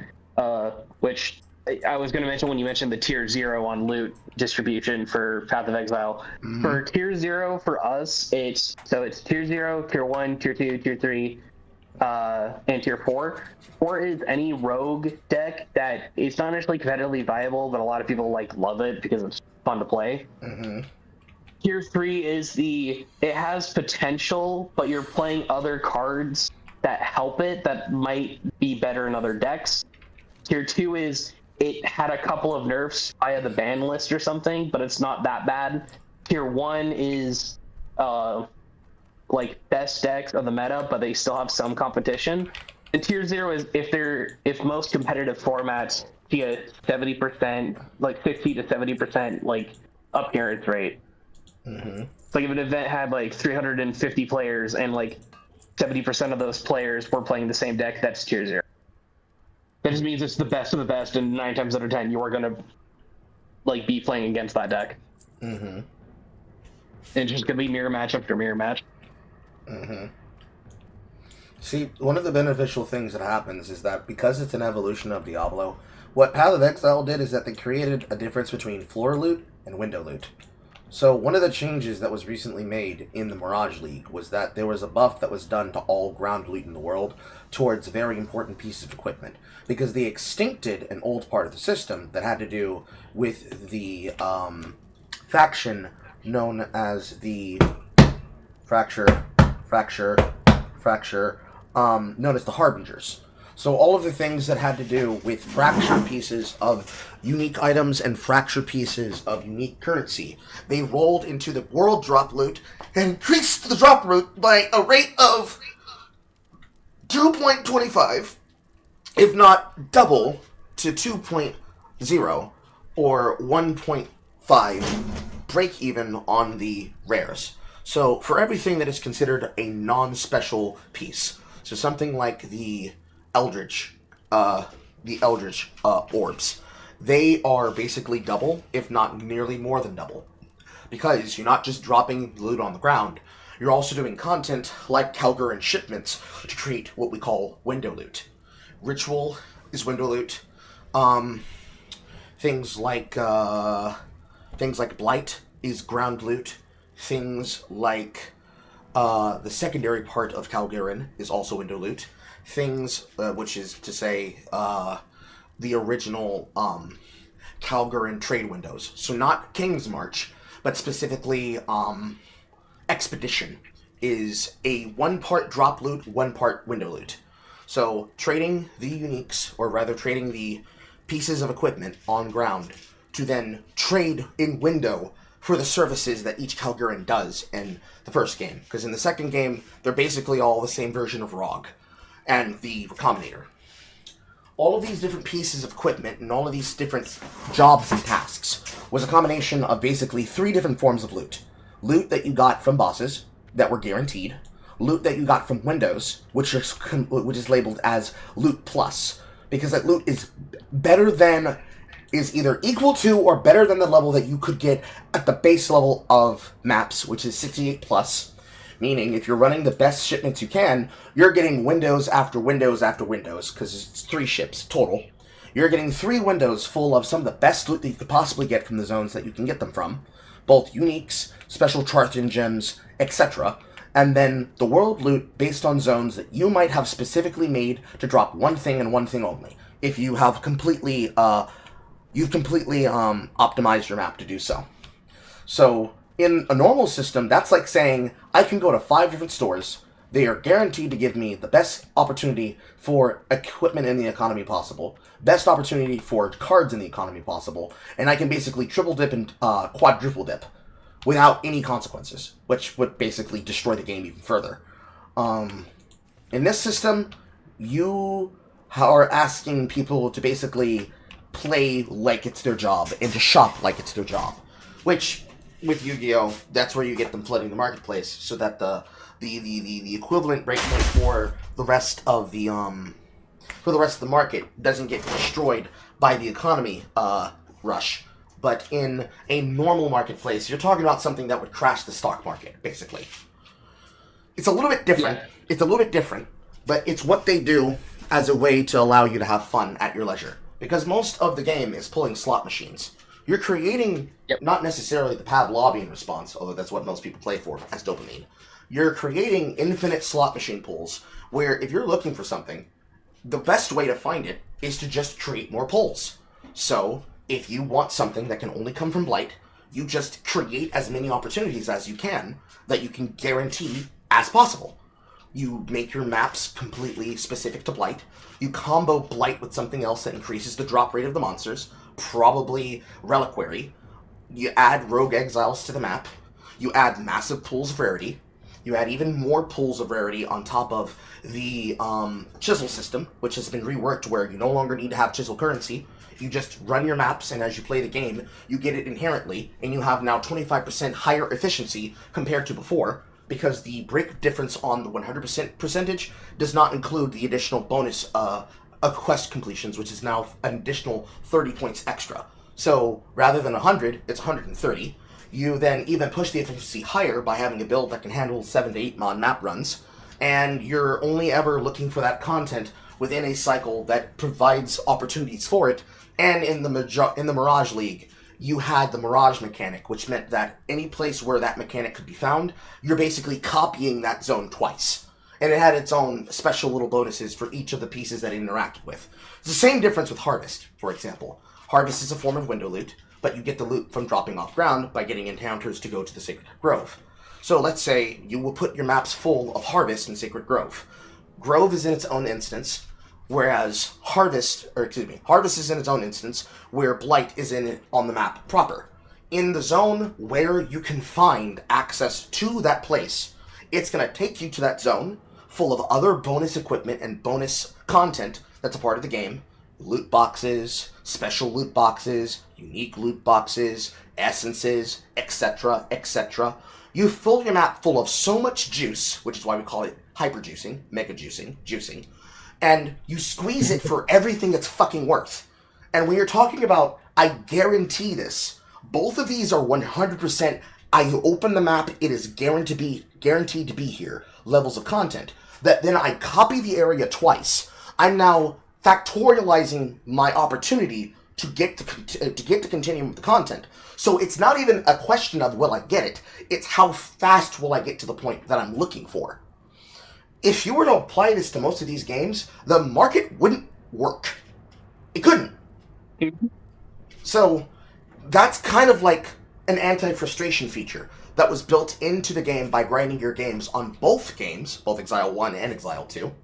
Some mechanics from other mechanics were actually rolled into in-game content. For example, the way that Delirium works is actually now a formulation of the instillment system that came from Blight. So Delirium still exists in its own thing, and its own in-game structure for its own in-game content. They took out half of the rounds, so instead of doing 30 rounds of Delirium runs, you're doing 15. They do scale up fast, and they do get difficult, but if your build can manage multiple crowds, or has enough survivability to manage multiple crowds, and kill the bosses at the same time, then you don't lose out. And in Path of Exile 2, you don't lose experience and you don't lose opportunities to run the map. You can just run it until you complete it. So, if it's the case that your build can actually complete it, but oh, I got unfairly killed by a random fucked up modifier because the particular round of Delirium killed me, you just have to do it again and get through the round, and then boom, you get your content. You aren't taken away from the chance of it until you start getting to the higher tier loots. Because tier 1 and tier 2 and tier 3 aren't the same.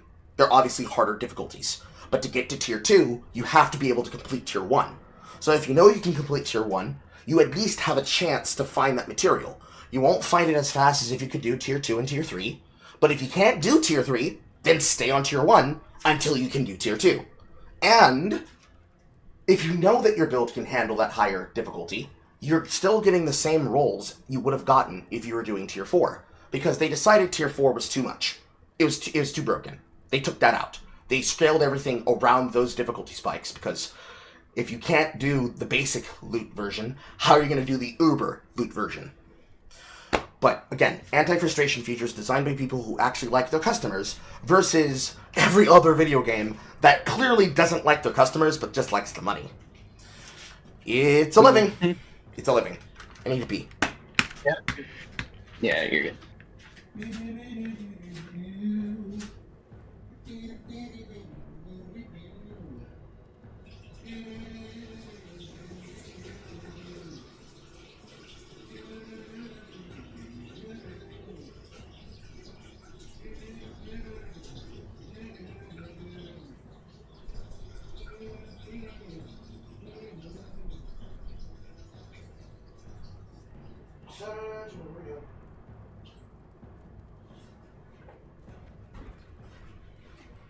Okay, I'm back.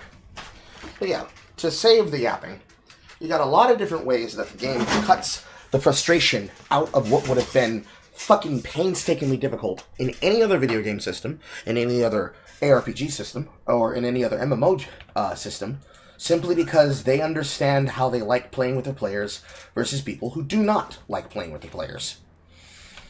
It shouldn't take that much effort for that to be the case, but some people are fucking dumb. Really fucking dumb. Unbelievably so. Yep. Now, for the ones that do it because of greed, you kind of have to make your peace. The executives will only get fired when they start showing a loss of profit. And there's not really much you can do about that loss of profit until they can actually be put on the chopping block. Now, for everything else, there's obviously MasterCard, which is to say that they'll see full consequences when they start to see obsolescence from those that are doing the actual breakaway over the majority of the content that is accessible.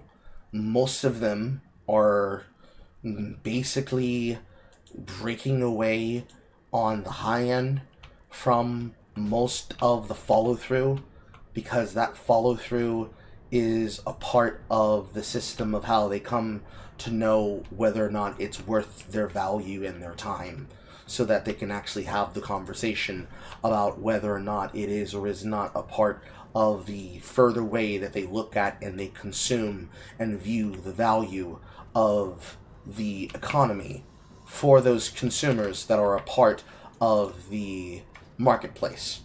For those people who are willing to pay $1,000 for these opportunities, because it's the equivalent of the levers. For the people who are willing to spend $1,000 to pull the lever to find those rares, if they actually like their player base, they're going to break even on those numbers, and they're going to reasonably expect you to at least say, this is how much we expect you to do.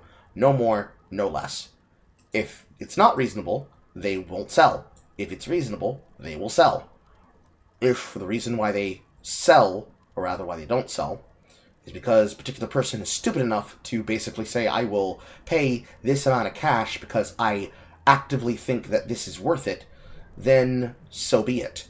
But I can almost promise you, they do not. They do not see it that way. They don't see it that way, and you would be crazy to think that they did. Because I don't think they really care at the end of the day for most of those video games that aren't played by a demographic that particularly looks at it that particular way. For everybody else, Mazel tov, basically. They're either gonna have fun or they're not gonna have fun. That's really the end of the day. They're either gonna have fun and they're gonna like what they're getting, or they're not gonna have fun and they're gonna hate what they're getting. And if they like it, then they're willing to buy it, and you can't stop them from buying it because that's just what they decided to do here. That's just what we do. We pay amounts of money that are not worth our time and our benefit. But for everyone else, if they're willing to pay that deficit and pay those dividends, then I guess the customer's happy at the end of the day. And then for everyone else, make your peace and understand that your video game is controlled by the stupidest people in your marketplace. And you have to teach them how they are fucking themselves over at the end of the day. It's basically the blue button, red button question. God, that was such a dumb meme. When people hear about the blue, red button question, they don't understand that the reason why you have to pick the blue button rather than the red button, just for self-assured survivability, is that people are stupid. People are stupid. They are not going to invest into the question because they don't understand. They're just going to vote whatever everybody else is voting as a herd, unless you tell them the reasons why these things are important. You can see it as a macrocosm of politics. For what it's worth, I can understand. For what it's worth, I can understand why there were people that would look at those questions and say, I understand why these people think this, but I think they probably deserve to be punched in the mouth. And you'd be right. They would deserve to be punched in the mouth if this is just their own fault. But it is not their own fault, unfortunately. It is something that they just don't get. They don't get it. They don't get it because it's not worded in a way for them to get it. It's not something that was put together and was compartmentalized in a way for normal people to have to engage with. This is something that the people who have the time to think about it would think about it with, which is like the difference between rich people and poor people. They have the time to analyze the bottom line on how much this is going to cost them at the end of the day. Versus all the other people that they're looking at it as a thing that you just talk about it for whatever reason you want to talk about it for. You could say it's because people are stupid. I would be hard-pressed to disagree. But they just don't understand. Getting them to understand means asking them to not be retards and to actually vote with their wallet instead of just opening their wallet books and paying exorbitantly prohibitive, if not outright extortionist amounts of money for the product because I like seeing the number go up. I enjoy playing thing. I don't ask for anything else. Because the not asking for anything else is the reason why they're able to get away with it. They say they'll keep buying it, and as long as they keep buying it, yeah, they will keep doing it. Telling them... Go ahead. And then I remembered, like, I mentioned earlier, for every one person that's playing it, there's probably hundreds of people scalping it. Have you seen the videos of people at Costco with, like, carts full almost to the ceiling, practically, with just, like, the Pokemon products specifically? Mm-hmm. Like, yeah, it's like they have a 20 thing limit or whatever, and Costco has a lot of product of that specific one, but it's like, at the same time, it's still bad that most of the cards are going to be thrown away if they're not worth fucking shit, you know? Mm-hmm. That's a bad thing. That's just fucking waste. I'm also going on like a like environmental element impact on it. because it's like, sure, paper is paper and the ink on it is actually biodegradable, so it's fine, but the foiling is actually not. So if there are like foil rares, but they're actually like, you know, like 3 cents or whatever, 5 cents, uh, that's going to affect the environment. It's also the amount of plastic in the environment, like it being sent in the environment with the foiled, like plastic packs, right? The sealed packs. That's gonna go. That's gonna go in a landfill. Like it's just genuine. Like it's bad that it happens. Now I'm not saying like, oh, byproducts equals bad because of the environment. I'm talking about the mass scale that it's on. The bad part. And it's like I just never will understand that, and again, it's like the people that say, well, products being sold, we have amazing product. Okay, yeah, you might have good product if you can get your hands on it. Like what? This isn't an argument. Like fucking Meat Canyon. I don't know. Did you see his video on scalpers? Like the animation for it? I didn't. Really funny, but it demonstrates like it paints a picture, like it may be exaggerative, but it does paint a picture that there are people out there that are like this. Like, dude, there was literally a guy grabbing a scale, right? Like an actual like food scale or whatever to determine the size of the packs, and if one weighs heavier, he's gonna get it. And this is like in the like ounces. Like if it weighs like, I don't know like what a standard pack is, but if it weighs slightly heavier than a standard pack, then it's like what?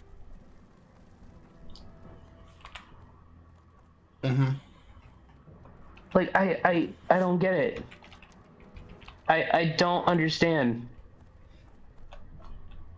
But I'm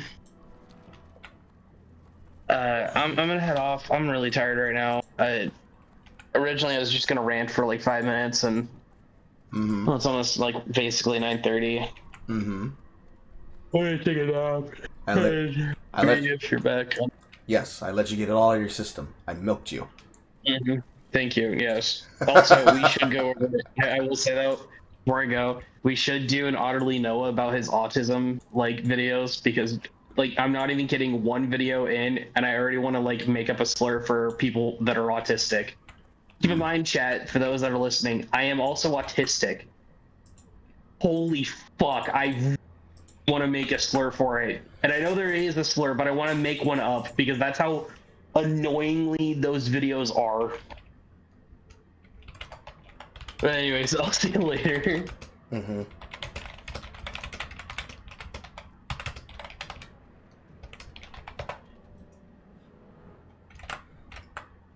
now Carl is alone in his own server. I think I am. So now I go to DevCord.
I wonder how many more pieces I could grab of this.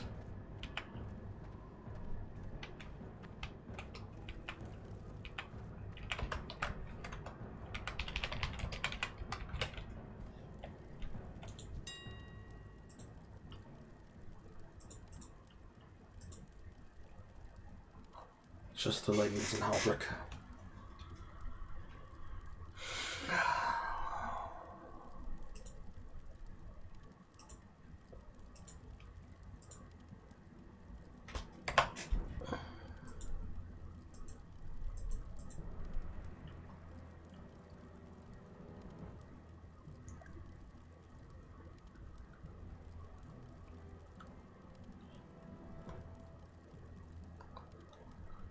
Barbaric soldiers.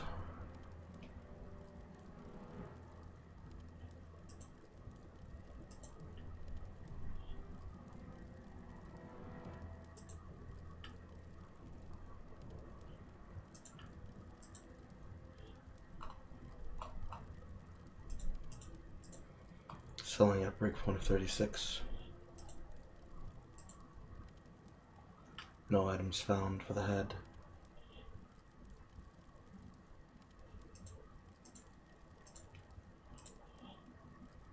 Some for the cloth head.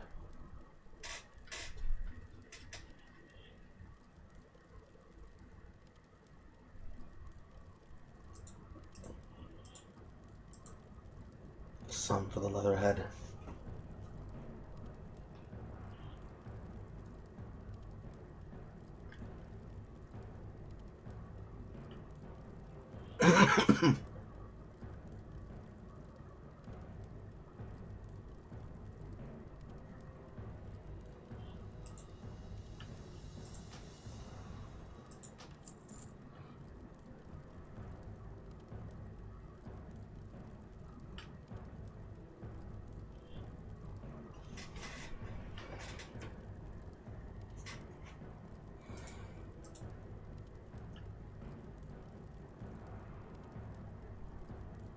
Agility, stamina, spirit.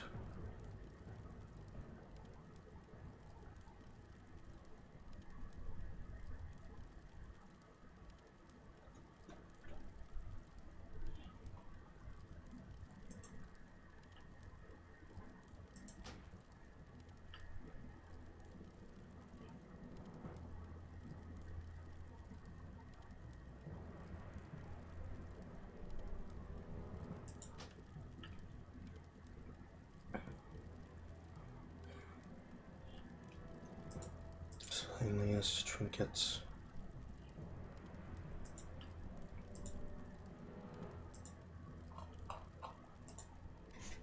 Still 9 gold for a fucking additional one.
Mogra.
Yabu.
I'm out of rage.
Wish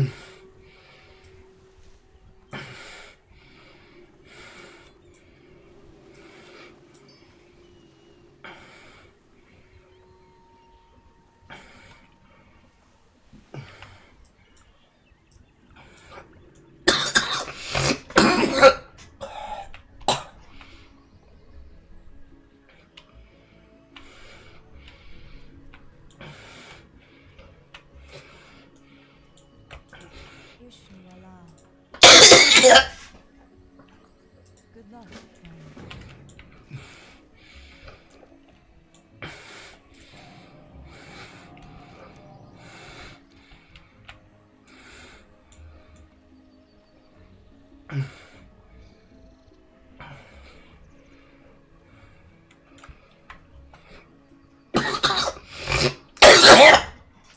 Ow.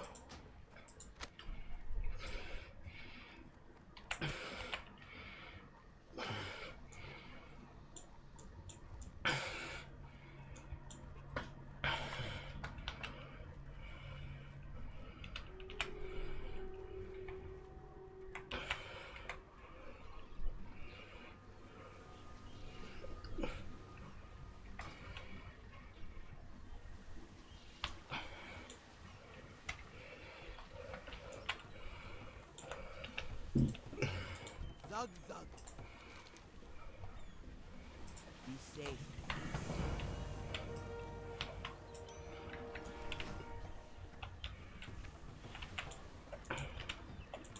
Talk to me.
These are fucking casters.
The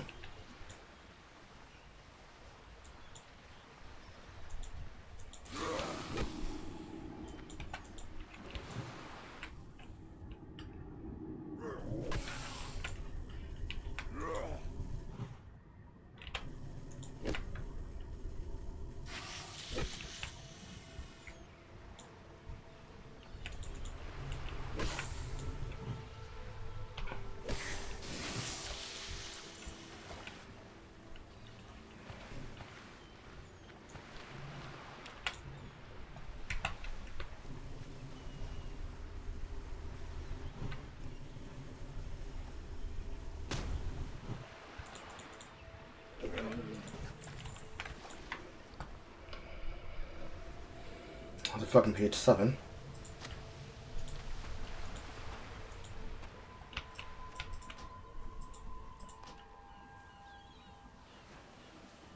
Greater healing potion.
don't see it.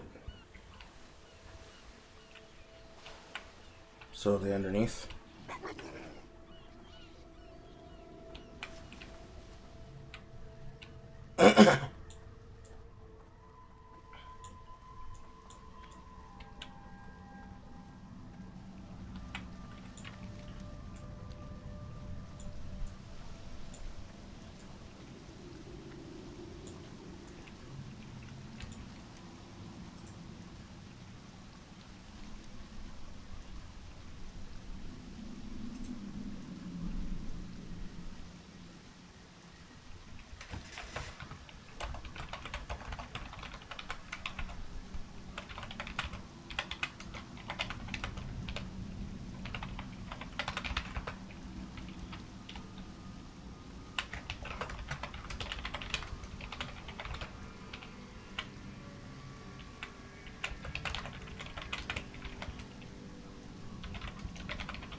Page 10, 7, 6.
In this instance, Dev would be correct.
Be dilapidating assholes and buttholes in all directions.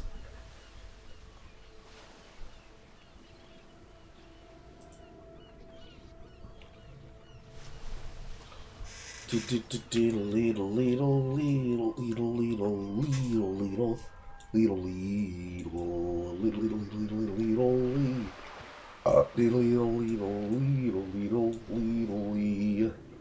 Leedle, leedle, leedle, leedle, leedle, leedle, leedle, leedle, leedle, leedle, lee. Leedle, lee, leedle, leedle, leedle, leedle, leedle, leedle, leedle, leedle, leedle, leedle, lee. Leedle, lee. Leedle, lee. Leedle, leedle, leedle, leedle, leedle, lee. Leedle, leedle, leedle, leedle, lee. Leedle, leedle, leedle, leedle, leedle, lee. Hello, Mar.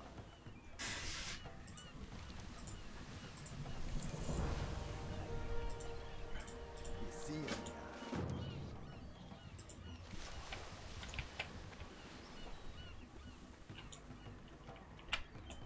Hey there. Stay away from the voodoo.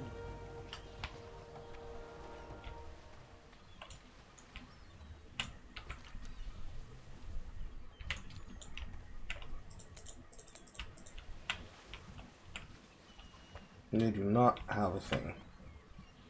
That but a bitch. Not even an N.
Oh.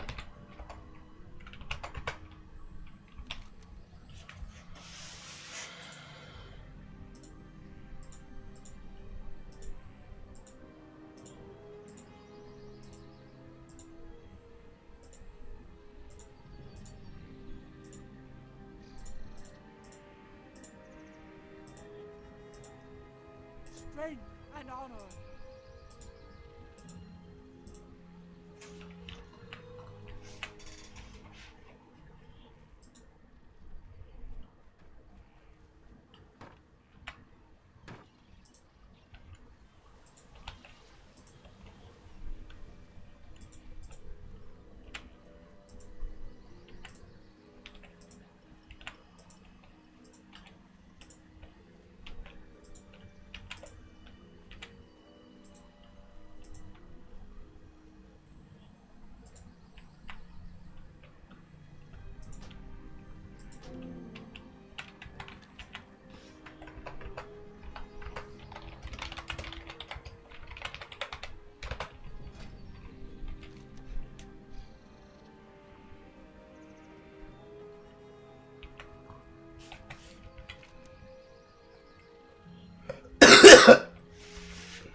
First log.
Oh ha ha.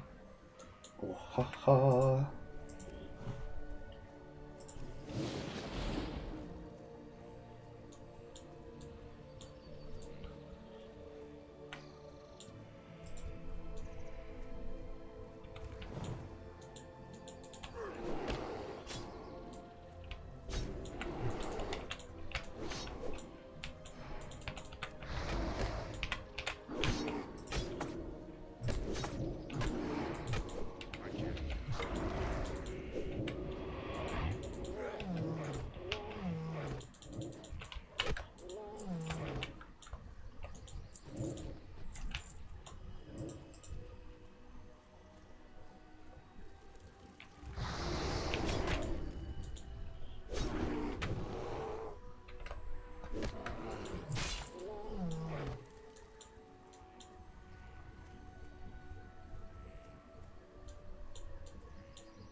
Page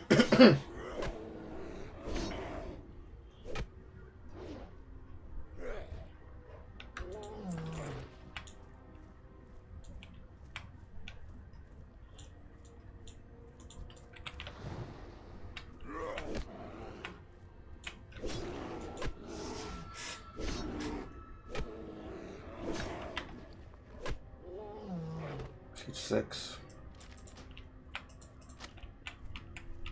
Page 11.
Why don't you just share it with him while walking?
Choking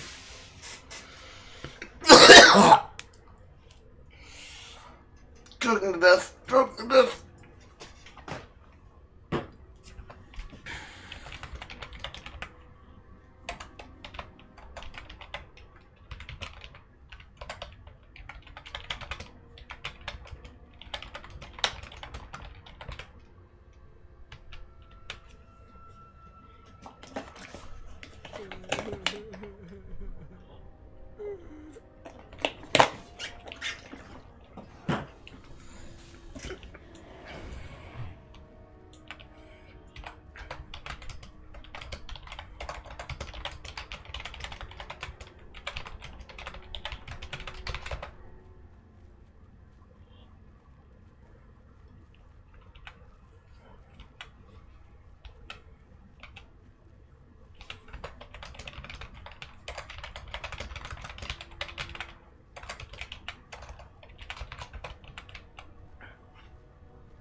Trying to fuck me, monster right there. Dear, dear, dear, dear, dear, dear, dear, dear, dear, dear, dear.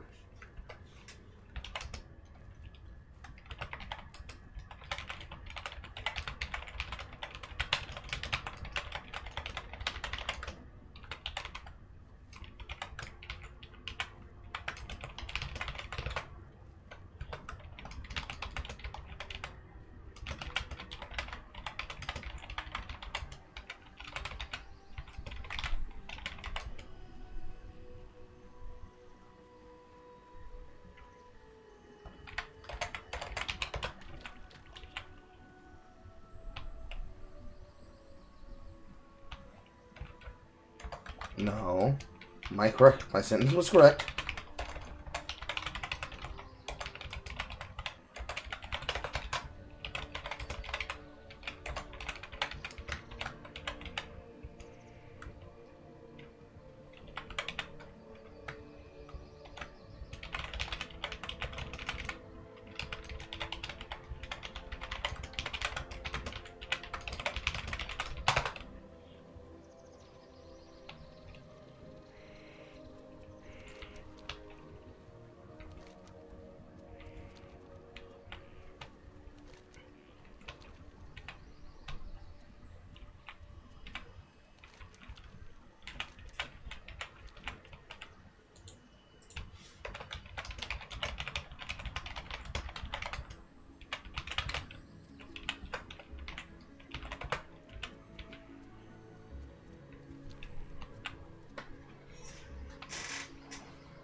I'm out. I passed him on the fucking road. That's ridiculous.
$19.47.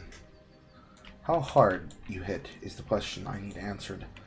But without that, I'm just going to walk around to the lake and not get my shit pushed in.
9, 7, 6, 7, 1. The thing about it too.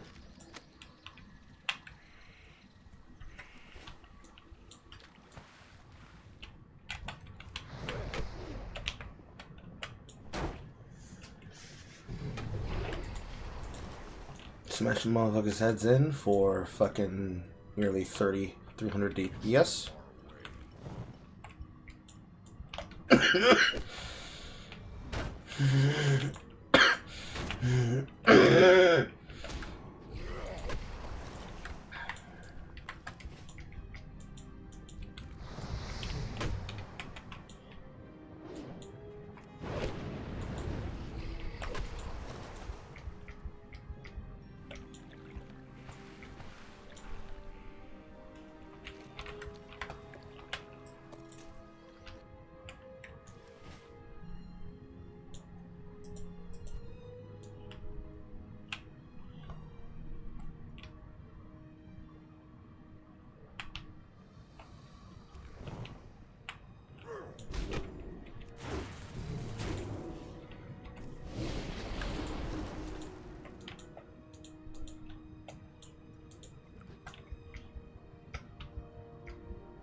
Page 767.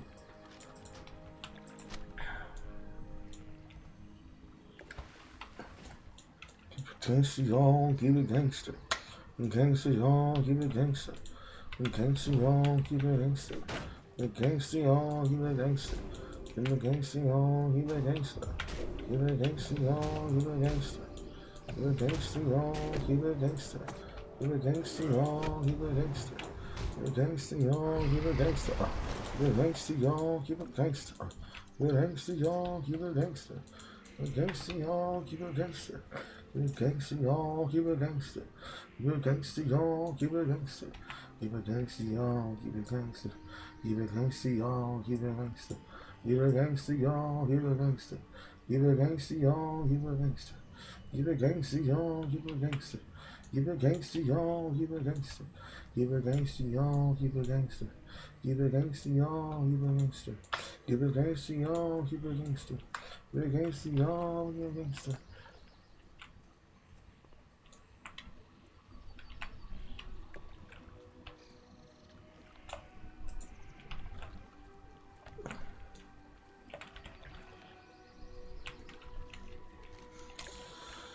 Scout the gazebo.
Okay, this gazebo.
Strength and honor.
Makra. Be safe. Lotar.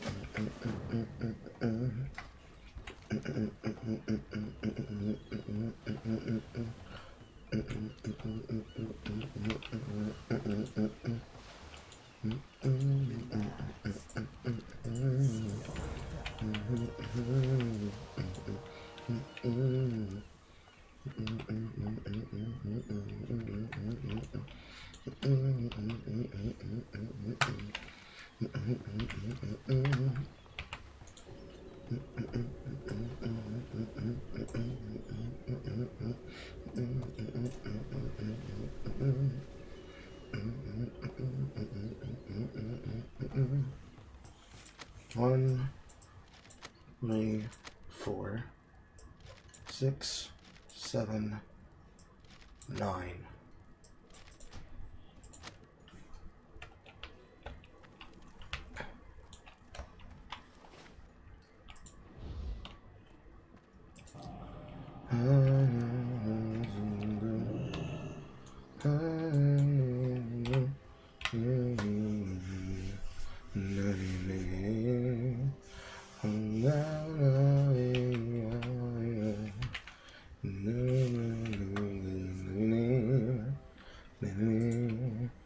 So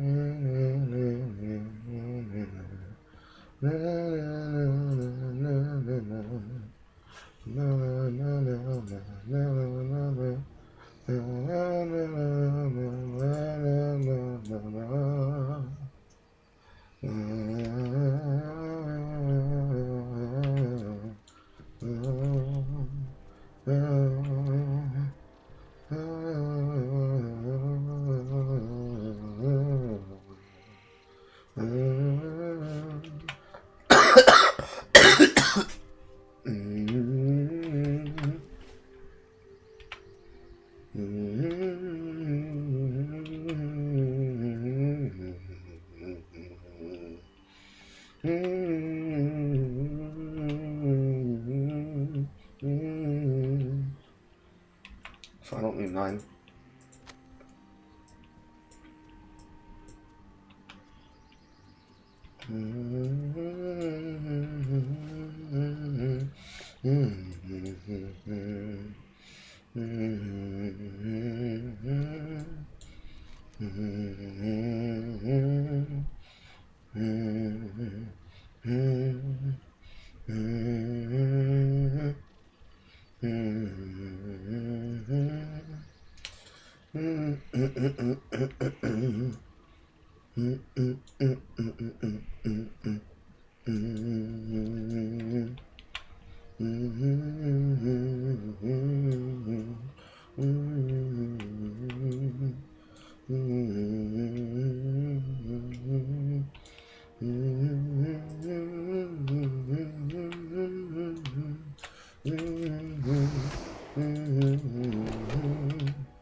No.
Or like the ending of Glory.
Used to madness.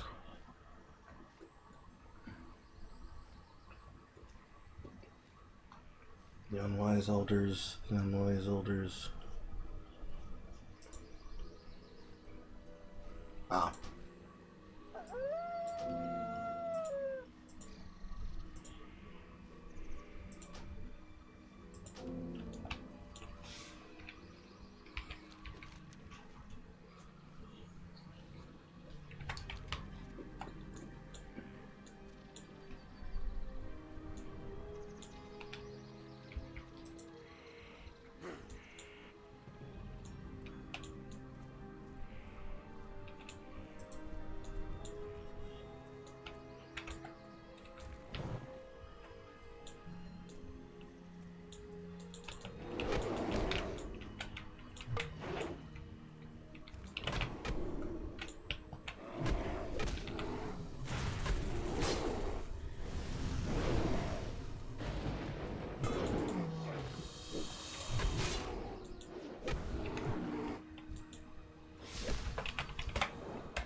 I mentioned how I hate fish.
I'm out of range.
Glory to the Horde.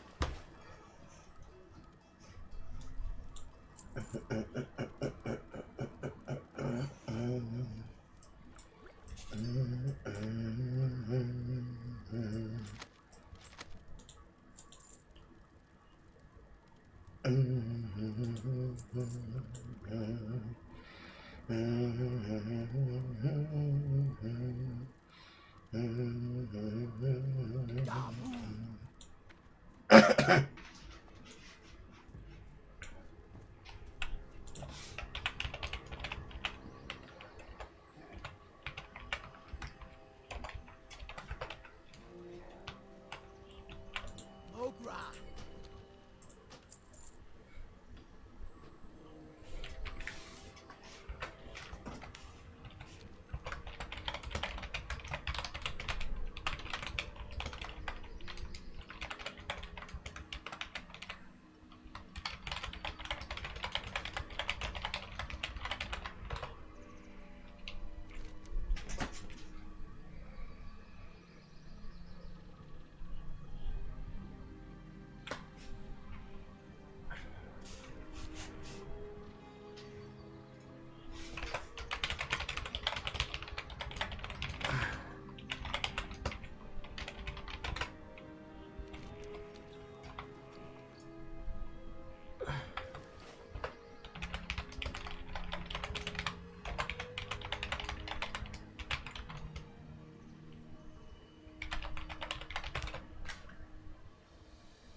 Is there another vendor?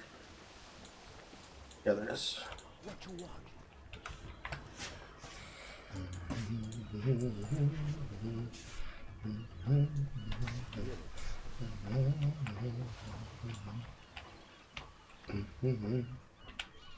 Makra.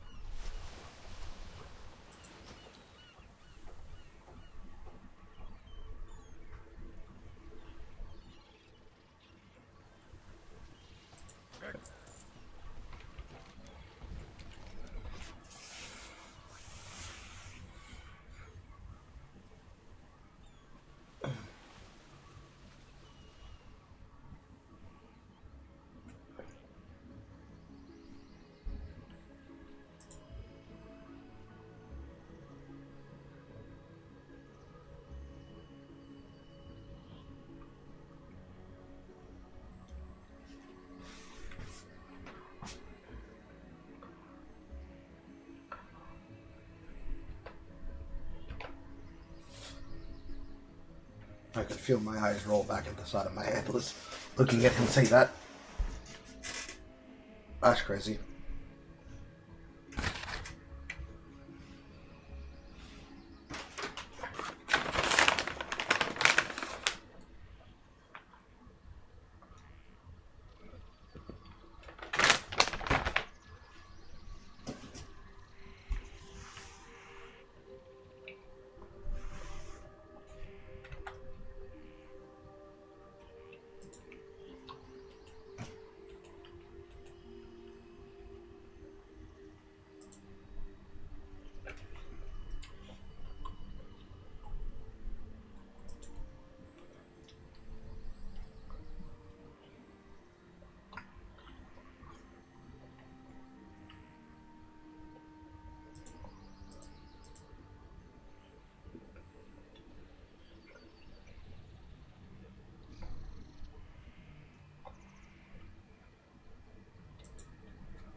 do do do do do do do do.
I've been expecting.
No account of depth location on the morning of September 11th.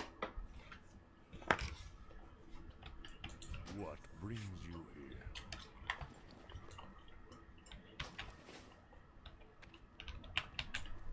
Well met.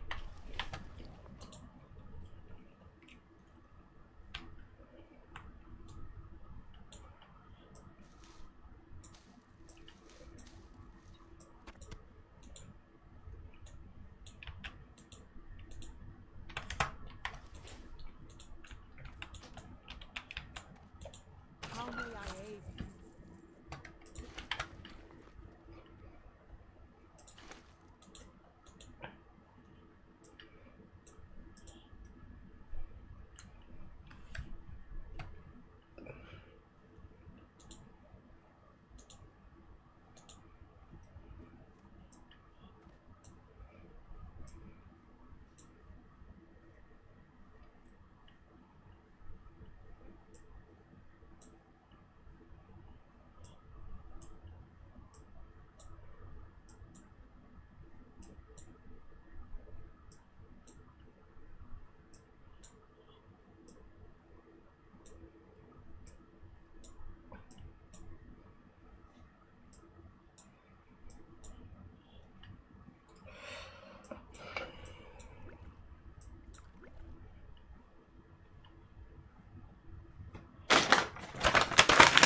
tall stone spire.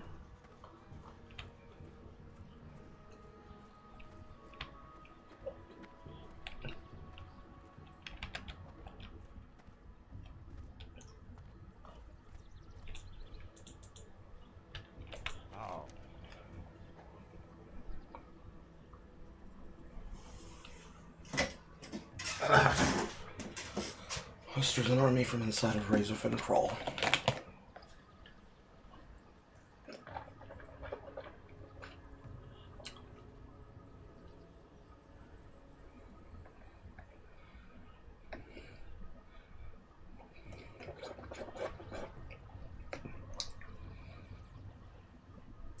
Be careful. Greetings. Go.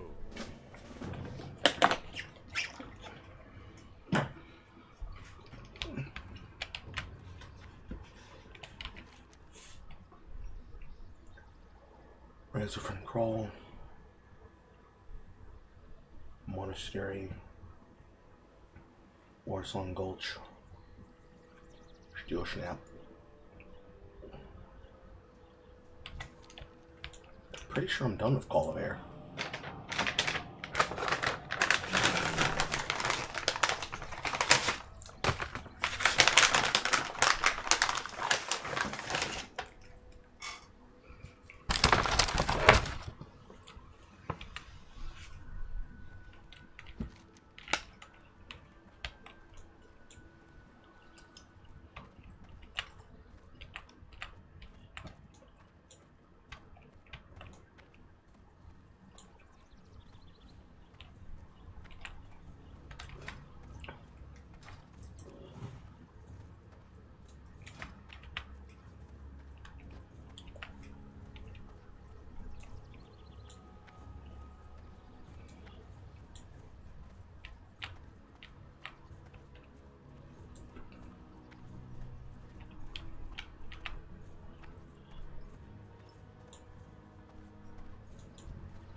That mission's done.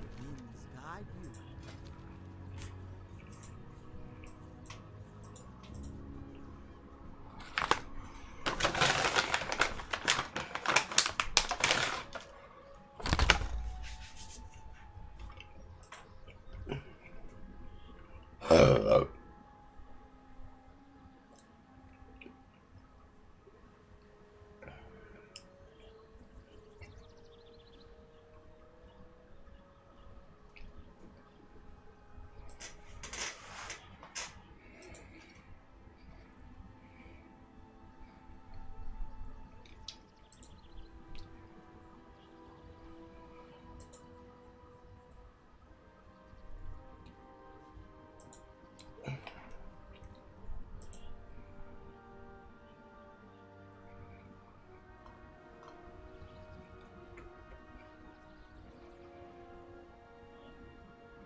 $40 and 2.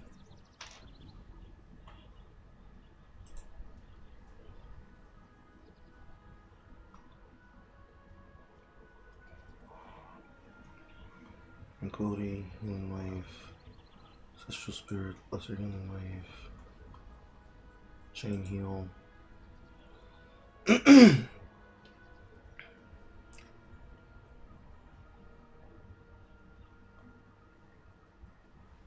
First Chain Heal is level 40. Disease Cleansing Totem, Mana Spring.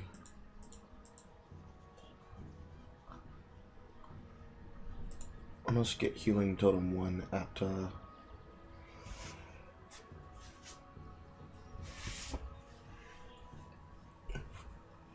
must get it at some point after the water quest.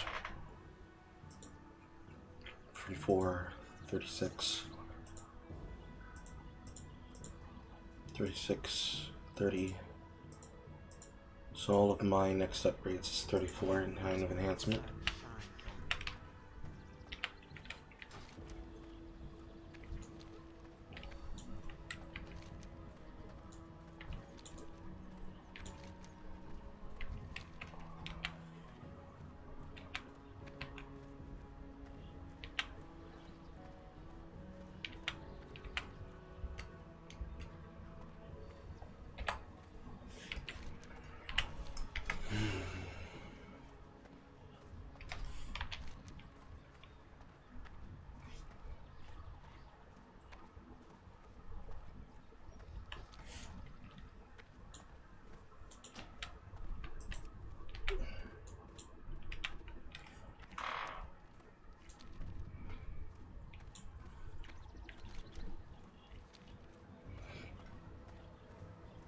Itchy, itchy, itchy, itchy, itchy.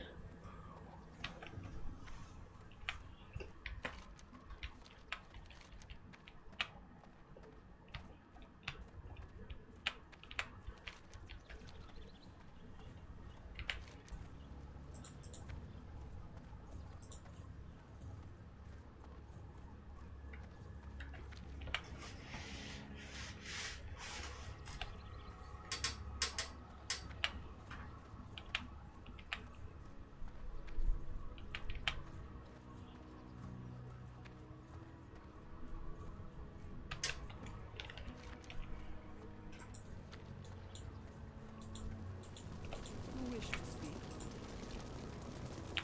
One.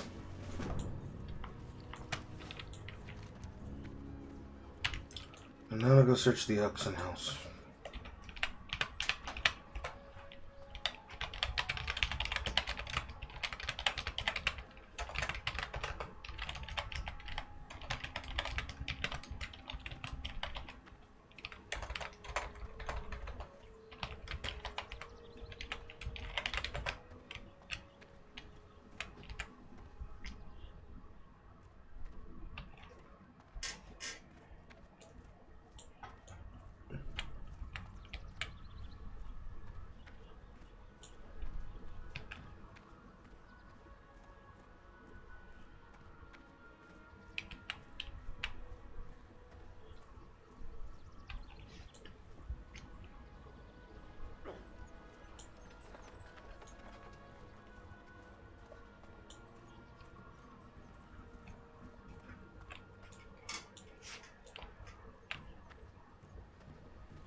She was booing the pages.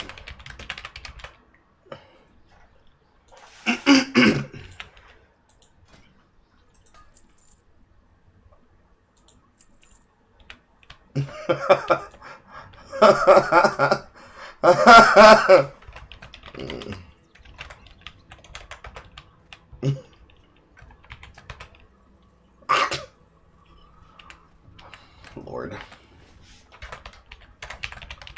Lord. Have mercy.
Funny.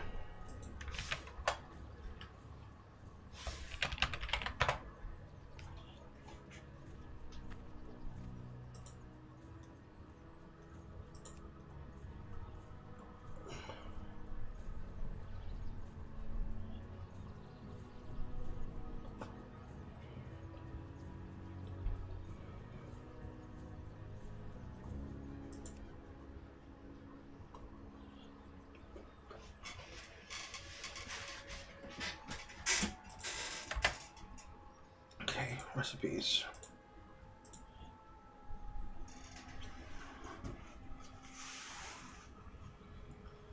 Steps, living legs, mid pants, storm scale leggings, escape shoulders, bucket leather, and cut band.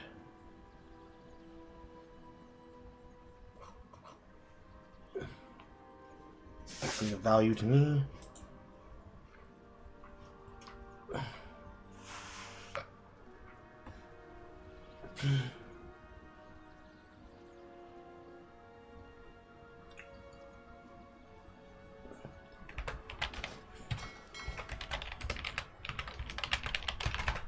Reading.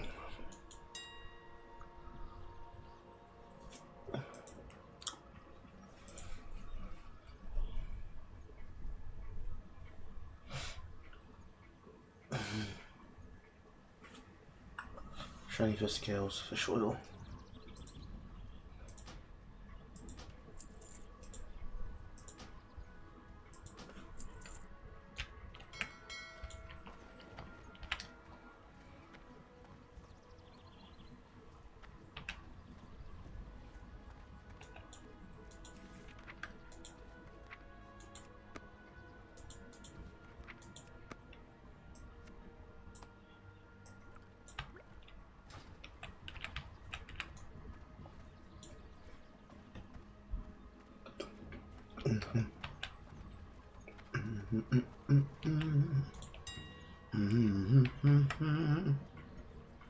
Da-da-da-da-da.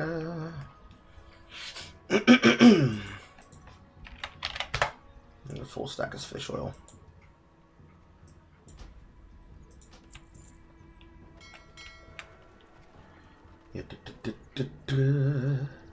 Yabba-dabba-ba. Ra-da-da. Ya-na-na-na. Ya-na-na-na. Na-na-na-na. Na-na-na-na-na. Na-na-na-na. Where's the fish oil? Bum bum bum bum. And fish oil. Bum bum bum bum. Talking about the fish oil. Talking about some dum dum dum. Talking about the fish oil. Dun-dun-dun-dun-dun.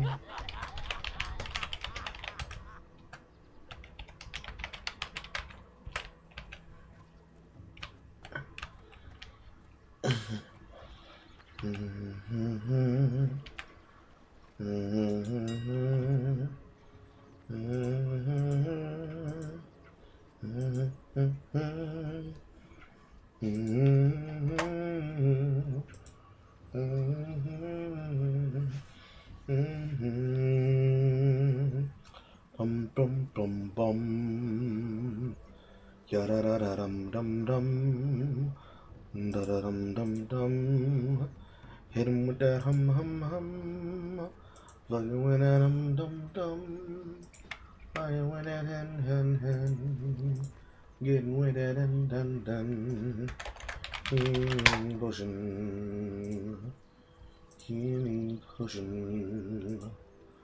Weak healing salve. Lesser healing potion. Greater healing potion. Out the window. How I'm getting in the Islam. Wearing the giving.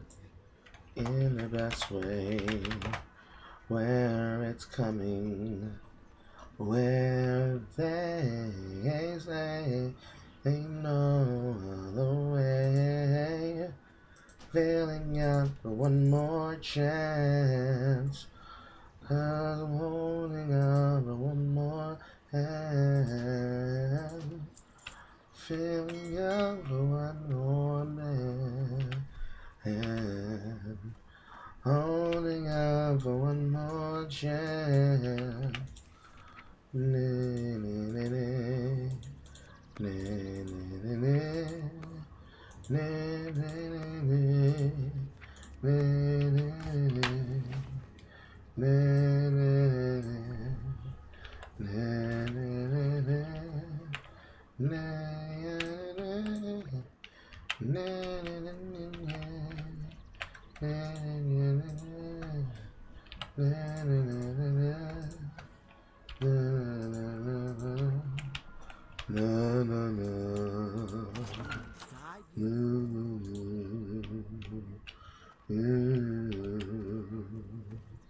Ding ding dong.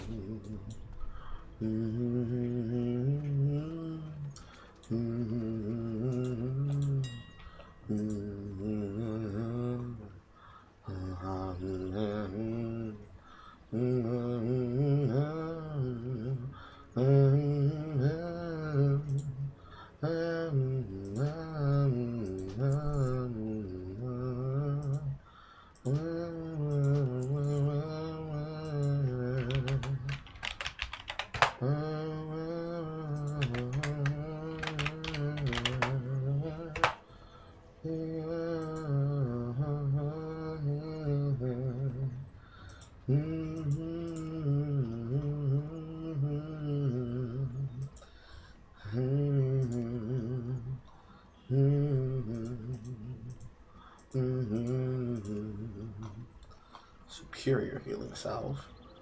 A lot more expensive than it should be.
We're supposed to go is Iron Evil.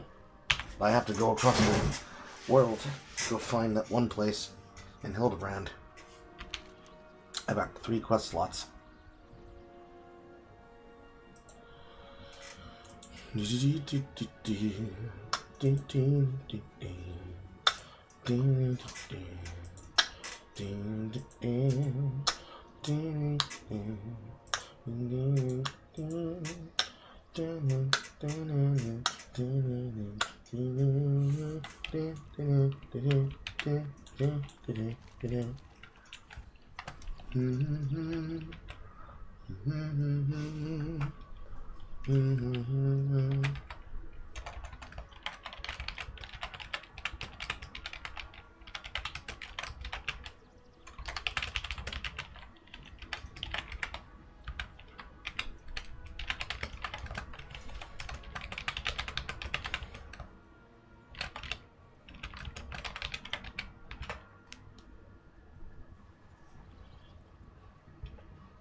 And this is where I get offline.